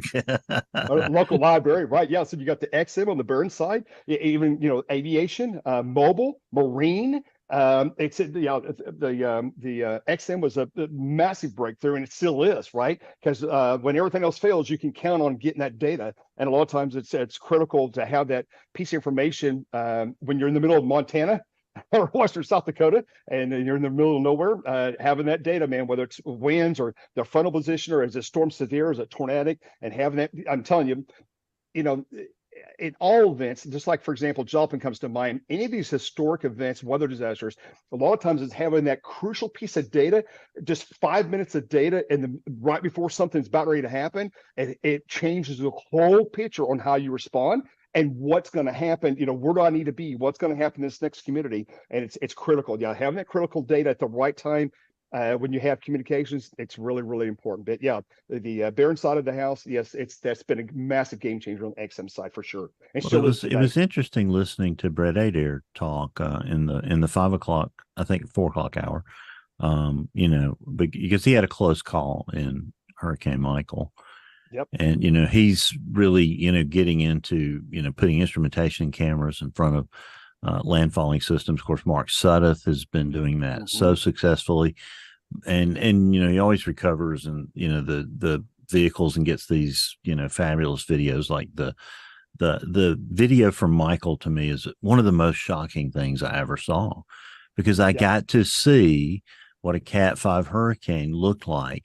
And it looked like what I had read about in the Labor Day hurricane in 1935. You see why people die in these things.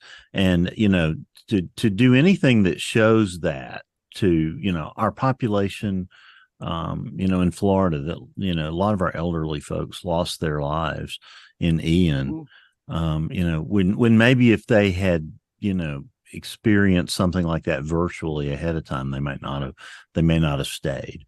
So I think anytime we can show somebody what something's going to be like, it's really, really critical. So I think this is going to open it up for all these really extreme chasers like Josh Morgerman and all these guys that go all over the world. They're coming to us from the Philippines and all these places that, the connectivity is not very good, and suddenly they're going to have excellent connectivity. It's going to open up a lot and just make it safer too. Oh, absolutely. Well, the other thing is, let's be honest, is in the weather community enterprise here in North America, right?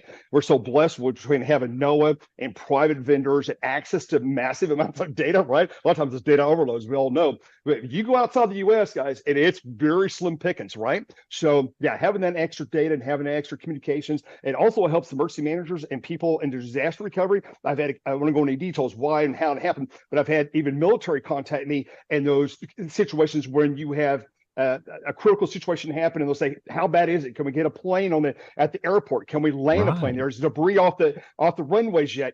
Just that little piece of information, you get the aid coming in quickly, right? If they know somebody's at the airport or clearing debris because there's no phone communication. So anything like that helps bring in resources in. It's just, again, the Red Cross, right? How fast can we respond to that location? How bad is it? And I'm always been a big believer, even since the first days of cell phone, right? Technology, that if you can show the people the image from the area that just been hit, or this is a tornado approaching your location, there's something like over 10 times, social scientists tells us, over 10 times more likely to respond to the threat. You telling me there's a tornado warning in my county, I may or may not pay attention to it, quite frankly, honestly, but you show it to me and I'm live, it's a game changer. Like you're calling your parents, you're calling your kids, you say, go to shelter now, it's in your location. It's a total different reaction, right? So seeing the pictures from the field, it's an immediate response, right? And that's what I've always proud of myself in sharing that information with people for 40 plus years, right? That's the game. That's the thing. That's the message, really. That's what we appreciate. Yep. Hey, Go Jeff, ahead, Gabriel here. Got a question Yes, for you. Yes. So you mentioned it is far more likely that people will take action if they actually see a visual of an approaching storm. Yep. How do you, as a storm chaser who obviously does this professionally, reconcile that with the fact that you're also trying to make money off of your footage? Because I know there's a lot of conversation in the storm chasing community about, yes, we would like to be able to use our footage to warn people, but there's not a lot of time if we're trying to get that footage out in a quick fashion to actually negotiate, make sure we get paid for it. And if we just give it away for free and then they plaster it all over the newscast, they plaster it all over their social media, their website, there's no guarantee that we're going to actually be able to make any money off of that. So how do you deal with a situation like that?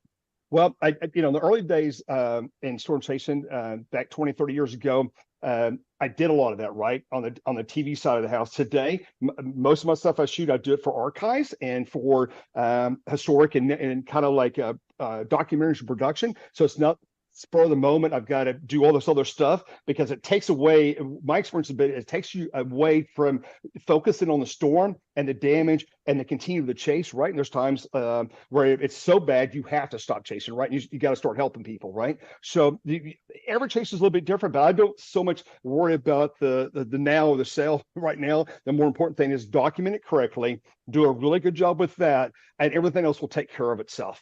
Right. So if you just do a good job and document it well, people want the video. They may not buy it from you today, maybe 2 years, 5 years, 20 years, 30 years later, they'll want it, but it does come. You just do a good job in documenting the situation and they will come.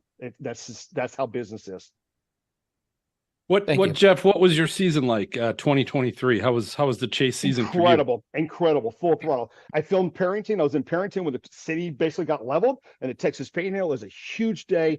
As you got into May, Colorado, Western Kansas, Southeastern Wyoming, Western, Central and Eastern Nebraska, Western Nebraska, during May, June, and July was just outrageous. I filmed about 35 tornadoes this year. It was a gangbuster year. I mean, just kept rocking. Early in the spring down in West Texas. I saw the funniest one. If you got 30 seconds, I'll share a quick story here. We got an hour, I guess, so I can take up some of the time. Go. Okay, here we go. So I'm down on the border. I'm down at Midland. See a tornado southeast of Midland. Very photogenic, out in the country, nothing happens. It moves southeast, and it goes way southeast, and now I'm like just north of the U.S.-Mexican border, right? And there's this big supercell, and I got Border Patrol down there, just in the U.S., about 20 miles north of the border, and they're doing their kind of road checks or watching things, right, like they're supposed to do. And so I pulled inside of them, and there's this big wall out west of them rotating just west of their checkpoint. And I told them, I said, hey, just keep watching. There's going to tornado. And one spoke English, one did not. And I said, don't move, just keep watching. I went down the road, and about 3 minutes later, we had a big fat cone on the tornado, and it lasted for the next 30, 40 minutes, and it moved south past their position, past mine. I come back south, and they're holding up their phones that they got the video of it as I passed them, and they were talking. You think I talk fast? They were really talking fast, and because they were so excited about this tornado. And I actually watched it go all the way to the border. They moved southeast down toward just northwest of Del Rio, and the storm, the supercell, the tornado died just before it crossed the border into Mexico, just northwest of Del Rio. That was an incredible day, right? That's online. So things like that, experience the Border Patrol chase a tornado from the U.S. back to Mexico. I mean, how often does that happen? Come on, that just, with the politics today, coming north, this one was going southeast. I mean, you just can't make this stuff up, but it happened, right? And be able to see it, be out there and witness that, it's just one of those things that's just phenomenal, right? It's just crazy. But that's that short little story that happened on that day. So that's just one of my adventures this year. We documented everything. It was just amazing chase, right? A lot of great chases this year. Who else has a question for Jeff? Jeff, I got to ask you, what's your favorite spot to chase? If you could choose one spot in the United States, what would that be? Gosh, sir, Scott, I've thought about that a million times, and I've been asked, and me and Kathy just had a discussion in the last couple of weeks. Hey, Dave, I go to retire here in 4 or 5 years. Where do we want to live? Do we want to live in Texas? Do we want to live in Western Oklahoma? Do we want to live, there's so many beautiful places. I mean, you cannot go wrong with Southeast Montana. I mean, Western South Dakota. It's just wide open, and it's very amazing. Colorado's incredible. Let's be honest. The high plains. I mean, guys, you see if it's tornado and if it's not an HP day, you can see stuff 30, 40, 50 miles away. You're seeing tornadoes, that great distance.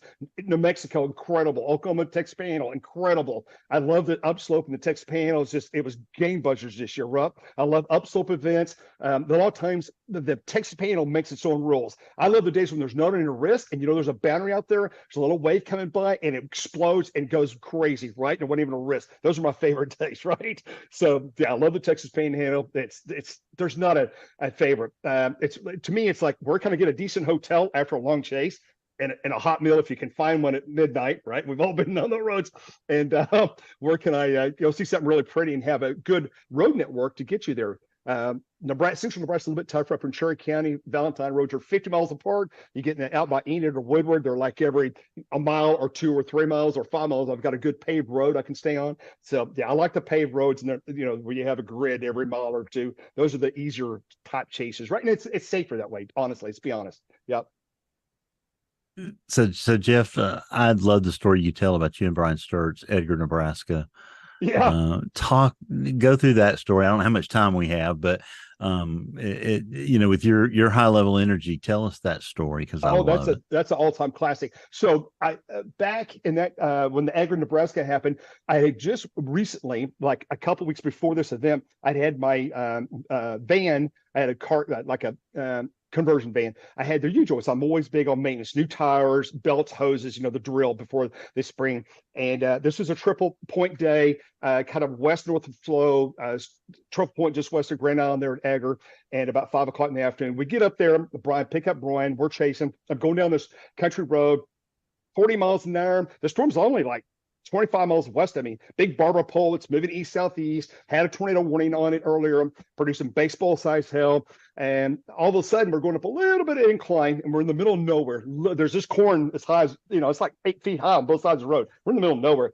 I hear clang bang, and all of a sudden, I'm giving it gas, and the van's slowing down. I'm like, I looked at bro. I said, "We got a problem." He goes. He looks at me. He goes, "What's wrong?" And I said, I think the drive shaft just fell off the transmission. I said, you could hear it underneath, like clanging and banging, and parts were falling out of the car. I said, it sounded like the U-joint just fell, broke. And Brian goes, oh my gosh.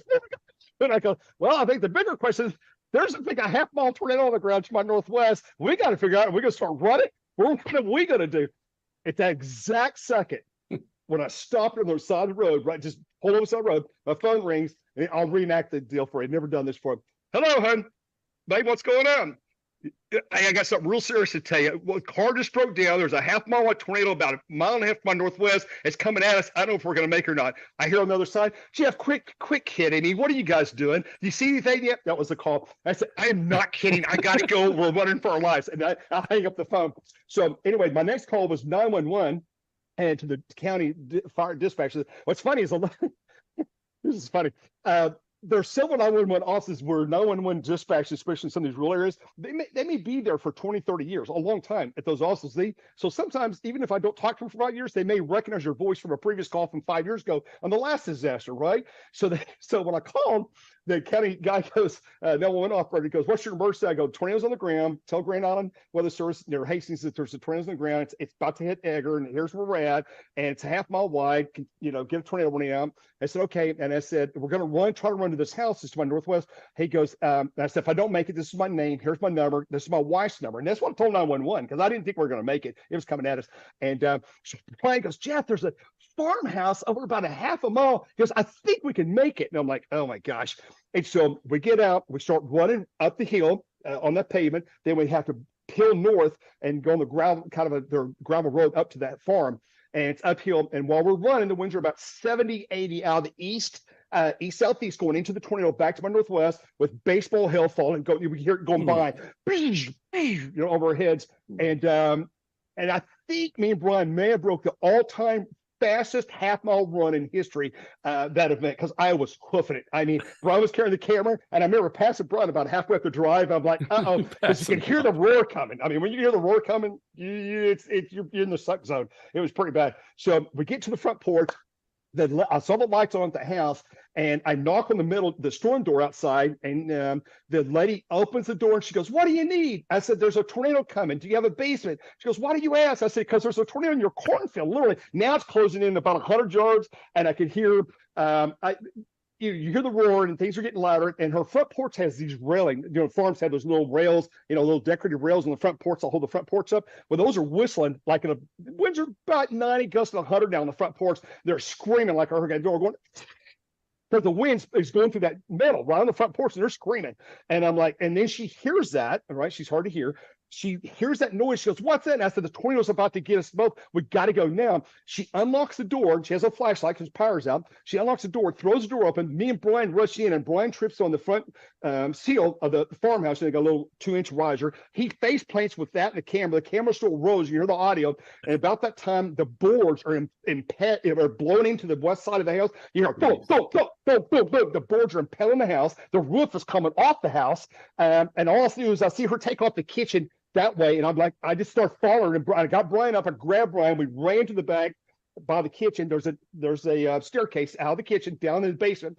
I see her dive under the pool table in the basement. I just see her dive, and because I built houses in Tulsa for 20 plus years, and most basements with cellars, there's a staircase, right? And you can get underneath the stairs, right? The stairs were like this, and it got Brian. There's a washer dryer. I got my back, and Brian, we were both hiding on the stairs, and the stairs were doing this on our back. I could feel the stairs trying to come out of the basement, and the dust, the rafters, everything above us is gone. I mean, the house is like, boom, it's gone, right? And there's dust, just like the movie. There's dust settling down, and we're choking. You can't breathe. My ears are popping, and it's like, you can't. It's sucking everything out, right? You couldn't breathe for like 2 minutes. Dead silence. The tornado passes. It's dead silence. But occasionally I still hear a board fall, like boom, boom. And then I remember getting the lady. She comes and crawls. That's nothing funny about this. It's just crazy what happened. The lady crawls out from underneath the pool table and said, "Let's go upstairs real slowly. We'll look." So we all three climb up the stairs like a movie. This is crazy. We climb up the stairs real slow, once at a time. And there's a door, and it's still closed. I didn't know what we're gonna find. And I unlock the door, something gets in, I push the door, then the door opens like about 1.5 feet. And just as I look up, the roof of everything's gone. The north wall is still half there. It's just outside the door here. The back north wall is still there. Everything else is gone. And her house is gone. And I can see the tornado. It's going through the cornfield. It's level the farm. The grain silos are gone. The bins are out in the field now, right? And I can smell fuel, diesel fuel and stuff. And the tornado is leaving the house and the property, right? And the moon is illuminating the tornado. It's unbelievably gorgeous, right?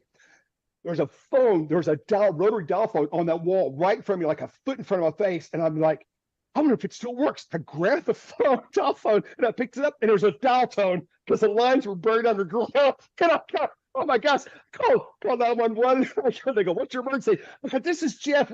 We survived, but the house is gone. And they go, I said, what's your name? She tells me her name. And I said, I'm a route so-and-so. And they go, we got the county, because now it's totally dark. They got the cavalry coming. Okay, so every county sheriff, fire department in that whole county is coming. It's like it's smoking the bandits type moment. I'm looking out and I can see 10 miles out in the distance. I see flashing lights coming from every direction you can imagine, right? They're just sitting on that location.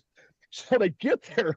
There's nothing funny about it. It's just crazy what happened. They get there, and they already called the county dealership for I think it's a Chevrolet dealership to come and help get my vehicle. And when the guy gets there, he goes, "Here's a set of keys to a Suburban." They brought me a Suburban. They just brought it, right? I didn't even ask for nothing. And the guy hands me keys. And he goes, "You need to go get some rest tonight." And he goes, "We'll take care of your vehicle. Don't worry about that." And so me and Brian unloaded my stuff in the van. Good thing we got out of the van, because one of the grain silos had imploded and like it lodged itself into the front of my van, broke out the window, and impelled the van, right? Yeah, the farm equipment, right, to the southeast south, because the RP wraparound. I think it was an F3, F4 on Egger. Don't remember off the top of my head, but it was at Sears Tornado. The funny thing is, when we got to the hotel, taking a shower, I got corn, because corn in the field. I had corn stubbles coming out of my head because I'm washing. I just corn in the shower. That's because all the fire debris, right? I mean, it's just crazy. So we survived. I'm glad the lady's house was there. I'm glad me and Brian was able to run and make it to the house to get down in the basement, or it had been a more serious situation, right? So that's that story of Egger, Nebraska situation. But it was an incredible chase, and luckily we survived. And luckily Brian saw the farmhouse, and we took off and was able to make it. So that's the Egger, Nebraska story. That was pretty crazy. Wow, I think I'm ready to go another few hours here. I do too, Bill. After that, I got plenty of stories. You can ask me anything. I'll tell you whatever you want to know. Well, Jeff, I'll tell you what, hopefully you can stick around with us here for a little bit. We're going to take a little bit of a break. We're going to bring in Eric Fox, who's also a storm chaser and police officer, and he coordinates the National Storm Chaser Summit, but he's going to be coming on. But before we go to break, Carly, can you give us a little update on our donations? Yes. So from what I'm seeing, we are closing in on $7,000. So we've had an absolutely incredible day. And I just wanted to shout out a few of the recent ones. So we had Jim, the ham radio guy, with 25. Thank you so much, Jim. We had a couple of anonymous 50, 25 donations. So thank you to you too as well. Bob Hess with $50, who says this podcast was terrific. You folks are great. Thank you. We had the Toomey family with $25. Thank you so much. Tristan Hall with a 10 and Adrian with 25. So that catches us up. And again, we're closing in on $7,000. So an absolutely amazing, amazing day so far. All right, we got 30 minutes to go, folks. We need everybody to pitch in and dig in your couch cushion, see what you can find to donate to the Red Cross. But we're going to take a little break, and we'll be right back with Eric.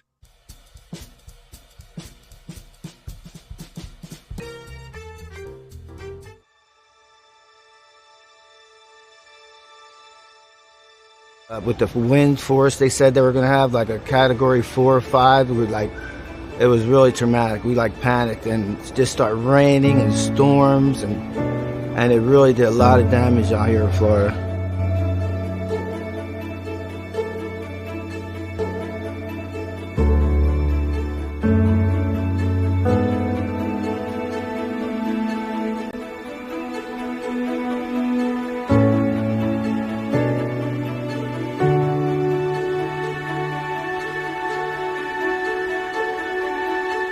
When the only thing you have to look forward to in your day is a hot meal, it makes a huge difference.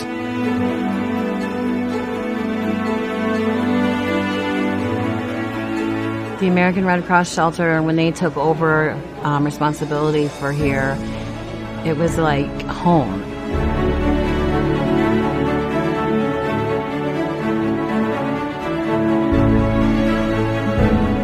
And I'm just blessed. Very blessed for American Red Cross to be here. Thank you so much.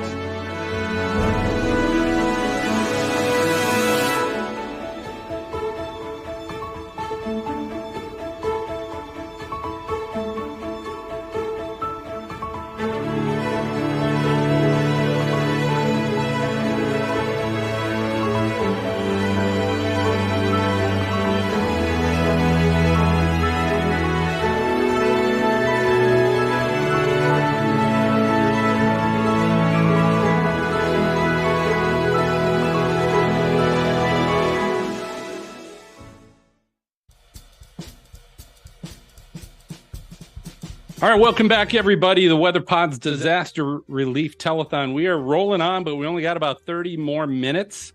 And we were just talking about how Jeff's stories probably should be good.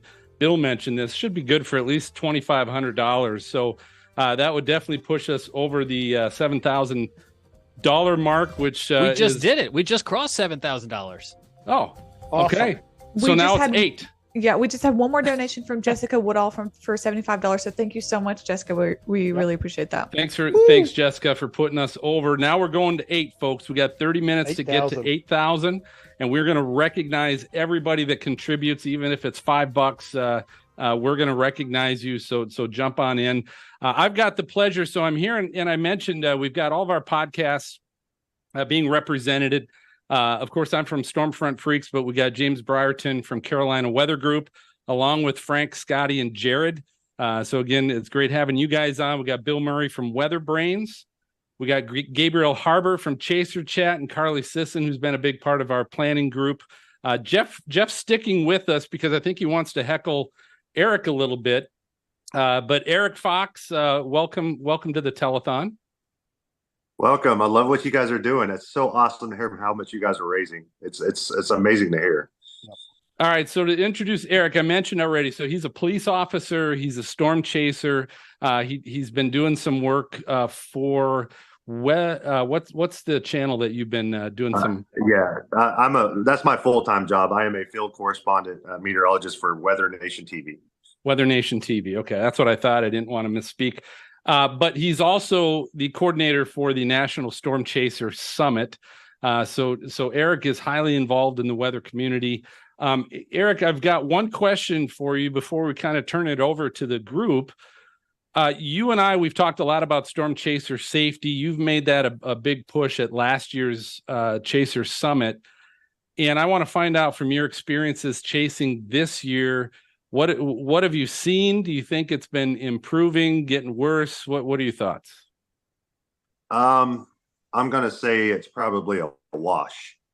I know it's never going to go zero. You know, we're going to always have those individuals who want to be really super brash in what they do. Unfortunately, you know, we had 1 or 2 incidences, and my goal is to have 0 incidences where people are purposely driving into tornadoes. But within that, there was a very, very good positive direction with people, I think, teaching younger people who are new into storm chasing on what you should and should not do. And a lot of it was put out in the summit last year. And so I thought that was very positive towards a lot of our instructors last year. I heard from several that were reached out to say, hey, what should I do here? What should I do there? From young chasers, first year, second year, third year chasers who really, you know, had an avenue, had a path to go to ask those questions. So, you know, yeah, did we have some problems? You know, the cop in me is going to say, hey, 1 is too many. But I think there was a positive interaction with veteran chasers and law enforcement with the new chasers of what is the right thing and what does that look like. I was proud of the chase community in that end, especially from what we pushed out of the summit last year. So I do want to say this. Jeff had talked about he's got more stories, so we might be here till midnight. But Jeff mentioned he's got a good story that involved you. So Jeff, I'm going to turn it over to you to introduce whatever this might be. Well, we were chasing the cold tornado earlier, and I had a car situation happen that particular day, that evening, and the car basically broke down in a very rural setting. And after tornado number 1 went by and tornado number 2 went by, and I could see the actual tornado power flashes to my north, not too far from Eric's personal residence up north of my location. And I remember calling Mark and Eric, and I said, hey, Eric, I'm in a bad situation down here. Can you help me at some point? Come down and grab me and take me back to the city or get me to a hotel or something. And he graciously, him and Mark Hill graciously drove to my location and came and got me. And then we all went up to Seminole and looked at the, you know, major damage up there. And but anyway, Eric's just a great guy, great mentor, and he lives what he preaches, he lives by, and that's he helps other chasers, he helps other people, and he's always done that, right? So I want to give a shout out to Eric because he's the kind of the gold standard when you say somebody goes out and chases, but also as a police officer, cares about people's safety. And if you call and need help, you can count that Eric or Mark's going to come and help. If they're nearby, they're going to come and grab you. They're going to come and help you. And they did that night. And I really appreciate Eric. Just awesome guy. And it was a fun, but that's a true story. Most people don't know that story at all until I told it tonight, but Eric's he's a wonderful human being. He really is. And I gotta reciprocate this towards Jeff. I added Jeff this year to our board of directors for the summit. Mainly because I needed his, expertise to keep me calm, especially this time of year as we're just a couple of months from the summit. And as Jeff could attest, my stress level is beyond anything right now that you can imagine towards getting this thing going. Midnight text on the group chat, like, oh my God, this is happening. And then Jeff is just absolutely like, Eric, take a deep breath. Which is funny because it's coming from Jeff. He's like, Eric, take a deep breath. Everything will be okay. It's gonna happen. It's gotta work out. But yeah, no, I gotta really, Jeff has been a wonderful addition to the board of directors this year. Just really good insights and some stuff we're going to be doing this year even different has come from the mind of Jeff. So, especially, something that Jeff brought up 2 years ago that we should do is kind of what happens at AMS, which is you have individual meteorologists present. Well, that's where Chaser Present started, and that was from the mind of Jeff talking to me about it. It's like, hey, let's have some chasers present their own material, and that was all Jeff. So I can't thank him enough for what he does for the summit, especially over the last year. Oh, thanks, Eric. It's a lot of fun. And this year, the summit in Dallas, I don't know, Eric can share the numbers, but we're going to break all records on attendees and the golf ahead of time. It's going to be a really incredible summit. So if anybody's in Texas, you've never been to the Chaser Summit, I highly advise you to come this year. It is in January. It's end of January, 1st February. It's going to be a gangbuster event. It is a really, really great line of speakers, and it's just going to be well attended.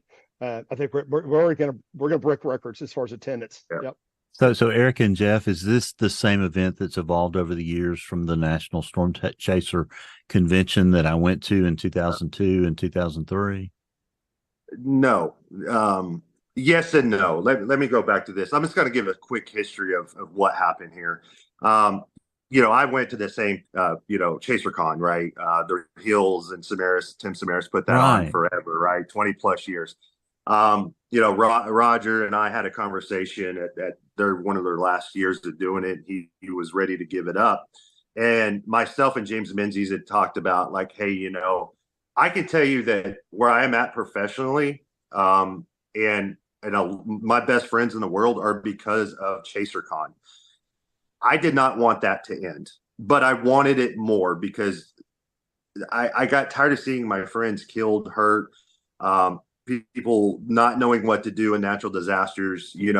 I wanted to make it a more positive experience versus what the original Chasercon was, which was pizza and beer in a basement, right? That's where the original Chasercon started, in Tim's basement, which is great. That's part of what we do. But we have more of a responsibility as human beings in science, in law enforcement, as police and fire and EMS, to be able to teach people and keep people safe. I was involved in an investigation that was eye-opening of what tornadoes can do to storm chasers. And then that's when I said, hey, when it's my turn to become positive and make this a positive experience, that's what we did. But one thing that we are doing with this is more educational. This is not just a bunch of guys showing up and getting drunk and sharing stories. Now, don't get me wrong, that's like half of what we do, and that's what we're always going to do. But there's going to be an aspect of learning and making things correct, and towards the aspect of scientific research. If there's people out there doing research, well, you know what? I want everybody to come together to make sure that's done correctly. It's done safely. It's done with the proper etiquette. And within that, I'm bringing in the National Weather Service and people from the National Weather Service who have taught in the National Test Bed, so they know what these warnings and what these reports need to say to our warning coordinating meteorologists and people on the desk at the offices, so that way we can push those warnings out properly. Well, if I can teach that to the basic person, is everybody going to go to a basic Sparta class? No. Are they going to go to maybe to the summit where all their friends are and can have a good time and still learn. Yeah, that's kind of my goal here is to have that one push as the community to make sure we're doing the right thing and make sure that we can do this. And I wish I could do this for free, right? I wish I could put this on for free. Well, I can't even rent a room in any building for less than $17,000 to put more than 50 people in. And it's just because of the nature of business. And so I would love to do this for free, but you just can't. And so within that, what can you do to add on to it, right? Which is we've got some different stuff going on this year to try to raise money, which Phil, I want to break this here to you right now. Within the summit this year, the golf tournament and any other money raised, we're doing a golf tournament this year. Reed Timmer reached out to me. He's a huge golf guy. And we found out, I reached out to him. I was like, hey, this is going to be at a golf course this year. It's a professional golf course. And he's like, oh, let's do a tournament. And every bit of money that we're raising for the golf tournament is going to be to the Red Cross, just like what you guys are doing.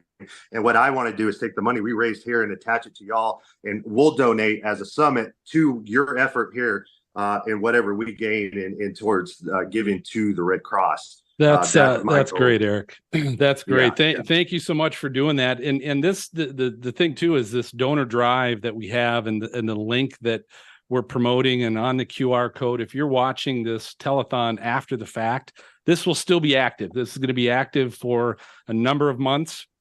So what we raised tonight is just starting. But Eric, thank you so much. That is outstanding that, again, the weather community is just coming together for something like that. Thanks. And Eric, and that's what this community is about. And that's what we need to continue to be about each other. Like Jeff was saying, I don't care who you are. I may not need you, but if you call me and you're stuck down the road, I'm going to come make sure you're okay. And that's what we need to continue to drive and strive towards through the community. You're always going to have negatives, but if you put the positive ahead of any negative and do for others, it usually works out for you. Eric, this is Bill Murray. I just wanted to say, that I wanted to learn how to chase, and I knew that was the place to go. So I'm glad you're continuing that tradition. And, Tim Samaras, I met him. I met Tim. I met Jeff. These were amazing folks. These were my idols, Gene Roden, and I had such a great time. And we wake up on Saturday morning in 2003 and the Space Shuttle Columbia explodes. And oh, wow. We were just all heartbroken, and I'll never forget that morning because I was like, how can we even go on after that? But it's because of the learning and everything that was there. So tell us a little bit about some of the highlights of the agenda this year. And will you join us on Weather Brains on January 2nd to talk about the summit? I'm sorry to be poaching guest here at this point, as well, Phil, but I've got an opening on the 2nd, and we need to have you in that before the event. Yeah, absolutely. Whatever I can do, we'll make sure I get with Phil and we'll connect and make sure that happens. I absolutely, I'm pretty sure I'll be free that day from work. I hope. So within that, what we're doing this year is we're pushing education. Last year was a huge safety push, right? I had a lot of cops, firefighters, emergency managers in there. This year is going to be pure meteorology. We are doing a lot of basic meteorology. I've got Gabe Garfield, who is one of the best people in the world. He is coming in and teaching the advanced and basic meteorology with Mark Austin. They're coming in. Mark Austin, I believe. Mark is not confirmed 100% with me. He is the main guy in charge, the meteorologist in charge in Las Vegas, and they have this week from the summit. So that he's trying to see if he can get off to come help. But right now he's tentatively going to help us. Also, we have Jeff, are you still on? Help me with this. Who are we doing radar? Who do we have doing radar? Oh my gosh, you got so many all stars. I should have grabbed them all. Yeah. Geez, Ed's gonna kill me. Karen Kashiba. Sorry, Dr. Karen Kashiba is going to be teaching both advanced and basic radar for chasing. Nice. So think about that right there. The education that you're getting. Just in radar, right? That is going to be on Friday. That is the main thing we're doing Friday. I've got some ham radio stuff going to be doing. I've got some basic ham radio. How do you get into ham radio? What's the legalities, the classes you got to take, stuff like that. Mark Hill is going to be teaching that. That's going to be Friday. That's going to be early, but Chaser Presents is going to be early on. We have the golf tournament Friday morning. And then Friday night, I got to talk about Friday night. Everybody wants to hear about something we continued on from Chasercon was the video night. Mm-hmm. Well, we're going to do it again. Last year, I heard from everybody we couldn't top it, but we're going to top it because now we're doing it in a place called Big Shots, which is attached to the Marriott, that you're going to be able to hit golf balls, putting green, but they are surrounded by 90-inch TV screens, and we have the entire floor. Okay, so you are going to be surrounded by different tornado video as everybody is just having video night, having the party that everybody loves, and we're still going to be playing golf and just having a good time. We have the entire floor. So it's going to be fun. We're going to try to cram as many people in there as we can. Everybody's invited. It's just going to be video night on Friday night instead of Saturday night. And we're going to do it in where everybody else can just have a good time. Plenty of drinks. It's all going to be taken care of towards purchase and all that. You know, it's all going to be in-house. You don't have to go put it on your hotel room. It's going to be really cool. What's cool is you can just walk right across the street back to your hotel room. So, and you're within probably 40 yards from Buc-ee's. So, I mean, you can't. Everything you need right there. Yeah, it's all right there. So, you know, that's going to be awesome. Eric, let me throw this in there. One of the things, one of the biggest things of the whole highlight of the whole summit is that we're getting the scholarship awarded out, right? And so I don't know if that's been released yet, but anyway, being on that committee, and I can, I won't give away nothing, but I can be on that committee and seeing all the entries this year. I'm telling you guys, the answers were absolutely all-star lineup like I have never seen before, right? Guys, I'm telling you, it was mega tough to pick a winner this year. Each one of them that submitted could absolutely be a winner, and they are winners. I mean, their resumes were just, page after page after page. They were absolutely incredible, and every one of them deserves to have a full scholarship paid, right? And these were really outstanding. People that submitted were phenomenal. They really were. It was very tough this year. And to piggyback on the reason Jeff is saying this is because not everybody knows this. This is a nonprofit organization. We take $0, right? So every money, anything that's left over is for this scholarship, right? So it goes towards a scholarship in STEM. That's all. Any money made, we literally in our bylaw says X amount of dollars goes towards scholarships. Our goal is this year we have so many people come to the summit because we have so many. Jeff and I are talking how are we going to pick? And we're down from 17 people to 3, and now we're having arguments about somebody placed a period in the wrong sentence to try to pick somebody because they're so good, And so this is what the summit's about. Saturday is the traditional format. We've got tons of speakers. Head to the website, chasersummit.com.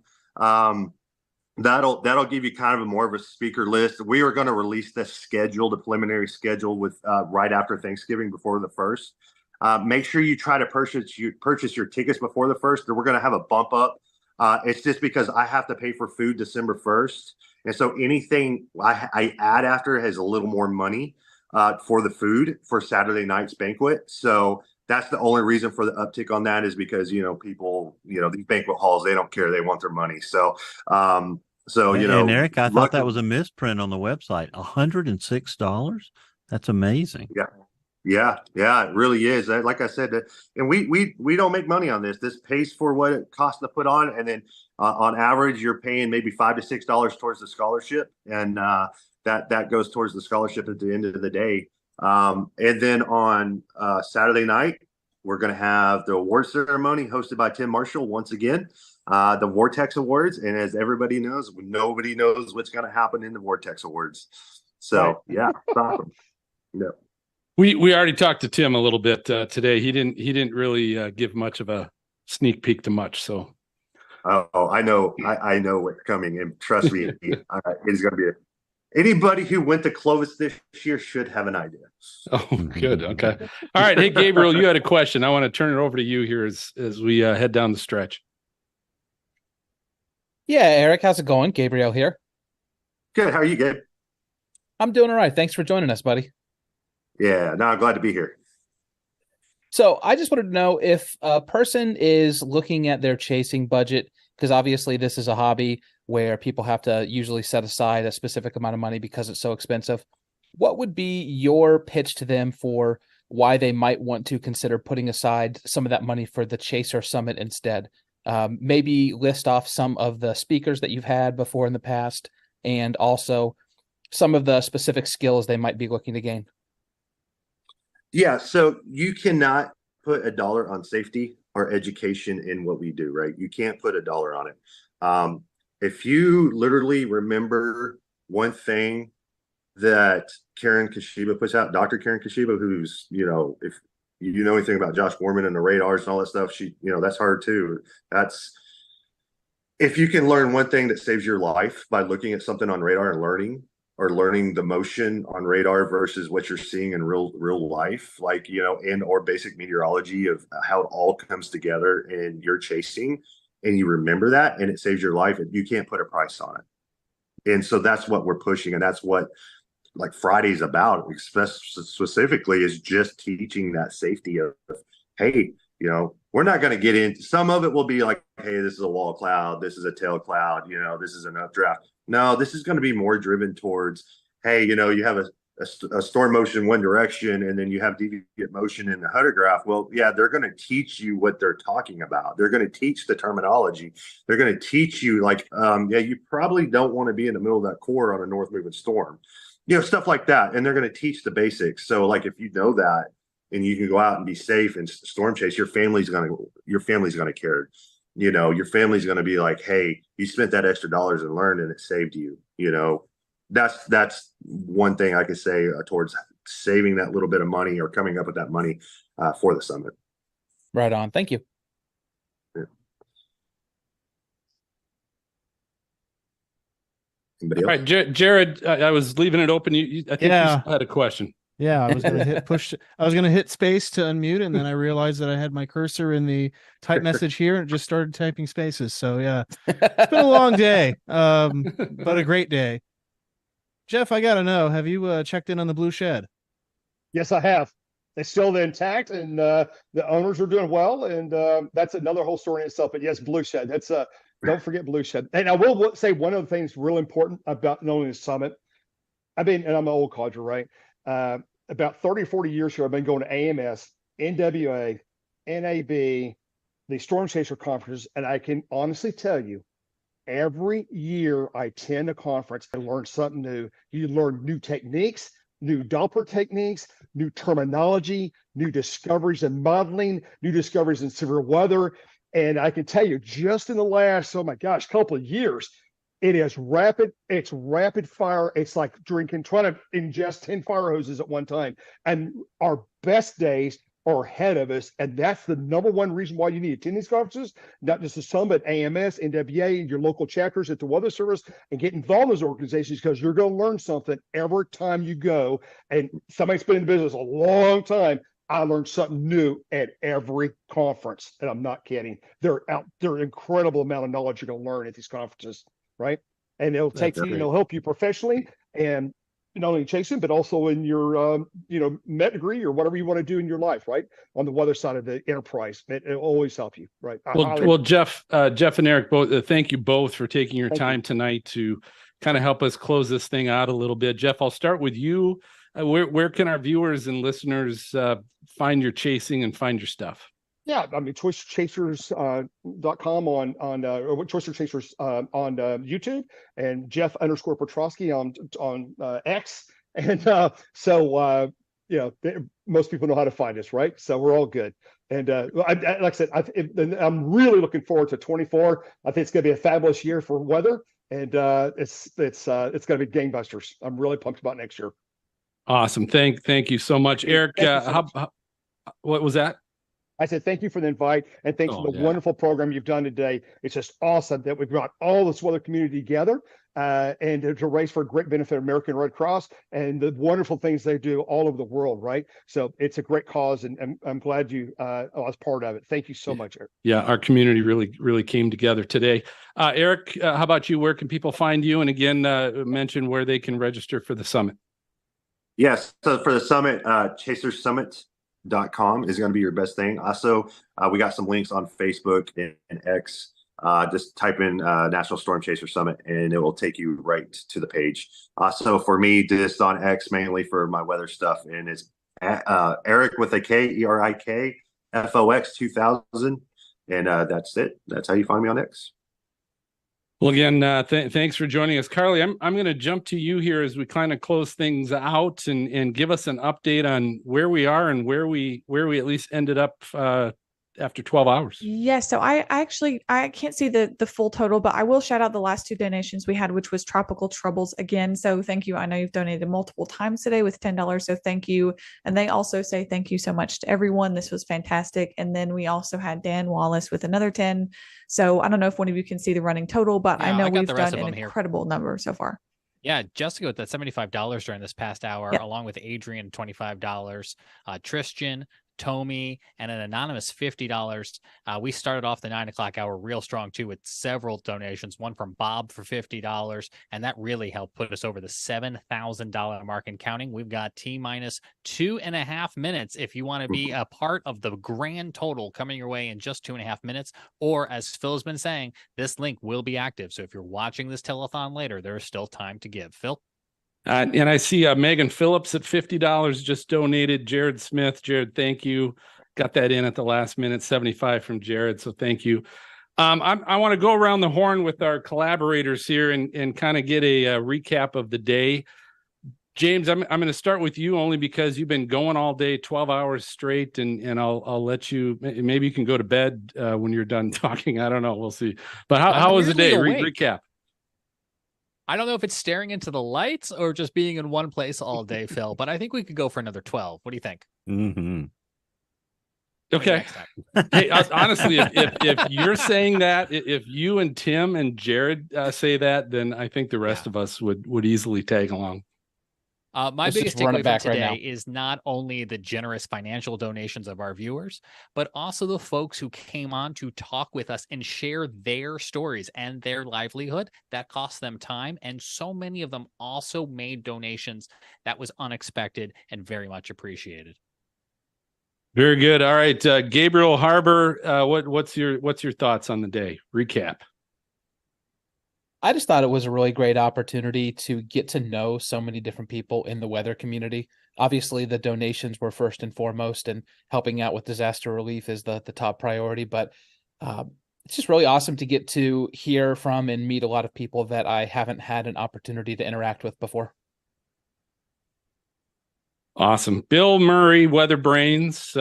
Give us your thoughts, sir. Bill, I knew when we showed up for the pre-show this morning and you had on a jacket, we were in some pretty tall cotton, and it was just such a slickly produced program. I don't know that we appreciate, I know we do, but the viewers love the way it looked, and that's thanks to everyone and all the great planning and all the behind the scenes, to Tim and Carly and James and Jared and everybody, and Phil, you for thinking it up. But, just to have the National Weather Service director, the deputy director of the National Hurricane Center, Mike Bettis, and Cantore all in the same hour. It shifted time. I think all minutes shrunk to like 20 seconds long because it went by way too quickly, and I've loved every minute of it. And I want to thank each and every one of you for including us and letting us be a part of it today, because it was a blast. Thanks, Bill. Carly, what'd you think of this 12-hour? Yeah, everyone's sentiment is my sentiment as well. It went by so fast, so many powerful stories from people. But I just wanted to say, my favorite part of this community is not only how diverse it is, but how willing people are to give back to the community no matter what. As soon as something happens, people are always willing to be so generous. And that's just one of my absolute favorite parts about the weather community that we're in.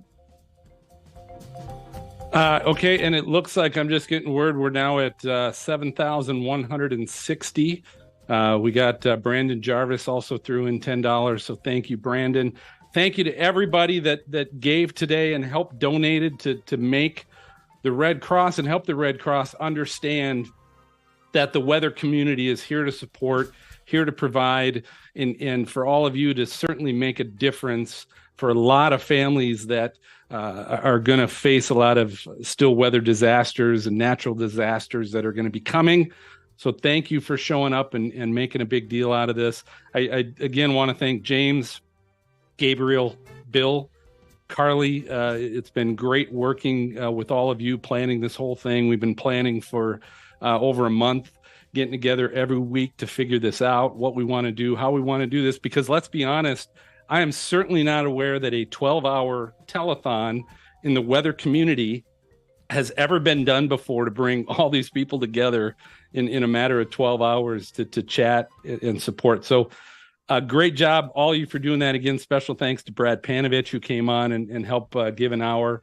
And of course, I'll say it again, but James, Tim, and Jared, what you guys have been doing behind the scenes that most everybody else watching and listening will never realize, the kind of work you put in today for 12 hours so that we could chat with these guests. Thank you. Thank you guys very much for doing that. I'll finish this by saying we were, you know what, I'll double check where we stand. We were with the Red Cross. Before we started this hour, we were 7th out of 220 current donor drives going on right now with the American Red Cross. With the money we raised, we were 7th. We now stand at 6th. Woo! And as I mentioned before, everybody, this will stay open. This will stay open for months. So if you are watching this after the fact, maybe you're listening to this on one of the audio podcasts that I know we're going to be pushing down the road, you can still donate and you can still make a difference and you can still show up for the weather community. So before we head out, any last thoughts from anybody? Yeah, I just wanted to say that I just wanted to say that I now feel comfortable throwing this out there. If we can get to $10,000 before we sign off here in like 2 minutes, I'll shave my beard live on air. I think we're going to midnight. So I think we got to go to midnight. You know, Jeff threw in $100 donation in there. Me and Eric can take over. We can do this. Hey, so y'all go take a nap. We got it. Yes. Well, Jeff, thanks for your donation on that as well. Anybody else closing thoughts? All right. Well, all of you, thank you so much for finishing us up again, Eric and Jeff, for joining us this last hour and giving us that energy we need to get through the finish line. Thank you, everybody. We love you, and have a great Thanksgiving. Thank you. Bye, everybody. Bye, everybody. See you, everybody. Bye-bye.